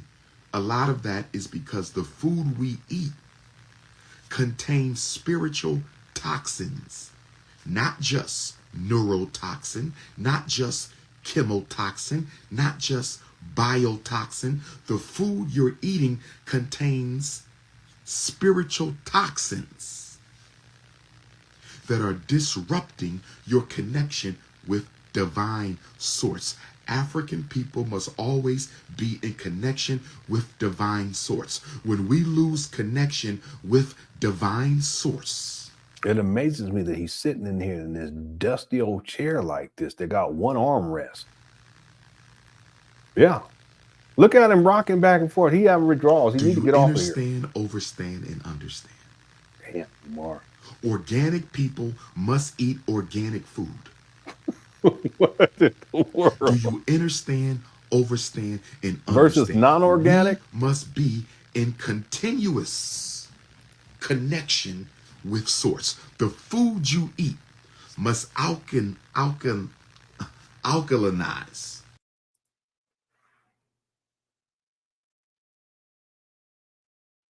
He in bullshit mode. You see this guy? He's in super bullshit mode. Lenon, I can say I've never heard him say the word budget or raising his own. No, I've never heard either. And Kev, I've watched. Listen, what year am I into the Umar Johnson videos at this point? I went back to the first videos, and now I'm at the end of 2017, about to go into 2019. That's 2018. And then when I get to 2019, that's when stuff really get wild. And again, I've covered a lot of the videos from 2018 and 2018 and 19, and then all the way to today. But I'm going to go back through them anyway because I got to have all of my notes in order. But the point is that in all of the videos that I watched, I've never heard him say anything about a budget. Not one time. Not a school budget, not a budget, let's say a budget for renovation. He's throwing figures out there, but a budget would have an itemized list of exactly what needs to be done, when it's going to be done, and how much it's going to cost. He's never done any of that stuff. But it goes to show you he's not serious about opening up a school. It's about collecting money. And then the idea of raising his own money, no, I've never heard him say anything about him donating any of his money because he ain't got no money, he ain't got no job. See? So that in and of itself is enough for anyone who has some rational thinking skills. I'll just say it that way. Okay, I hope that doesn't sound mean, but anyone who could critically think, I shouldn't even say it that way. I apologize. Anyone who looked at this rationally, they would know right away that it's a scam. It's a con. It's just he's a con artist. That's all this is. And he's been running game with starting with the St. Paul school scam. I mean, going all back to 2010, but starting with the St. Paul school scam when he was really started to look for a building, all the way to present, raised millions of dollars and has nothing to show for it. And if you're going to raise millions of dollars and not say anything about a budget or an operation, a budget once it gets operational, a budget in terms of renovation, any of that stuff, that's more than what anyone would need to know about this. It's just a scam. That's all this is. It's nothing more than that. Umar has no skin in the game. Again, let me put it this way. I remember when Umar purchased these abandoned buildings in February of 2019, and people were he got a lot of people that were like, yeah, wow, it's almost 6 years ago. And he got more people start sending him a whole bunch of money again, right? But the thing is, I remember there were people who were saying things like, yeah, but if he's a scam artist, why would he purchase these abandoned buildings for $400,000? That makes no sense. Well, listen, if you can pay $400,000 in 2019 to continue, and that gives you another 5 years to run this scam, would you do it? Come on. Yeah, you would do it. I propose that Umar,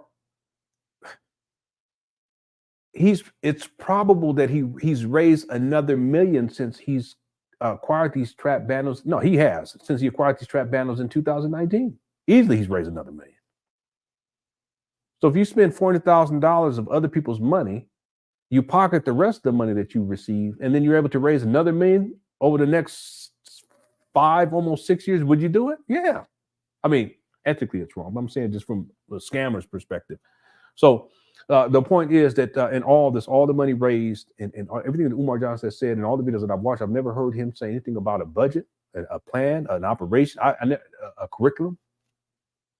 I remember it wasn't a couple of years ago, he was asking people to help him with a curriculum. Like, you should have that in place back in 2010 when you said the school was going to open September 11, 2013.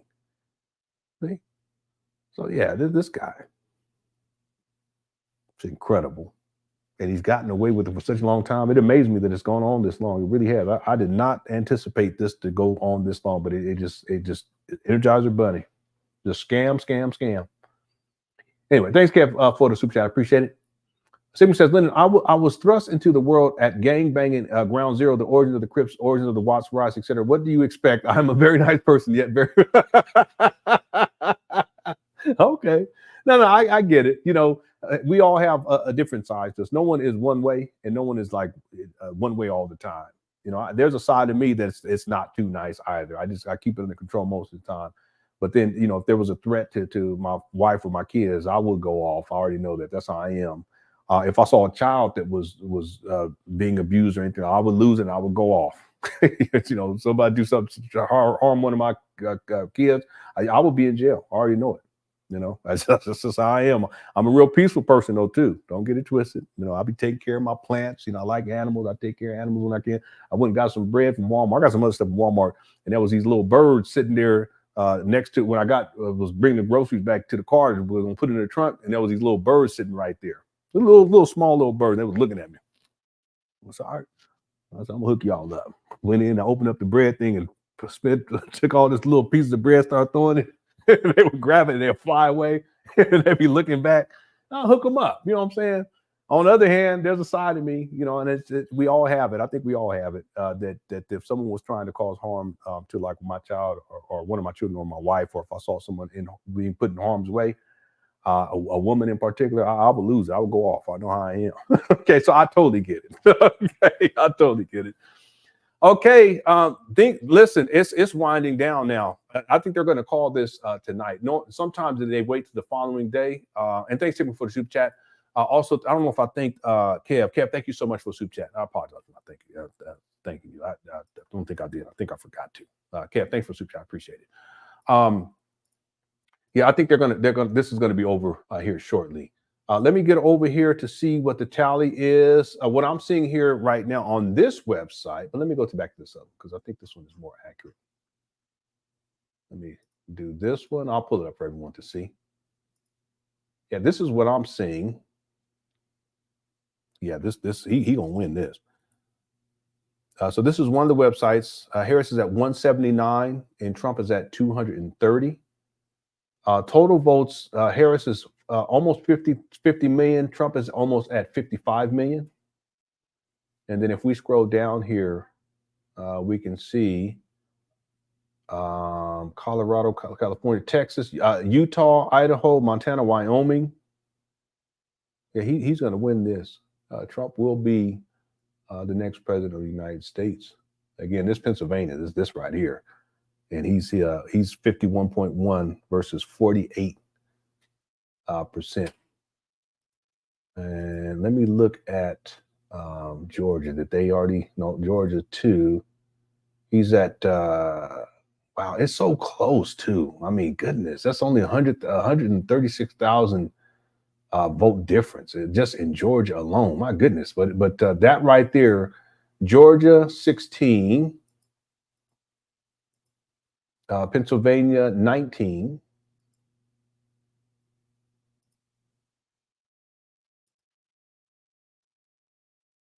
Yeah, if he does those, that'll put him right there. Yeah, he's going to win this. Michigan, yeah, he's going to win this. Yeah. Okay, that's where we're at. Let's go for another 10 minutes, and then we'll close this out. But it is clear to me that he's going to win this election. Trump will be the next president of the United States of America. Okay. Lisa said, "Who won Texas?" Trump won Texas. Okay. No. I wouldn't say that, Sigmund. I wouldn't say that I come from the same place. I was around that, but I wasn't in that. If that makes sense. I was always around stuff like that, but I didn't grow up in it. I had cousins that were in them streets, and they was putting in work. They was gang banging. They were Bloods. And their daddy was into gangs too. But those are the cousins I used to hang out with in my early childhood, getting up probably until about the age of 14, 15. And then I had uncles that was a little out there too. They weren't gang banging, but they was into stuff. Anyway, I grew up around it, so I know what it is. I have a respect for it. Not that some of the behaviors were respectful, but just one of the things I learned early on is that even with the gangbangers, if you have a level of respect for them, just as human beings, then in most cases they'll be cool with you. But if you tripping or you start acting up or you start disrespecting, and they'll respect you too as long as you respect them. That's the thing I learned.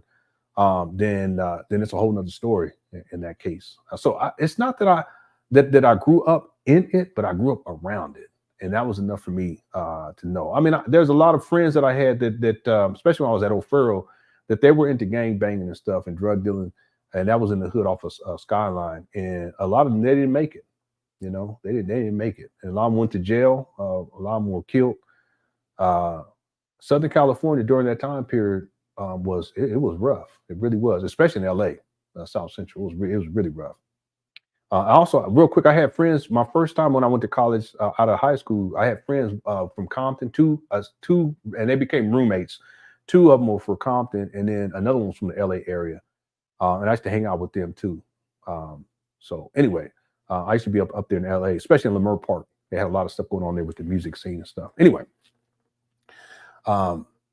listen. So thanks, Sigmund. Someone said, for president. Yeah, Texas. Yeah, you guys are always red. You guys just bloods. You know what I'm saying? Okay. Let's go another 10 minutes. I'll play 10 more minutes of this, and if anything changes over here, I'll pull it up. But in my mind, it looks like Trump is going to win this. Harris did take Oregon, and so she's at 187 to Trump's 230. I just don't think that there's enough electoral votes here for Harris to actually outdo Trump, because if he wins Georgia, Pennsylvania, and Michigan, that's all he would need. All right, here we go. If that is a word. The food you eat must alkalinize your body so you remain in alignment with source. Black women, I know you don't want to hear me say this. Yep, that's where we're at right now. Beautiful African sisters, I love you so much. My continental African queens, my European Africans, my African women in Asia. There you go. My Canadian African sisters, I can't wait to see you week after next. Wow, this is so interesting. I have to just real quick comment on this poll. We're almost done. There's over 1,153 votes. Who did you vote for? 32% Harris, 30% Trump, and then 10% other, and then 26% did not vote. That's fascinating. 32 and 32. Yeah. And I'm not going to say this to disrespect anybody, but when I was looking at places like, and they call them like swing states, but when I was looking at this earlier, Philadelphia as an example, it's not that it's a huge difference, 2.7 million to 2.5 million, but if you can imagine if there were 200,000 more people who voted for Harris in Pennsylvania, I don't know if the figures are going to change, that she would be close to taking Pennsylvania. And if she takes those 19, it also takes 19 away from Trump. And now we're in a whole different ballpark now, if that makes sense to people. It just goes to show you at the end of the day, it's not a huge difference. And it also shows that votes, they do count. You know, they count. I know we're dealing with electoral college, but just in Pennsylvania alone, just looking at where things are at right there, I'm sure that there could be 120,000 people, more people that voted for. There could be, and that right there would swing this thing and make it very competitive, leading into the finish line. But right now, it looks like he's gonna win Pennsylvania, and if he does, that's gonna put him Trump right in position to win this thing. No, it's not called yet. It's just that because here, let me pull this up, DD. They haven't called it, but if we click on it and we look, let me take this down. If we look down here, here's how the votes are. Trump, he's 51.2%. Harris is 47.9%. And if you look at the difference, 2.7 million, 2.5 million. So let's just say if Harris was able to get 200,000 more votes in Pennsylvania, I know it's not that simple, but the point is that it just goes to show you, I'm sure that they could have found 200,000 more people to vote for Harris, and it would totally swing this thing. You know, this whole thing now looks totally different. Yeah. Okay. And I'm not saying that to tell people, look, you should be voting. I'm just saying that you know, a vote here, a vote there, and then you combine them all together. It does. It could make a huge difference. And that's what was that? 19 electoral votes right there. And if Trump gets that, then I mean, he's right there at that point. He will win this for sure. And again, people, it's all fascinating to me because I've never voted for president. So for me to do this and then to do this live stream, it just goes to show that looking at these figures. I always like to crunch numbers too. I've always been into stats going all the way back to baseball. My grandmother, she used to listen to, on my mama's side, she used to listen to the San Diego Padre games on the radio. You know, them old little radios, and she would tune in. And then she would actually write out the box scores, and I always found it to be fascinating. So even as a child, I was always looking at stats. Back then, they had Gary Templeton, Tony Gwynn, people like that, Goose Gossage. And as I got older, I would always look at stats. You know, I would look at the NBA stats. I would look at the stats for the baseball. There was a time I was really into football. I used to look at the stats for that. So to see this all how it's playing out right now, the votes do count, people. They really do.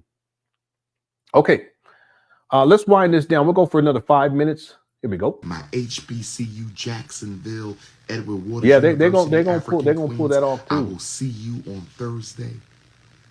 I love my African sisters.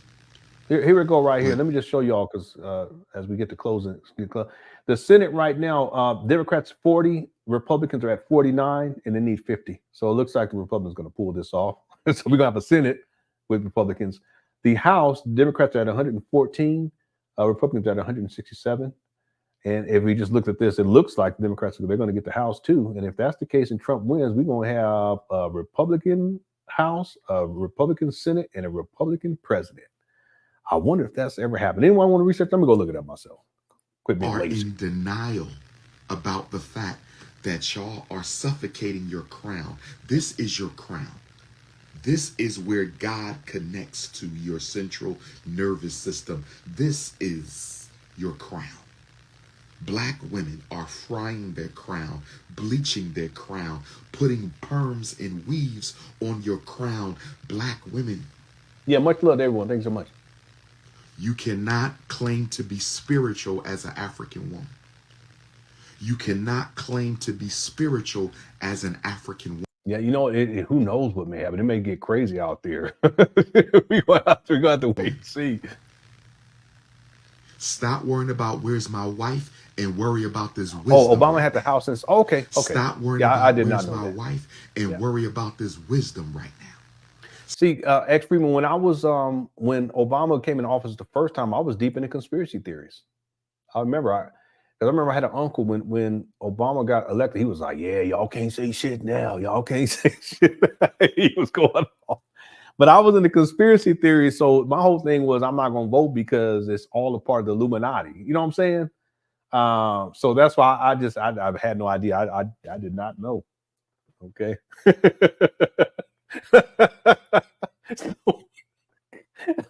Oh my God, y'all tripping in here.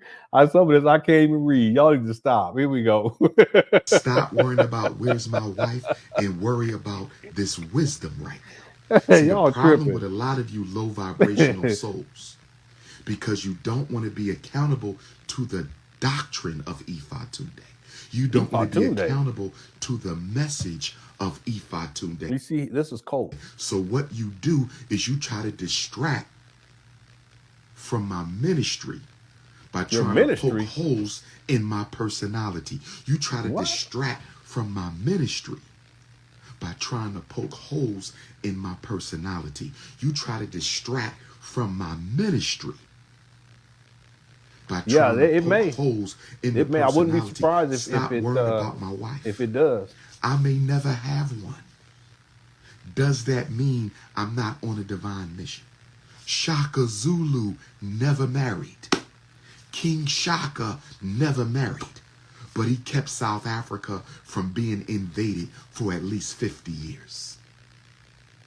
Dr. Carter G. Woodson never married. So what, Umar? Don't get me wrong. I want to be married. But Dr. Carter G. Woodson never married, but he gave you Black history. Focus on the message and not the man.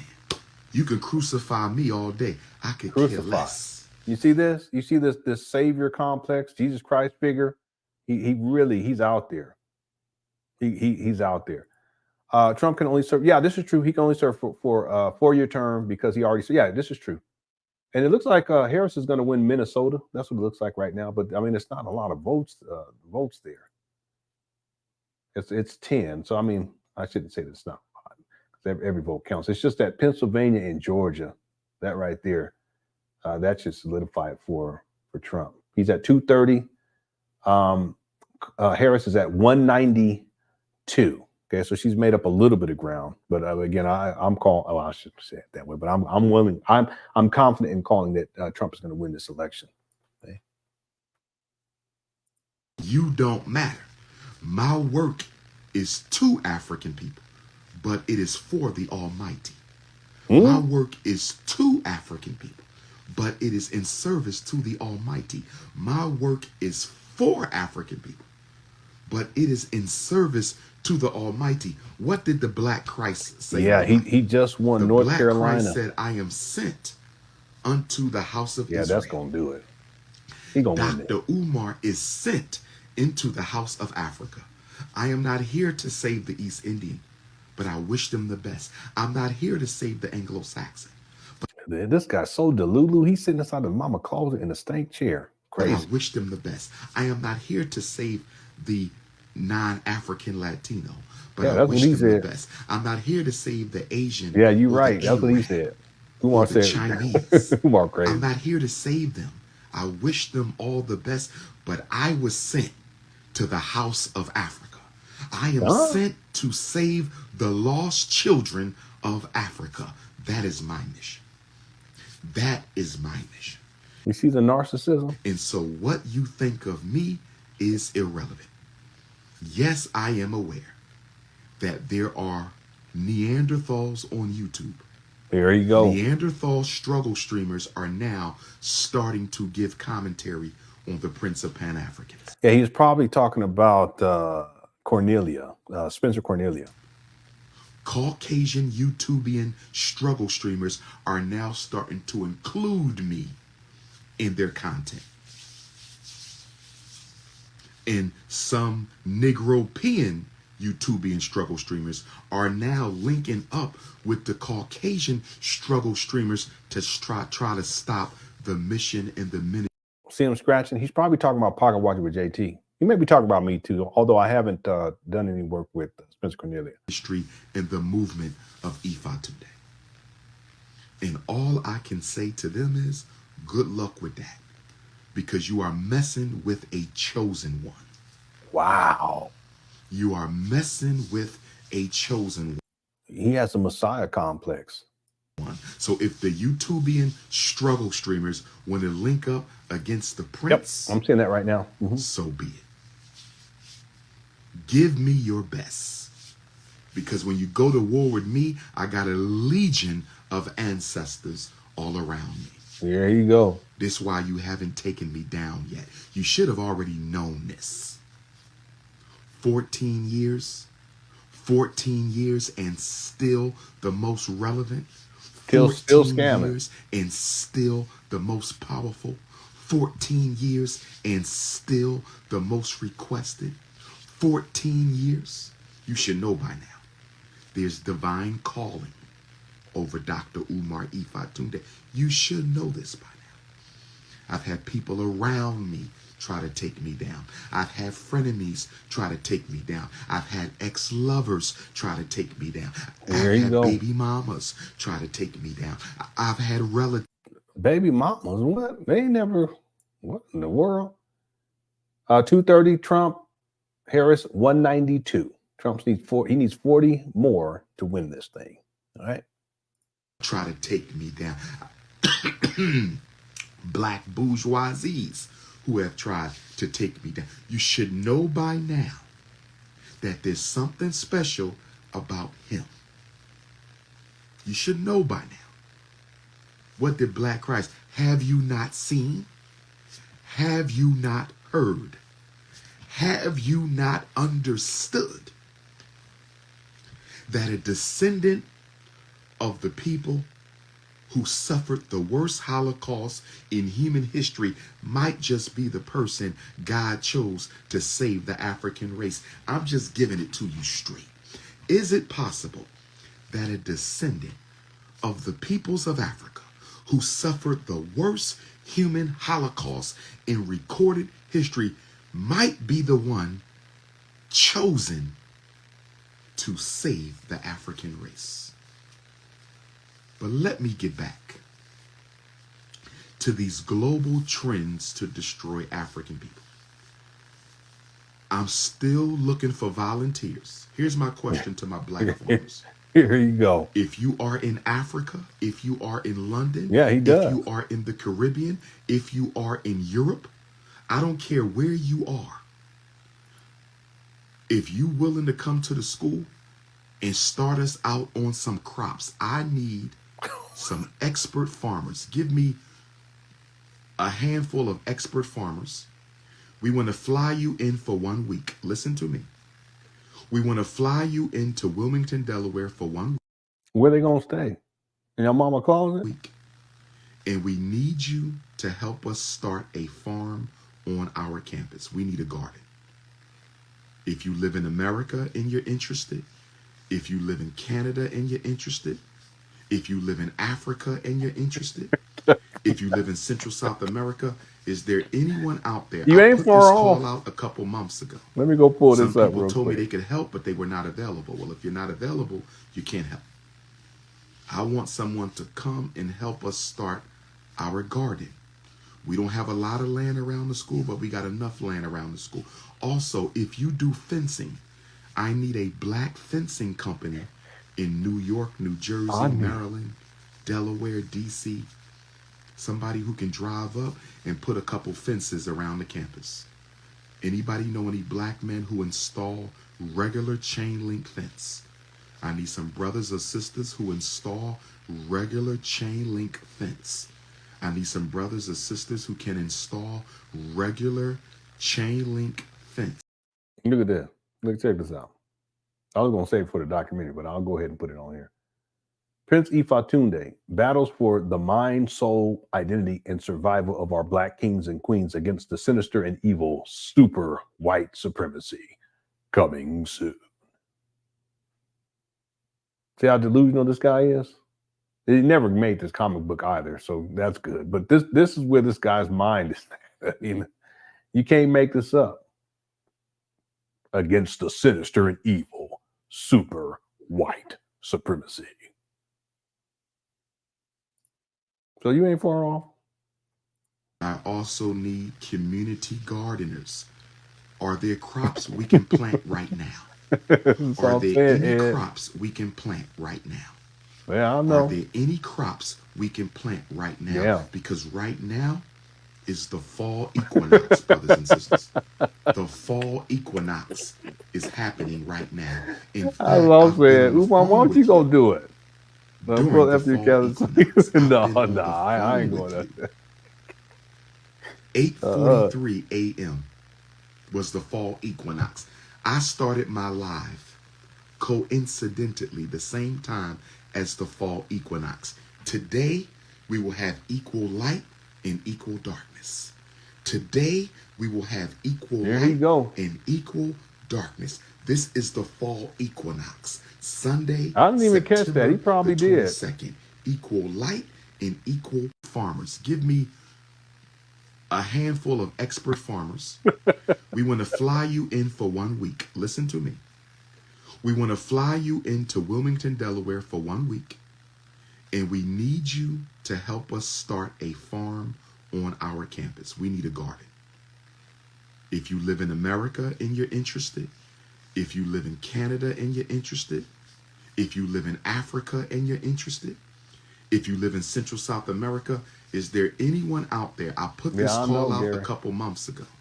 Some people told me they could help, but they were not available. Well, if you're not available, you can't help. I want someone to come and help us start our garden. We don't have a lot of land around the school, but we got enough land around the school. Also, if you do fencing, I need a black fencing company in New York, New Jersey, Maryland, Delaware, DC.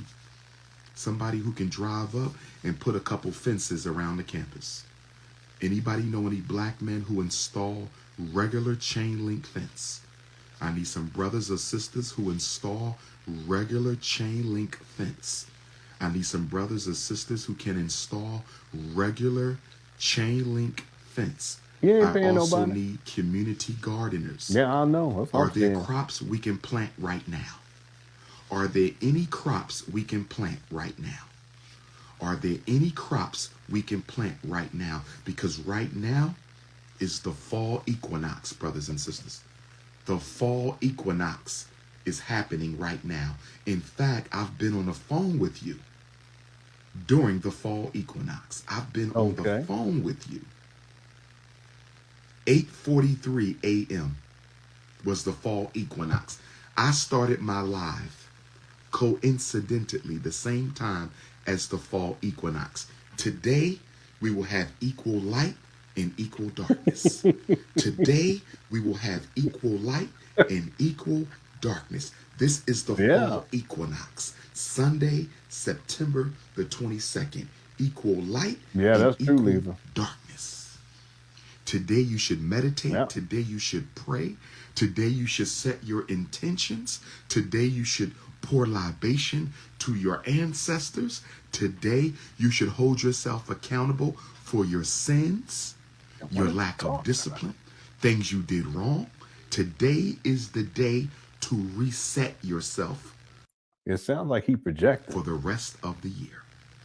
Because remember, we got the Nat Turner eclipse October 2nd. Get your tickets, natturnerlibrary.com. Get your tickets, natturnerlibrary.com. Get your tickets, natturnerlibrary.com. Get your tickets and join me in Virginia for the Nat Turner Solar Eclipse Earth Day celebration. Earth. What are my top 5 HBCUs? I love all the HBCUs. Speaking of HBCUs, I will be speaking at one on Thursday.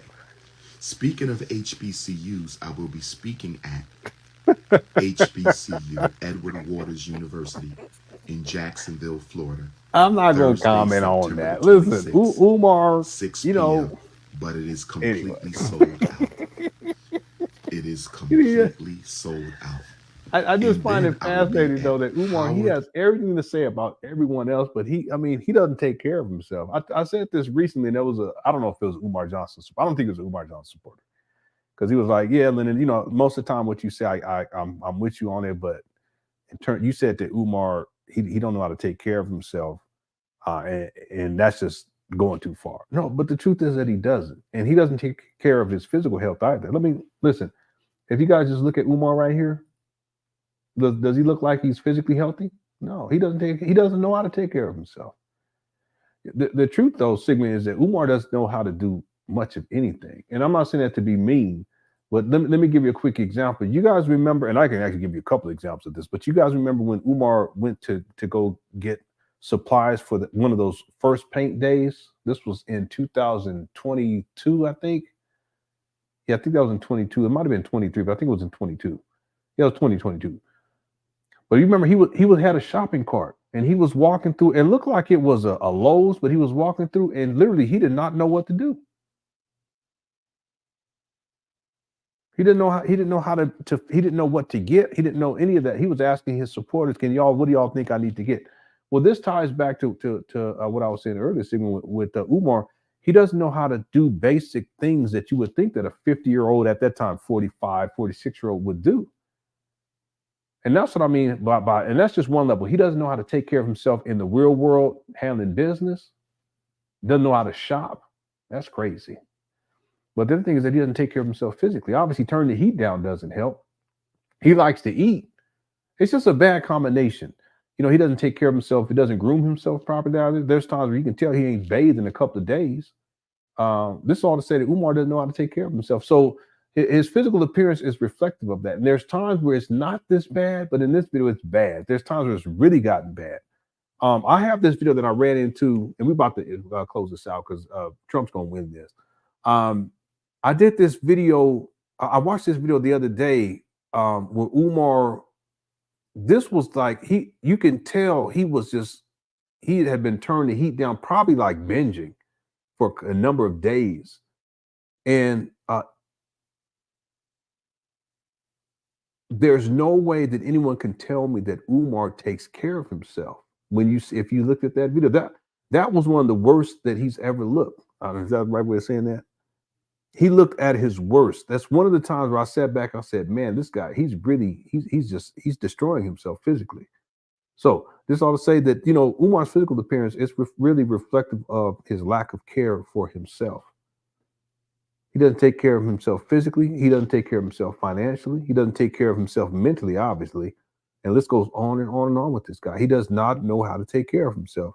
Now, has that always been the case? I don't know. I would think that was the case. And I said this before. He went to a military school, boarding school. Everything was regimented. Everything was set. He had to follow strict rules. He had to make sure that he fell in line. But see, once he got out of that environment, he didn't carry it over. You know, he didn't have the ability to carry it over, and it's just gotten worse and worse and worse. When he flipped that phone, that's another example of him not taking care of himself. He was staying with his mama at that time, Sigmund. I'm gonna pull that up to close out this live stream because y'all see people think that that Umar is he's some sort of a leader, but he can't even take care of himself on basic human levels.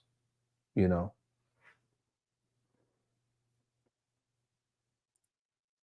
Listen, Kevin, it's not a rumor. Okay, it's not. And I know people want to believe. I get it. I totally get it. But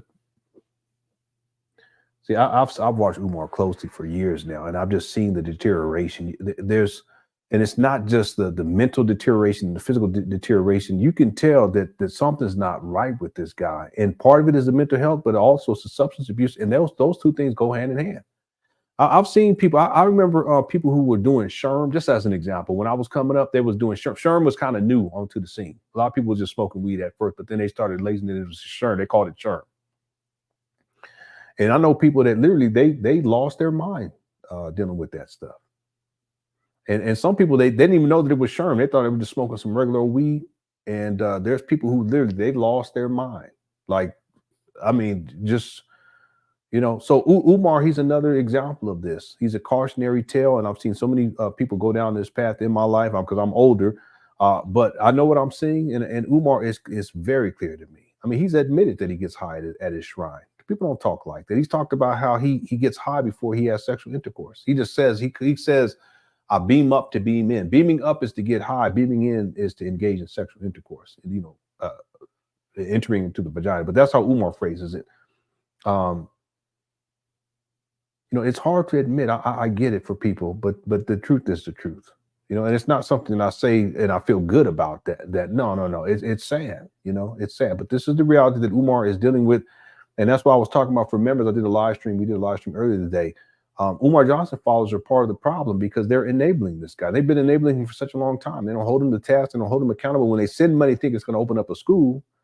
It's been over a decade since he started the St. Paul school scam. The vast majority of that money is going towards Umar destroying himself. And it is what it is. He doesn't eat healthy either. You know, he doesn't take care of himself, you know. See, there's something to be said. If you're in a position where people aren't sending you hundreds of thousands, at this point, millions of dollars, if they're sending hundreds of thousands of dollars a year, if you're not in that position as someone like Umar and you got to get out there and work and you got to make sure you make it happen and you're on time to work and you're operating as a professional, as a school psychologist, you know, that type of thing. In order to do that, you're going to have to live a cleaner lifestyle. You guys ever wonder why? It's not just because he had speaking engagements that the reason why he left and he stopped being a school psychologist, even though he claims that he still is. He's not. Again, it's a delusion. Again, that turn the heat down. That's a dude to do that to people. That's not the reason why, because he had these other opportunities to go and speak. He was already on he already gotten fired. I mean, the Philadelphia school district, they didn't want to deal with Umar. He actually admits that too. I have these older videos where he talks about that. Where he talks about how that they were trying to calm him down. I'm paraphrasing, but they're trying to calm him down so he could be functional, but he kept going against the grain. That's Umar. He goes against the grain, he goes against the grain, he goes against the grain. And so they didn't want to deal with him anymore. See, and then there was litigation associated. I mean, it got crazy with this guy. But understand this: that Umar, for Umar, all this is intertwined with his inability to take care of himself. Okay, now, when was it exactly that Umar really got into the substance abuse issue? I don't know, but I do know this. I don't know exactly when it took place. Okay, but I do know this: that once that money started coming in and around 2014, 2015. He took off. And when I mean that, I'm not saying in a positive way. So now we're talking about a decade later. You guys going back and look at Umar Johnson circa 2014 and you compare him to 2024. Can't nobody tell me that that's a natural evolution of somebody. I've seen dope fiends. That's what happened with these dope fiends. Go back and look. I mean, I can pull up a video right now and show you exactly what I mean. Look at it. University. Howard University. Excuse me. The event will not be at Howard's campus. There will be Trump is at 2:30. With Dr. Harris is Umar at 2:05. at the Arlington Draft House Comedy Club in Arlington, Virginia. He's at a comedy club. The Arlington Draft House Comedy Club in Arlington, Virginia. Howard University Homecoming Edition. 7 o'clock on Wednesday, October 16th. Wednesday, October the 16th. 7 p.m. Arlington Draft House Comedy Club. I'm going to pull this video up real quick. Then we're going to close out, everyone. Thank you all so much for tuning on. I hope you enjoyed the live stream. See him sniffing like this? This is all substance abuse. He's having withdrawals. Let me see something. Let's see here. Where is this? I'm gonna give you guys an exact example, and we'll close this out. We're going back to 2014, and that's not it. We'll do it this way. Update. So let me get back. They want to make right African people a seedless, foodless race. And this is a decade ago right here. For auction. This is a decade ago. This is when he started the St. Paul school scam. And so over the course of a decade, he goes from this to this. They don't want us to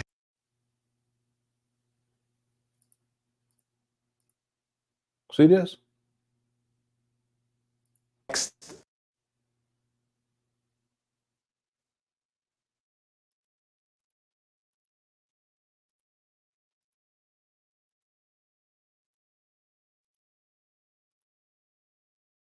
In just 10 years, he goes from this to this.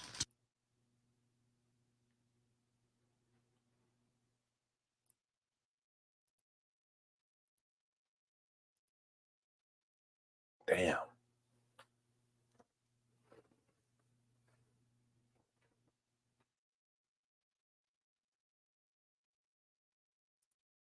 I may have to bring the okay. All right, thanks for seeing that. Okay, let's finish this up, everyone. Let's do a final look at the tallies so far, and we'll check in with the Senate as well, and we'll look into the House of Representatives, and let's look at 2 different sites here. Actually, we'll do 3 different sites.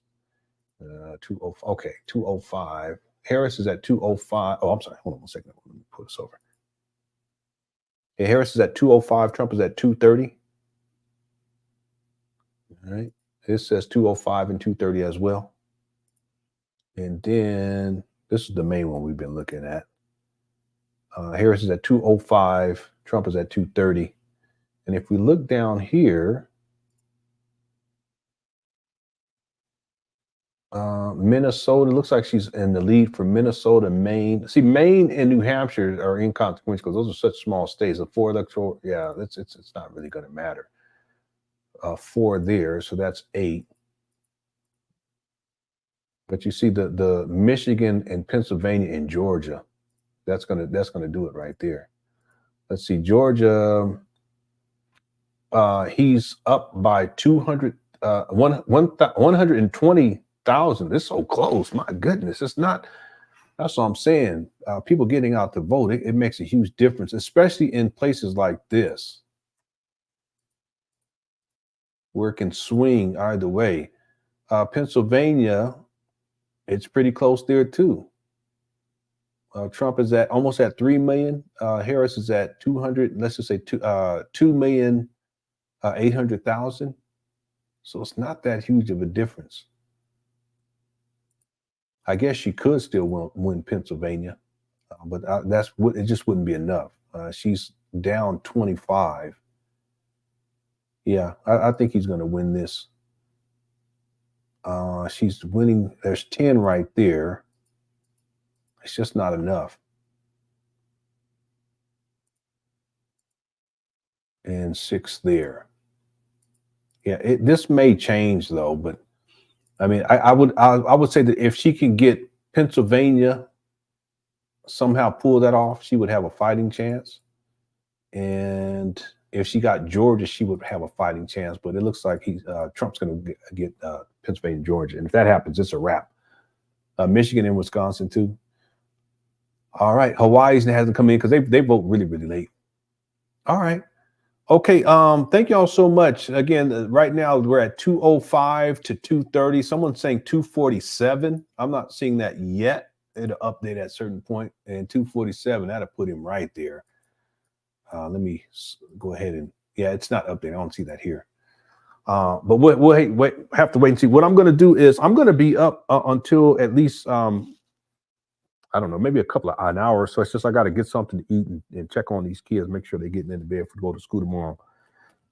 But tomorrow we'll come back. I'll do a live stream tomorrow. I may do it during the day, and we can just talk about who wins. I think Donald Trump. I said it in the beginning. I said it before I even started this live stream. I even said it weeks ago, about a month ago, when I was thinking about doing a live stream, a show dealing in politics. That I felt that Trump was going to win. And at this point, it looks like that's going to happen. And then we'll see what happens after they call this. If Harris somehow pulls this off, that's a whole nother possibility of what's going, because it may get crazy. So there's a lot to look into tomorrow. We'll get back tomorrow to do some live streaming. And I got to go through all of my notes. Let me just throw this out there to people. I have plenty of notes. I have actually 3. And they're not all full, but the point is that I got to go through all this and type these out, these notes from all the research that I've been doing over the last 2 weeks, I think. If I do that, what I would like to do is to do that while I'm live streaming, and then I actually watch videos and take notes on them while I'm actually typing out these notes at the same time. But they get a chance for us to get together. It'll be a little bit different, but that way we can watch some of these older Umar Johnson videos together, and I can kind of get double the work. I get a live stream in. We'll be covering a video that I need to actually go through, but then I'll also be typing out notes from the videos that I've already gone through.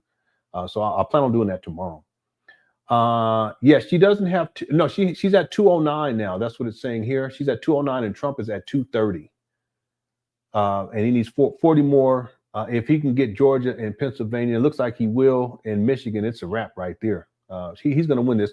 Oh, Harris got Hawaii. But it's only 4 electoral votes. So she did get Hawaii.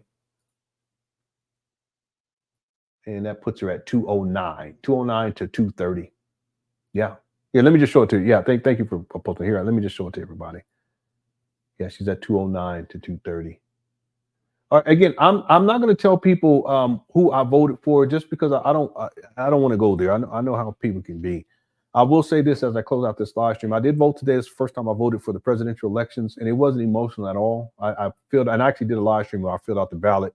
I didn't fill out the whole ballot because I didn't research enough on some of the individuals locally. But the people that I did research locally on, I did cast my vote for those people. There were some initiatives that I voted on too.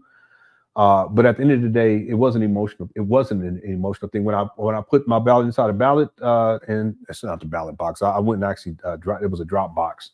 But when I put it, I didn't feel any type of way either. I went straight to Walmart and carried on about my day. I went right on about doing what I normally do. But for some people, it's not that simple. For some people, it's a more of an emotional thing, and I get that too. At the end of the day, whoever wins, if Harris pulls this out, I don't think she will. I don't think it's going to be the end of the world. And if Trump wins, which I think he will, I don't think it's going to be the end of the world. If he loses, I don't think it's going to be the end of the world.